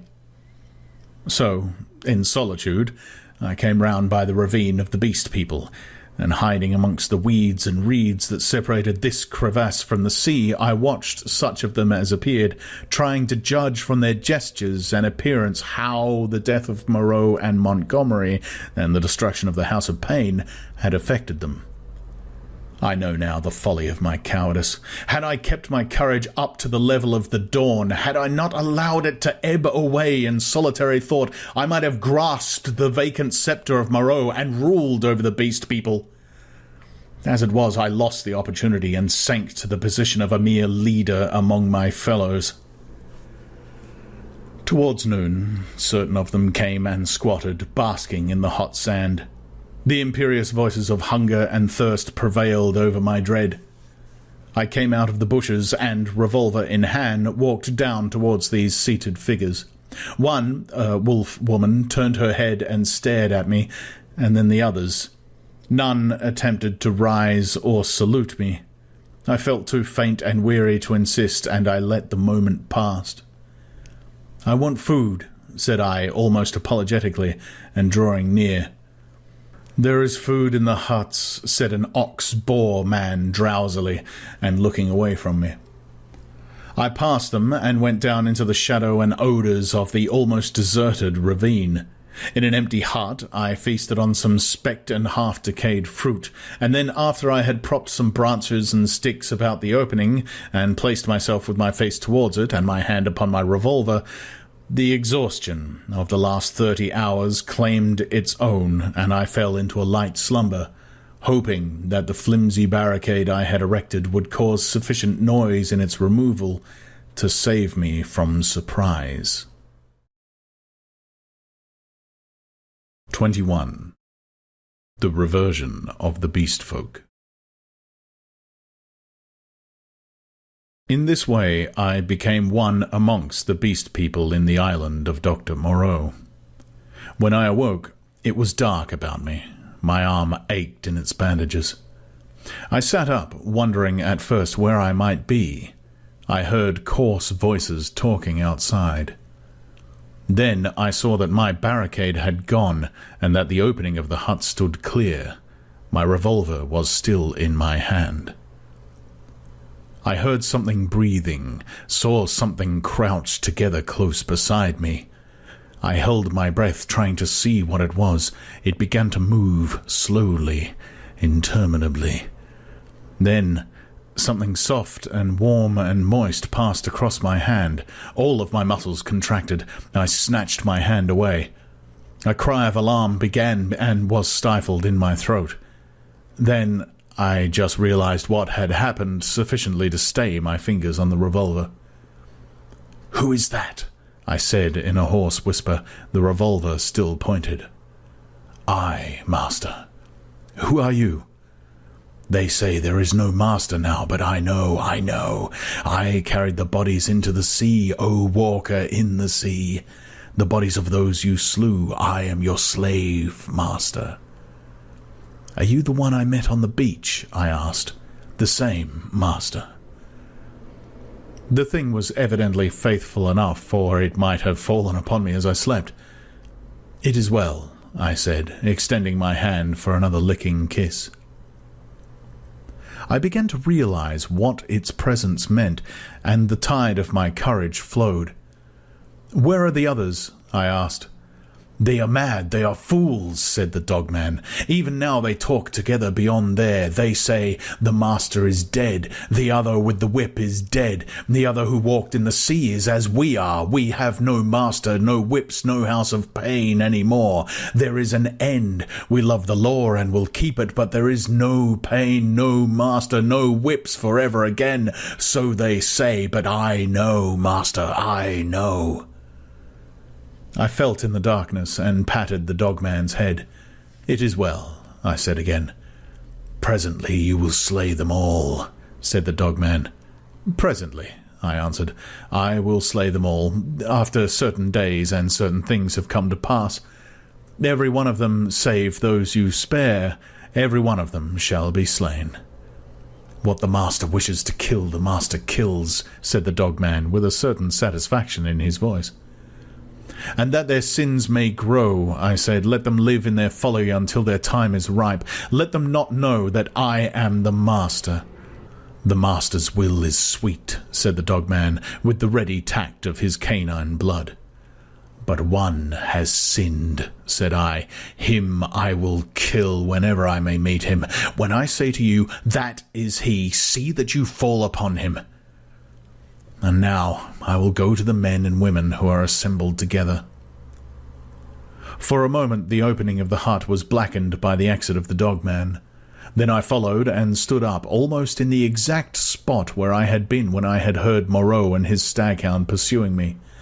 But now it was night, and all the miasmatic ravine around me was black, and beyond, instead of a green sunlit slope, I saw a red fire, before which hunched grotesque figures moving to and fro.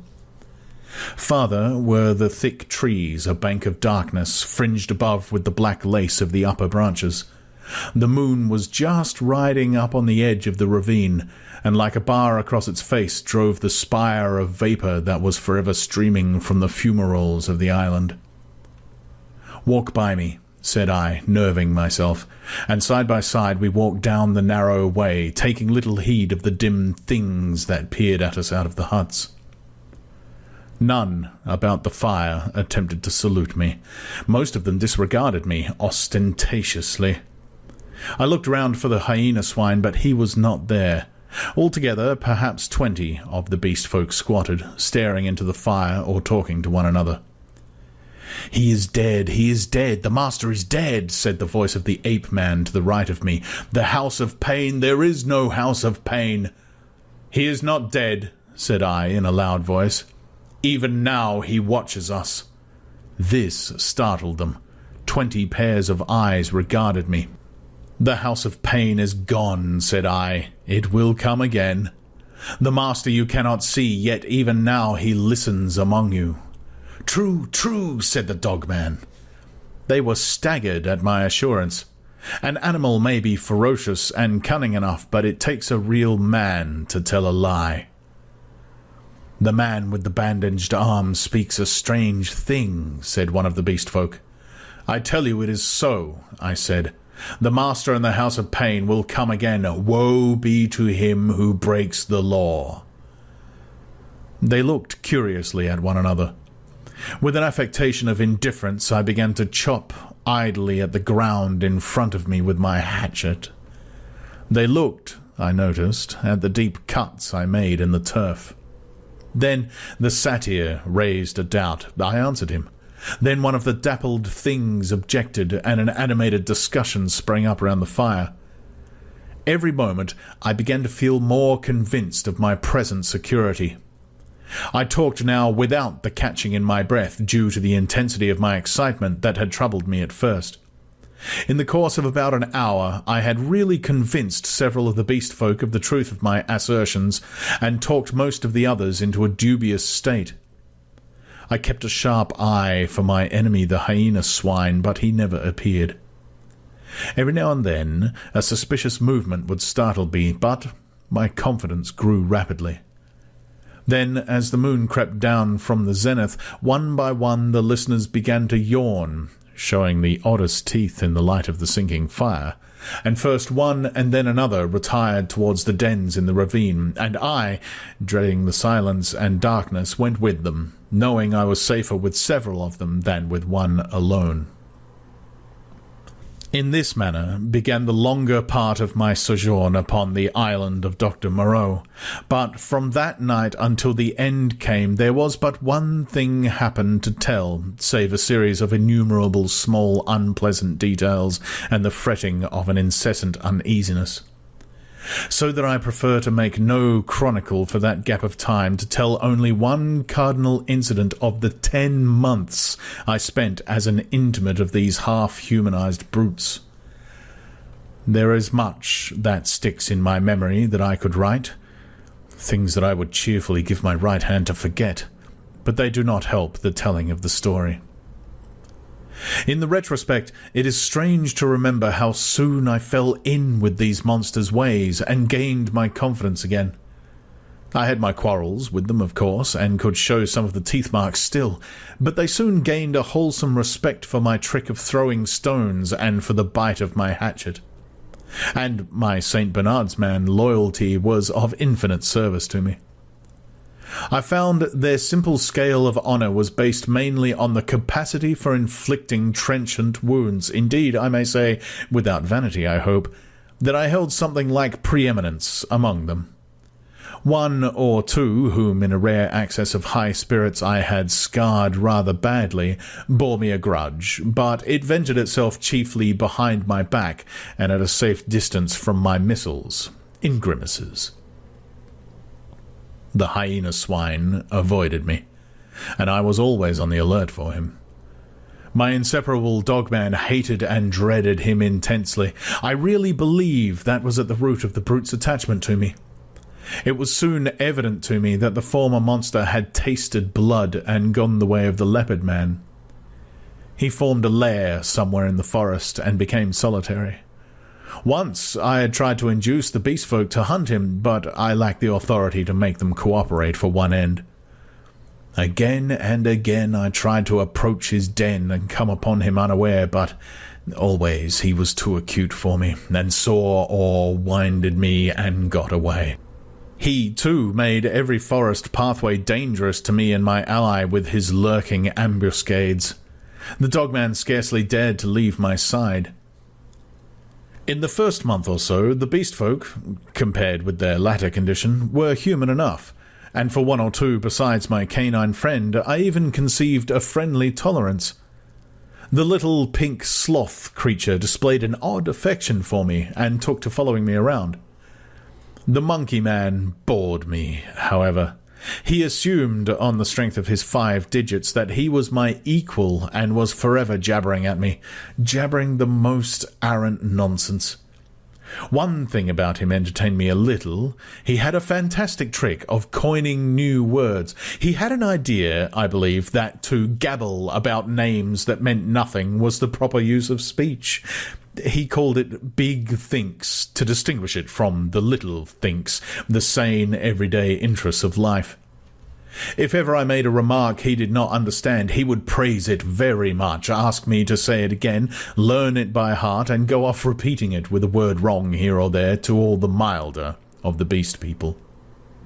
He thought nothing of what was plain and comprehensible. I invented some very curious big thinks for his especial use. I think now that he was the silliest creature I ever met.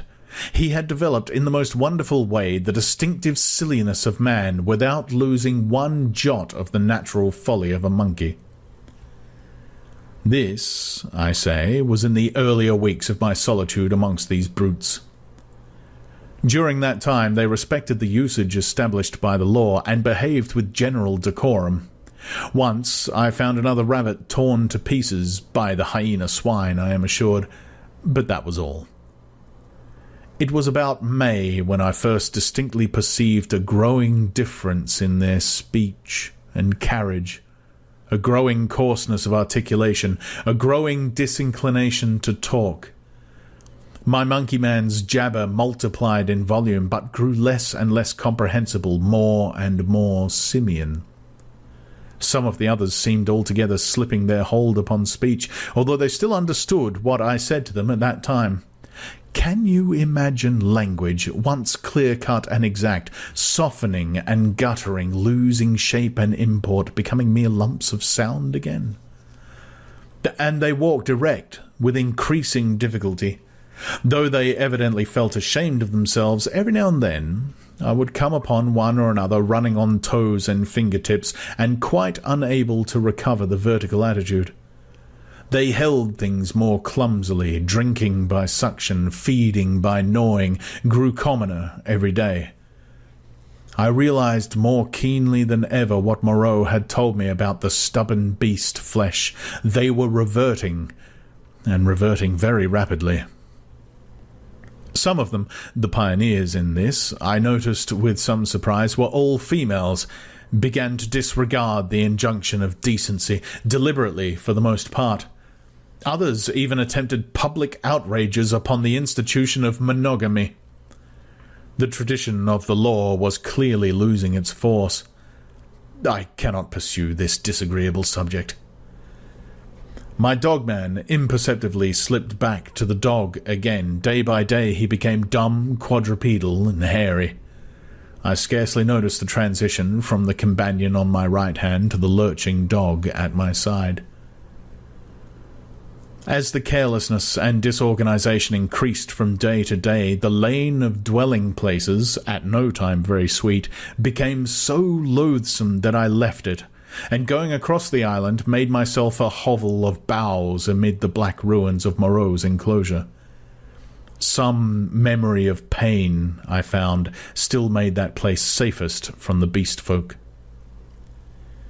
It would be impossible to detail every step of the lapsing of these monsters, to tell how day by day the human semblance left them, how they gave up bandagings and wrappings, abandoned at last every stitch of clothing, how the hair began to spread over the exposed limbs, how their foreheads fell away and their faces projected, how the quasi-human intimacy I had permitted myself with some of them in the first months of my loneliness became a shuddering horror to recall. The change was slow and inevitable. For them and for me, it came without any definite shock. I still went among them in safety, because no jolt in the downward glide had released the increasing charge of explosive animalism that ousted the human day by day. But I began to fear that soon now that shock must come. My St. Bernard brute followed me to the enclosure every night, and his vigilance enabled me to sleep at times in something like peace. The little pink sloth thing became shy, and left me to crawl back to its natural life once more among the tree branches. We were in just the state of equilibrium that would remain if one of those happy family cages which animal tamers exhibit, if the tamer were to leave it forever. Of course, these creatures did not decline into such beasts as the reader had seen in zoological gardens, into ordinary bears, wolves, tigers, oxen, swine, and apes. There was something strange about each. In each, Moreau had blended this animal with that. One perhaps was ursine chiefly, another feline chiefly, another bovine chiefly, but each was tainted with another creature. A kind of generalized animalism appeared through the specific dispositions, and the dwindling shreds of the humanity still startled me every now and then. A momentary recrudescence of speech, perhaps, an unexpected dexterity of the forefeet, a pitiful attempt to walk erect. I, too, must have undergone strange changes. My clothes hung about me as yellow rags, through whose rents showed the tanned skin. My hair grew long and became matted together. I am told that even now my eyes have a strange brightness, a swift alertness of movement. At first I spent the daylight hours on the southward beach, watching for a ship, hoping and praying for a ship. I counted on the Ipecacuanha returning as the year wore on, but she never came. 5 times I saw sails and thrice smoke, but nothing ever touched the island. I always had a bonfire ready, but no doubt the volcanic reputation of the island was taken into account for that. It was only about September or October that I began to think of making a raft. By that time my arm had healed, and both my hands were at my service again. At first I found my helplessness appalling. I had never done any carpentry or such-like work in my life, and I spent day after day in experimental chopping and binding among the trees. I had no ropes, and could hit on nothing wherewith to make ropes. None of the abundant creepers seemed limber or strong enough, and with all my litter of scientific education I could not devise any way of making them so. I spent more than a fortnight grubbing among the black ruins of the enclosure and on the beach where the boats had been burnt, looking for nails and other stray pieces of metal that might prove of service. Now and then some beast creature would watch me and go leaping off when I called to it. There came a season of thunderstorms and heavy rain, which greatly retarded my work, but at last the raft was completed. I was delighted with it, but with a certain lack of practical sense which has always been my bane, I had made it a mile or more from the beach, and before I dragged it down to the beach the thing had fallen to pieces.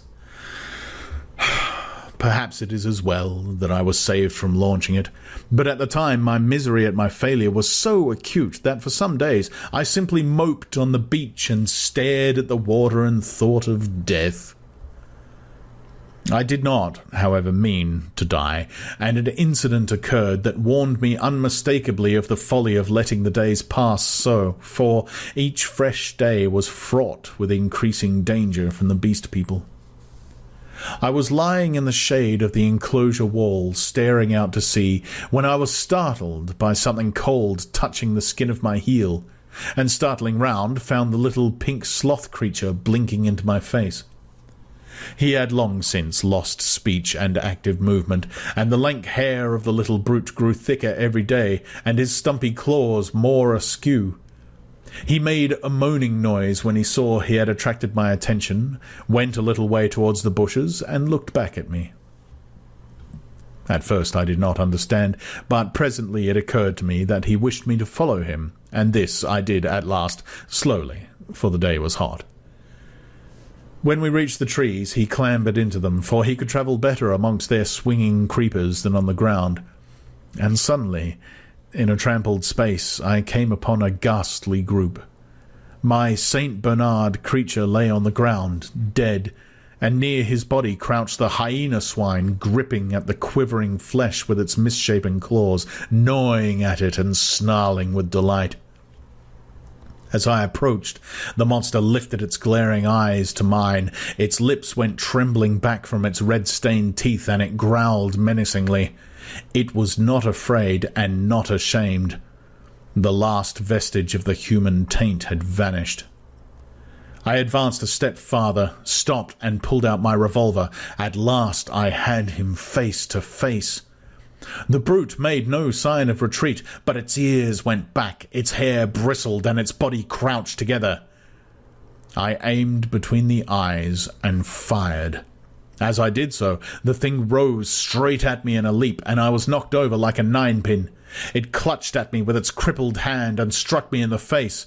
Its spring carried it over me. I fell under the hind part of its body, but, luckily, I had hit as I meant, and it had died even as it leapt.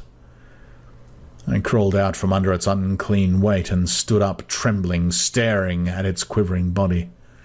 That danger, at least, was over, but this, I knew, was only the first of the series of relapses that must come.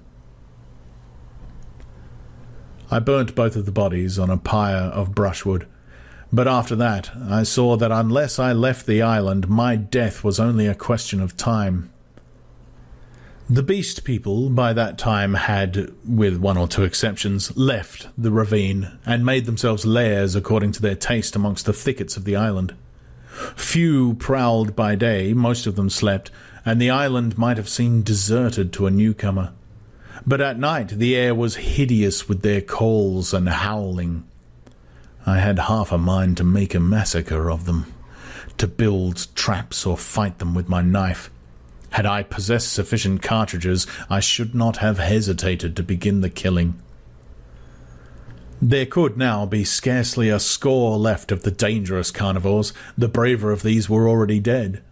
After the death of this poor dog of mine, my last friend, I too adopted to some extent the practice of slumbering in the daytime in order to be on my guard at night. I rebuilt my den in the walls of the enclosure with such a narrow opening that anything attempting to enter must necessarily make a considerable noise. The creatures had lost the art of fire, too, and recovered their fear of it. I turned once more, almost passionately now, to hammering together stakes and branches to form a raft for my escape. I found 1,000 difficulties. I am an extremely unhandy man. My schooling was over before the days of Slodged. But most of the requirements of a raft I met at last in some clumsy, circuitous way or another, and this time I took care of the strength. The only insurmountable obstacle was that I had no vessel to contain the water I should need if I floated forth upon these untravelled seas. I would have even tried pottery, but the island contained no clay. I used to go moping about the island, trying with all my might to solve this one last difficulty. Sometimes I would give way to wild outbursts of rage and hack and splinter some unlucky tree in my intolerable vexation. But I could think of nothing. And then came a day, a wonderful day, which I spent in ecstasy. I saw a sail to the southwest, a small sail like that of a little schooner, and forthwith I lit a great pile of brushwood and stood by it in the heat of it and the heat of the midday sun, watching. All day I watched that sail, eating or drinking nothing, so that my head reeled, and the beasts came and glared at me and seemed to wonder, and went away. It was still distant when the night came and swallowed it up, and all night I toiled to keep my blaze bright and high, and the eyes of the beasts shone out of the darkness, marvelling. In the dawn the sail was nearer, and I saw it was the dirty lug sail of a small boat, but it sailed strangely. My eyes were weary with watching, and I peered and could not believe them. 2 men were in the boat, sitting low down, one by the bows and the other at the rudder. The head was not kept to the wind. It yawed and fell away. As the day grew brighter, I began waving the last rag of my jacket to them, but they did not notice me, and sat still, facing each other. I went to the lowest point of the low headland and gesticulated and shouted. There was no response, and the boat kept on her aimless course, making slowly, very slowly, for the bay. Suddenly, a great white bird flew up out of the boat, and neither of the men stirred nor noticed it. It circled round, and then came sweeping overhead with its strong wings outspread. Then I stopped shouting, and sat down on the headland, and rested my chin on my hands and stared. Slowly, the boat drove past towards the west. I would have swum out to it, but something, a cold, vague fear, kept me back. In the afternoon, the tide stranded the boat, and left it 100 yards or so to the westward of the ruins of the enclosure. The men in it were dead. Had been dead so long that they fell to pieces when I tilted the boat on its side and dragged them out. One had a shock of red hair like the captain of the Ipecacuanha, and the dirty white cap lay in the bottom of the boat. As I stood beside the boat, 3 of the beasts came slinking out of the bushes and sniffing towards me. One of my spasms of disgust came upon me. I thrust the little boat down the beach and clambered on board her. Two of the brutes were wolf beasts and came forward with quivering nostrils and glittering eyes. The third was the horrible nondescript of bear and bull. When I saw them approaching those wretched remains, heard them snarling at one another and caught the gleam of their teeth, a frantic horror succeeded my repulsion. I turned my back upon them, struck the lug, and began paddling out to sea. I could not bring myself to look behind me. I lay, however, between the reef and the island that night, and the next morning went round to the stream and filled the empty keg aboard with water. Then, with such patience as I could command, I collected a quantity of fruit and waylaid and killed 2 rabbits with my last 3 cartridges. While I was doing this, I left the boat moored to an inland projection of the reef, for fear of the beast people. 22. The Man Alone. In the evening I started, and drove out to sea before a gentle wind from the southwest, slowly, steadily, and the island grew smaller and smaller, and the lank spire of smoke dwindled to a finer and finer line against the hot sunset. The ocean rose around me, hiding that low, dark patch from my eyes. The daylight, the trailing glory of the sun, went streaming out of the sky, was drawn aside like some luminous curtain, and at last I looked into the blue gulf of immensity which the sunshine hides, and saw the floating hosts of the stars. The sea was silent. The sky was silent. I was alone with the night and silence. So I drifted for 3 days, eating and drinking sparingly, and meditating upon all that had happened to me, not desiring very greatly then to see men again. One unclean rag was about me, my hair a black tangle. No doubt my discoverers thought me a madman. It is strange, but I felt no desire to return to mankind. I was only glad to be quit of the foulness of the beast people. And on the 3rd day I was picked up by a brig from a pier to San Francisco. Neither the captain nor the mate would believe my story, judging that solitude and danger had made me mad, and fearing their opinion might be that of others, I refrained from telling my adventure further, and professed to recall nothing that had happened to me between the loss of the Lady Vane and the time when I was picked up again, the space of a year. I had to act with the utmost circumspection to save myself from the suspicion of insanity. My memory of the law, of the 2 dead sailors, of the ambuscades, of the darkness of the body in the canebrake haunted me, and unnatural as it seems, with my return to mankind came, instead of that confidence and sympathy I had expected, a strange enhancement of the uncertainty and dread I had experienced during my stay upon the island. No one would believe me. I was almost as queer to men as I had been to the beast people. I may have caught something of the natural wildness of my companions. They say that terror is a disease, and anyhow I can witness that for several years now a restless fear has dwelt in my mind, such a restless fear as a half-tamed lion cub may feel. My trouble took the strangest form. I could not persuade myself that the men and women I'd met were not also another beast people, animals half-wrought into the outward image of human souls, and that they would presently begin to revert, to show first this bestial mark and then that. But I have confided my case to a strangely able man, a man who had known Moreau, and seemed half to credit my story, a mental specialist, and he has helped me mightily, though I do not expect that terror of the island will ever altogether leave me. At most times it lies far in the back of my mind, a mere distant cloud, a memory and a faint distrust, but there are times when the little cloud spreads until it obscures the whole sky. Then I look about me at my fellow men, and I go in fear. I see faces keen and bright, others dull or dangerous, others unsteady, insincere, none that have the calm authority of a reasonable soul. I felt as though the animal was surging up through them, and that presently the degradation of the islanders will be played over again on a larger scale.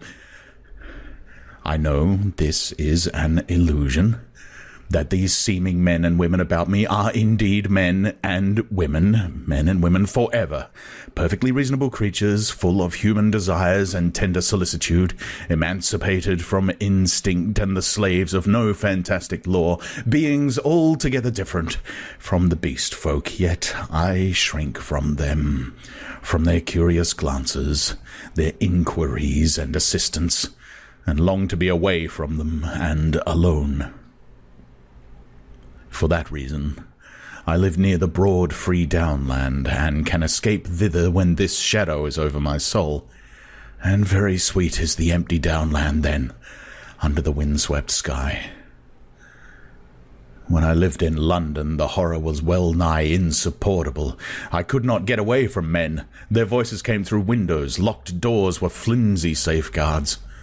I would go out into the streets to fight with my delusion, and prowling women would mew after me. Furtive, craving men glanced jealously at me. Weary, pale workers go coughing by me with tired eyes and eager paces, like wounded deer dripping blood. Old people, bent and dull, pass, murmuring to themselves, and all unheeding a ragged tale of gibbering children. Then I would turn aside into some chapel, and even there, such was my disturbance, it seemed that the preacher gibbered big thinks even as the ape-man had done, or into some library, and there the intent faces over the books seemed but patient creatures waiting for prey. Particularly nauseous were the blank, expressionless faces of people in trains and omnibuses. They seemed no more my fellow creatures than dead bodies would be, so that I did not dare to travel unless I was assured of being alone. And even it seemed that I, too, was not a reasonable creature, but only an animal tormented with some strange disorder in its brain which sent it to wander alone like a sheep stricken with gid. And this is a mood, however, that comes to me now, I thank God, more rarely. I have withdrawn myself from the confusion of cities and multitudes, and spend my days surrounded by wise books, bright windows in this life of ours, lit by the shining souls of men. I see few strangers, and have but a small household. My days I devote to reading and to experiments in chemistry, and I spend many of the clear nights in the study of astronomy.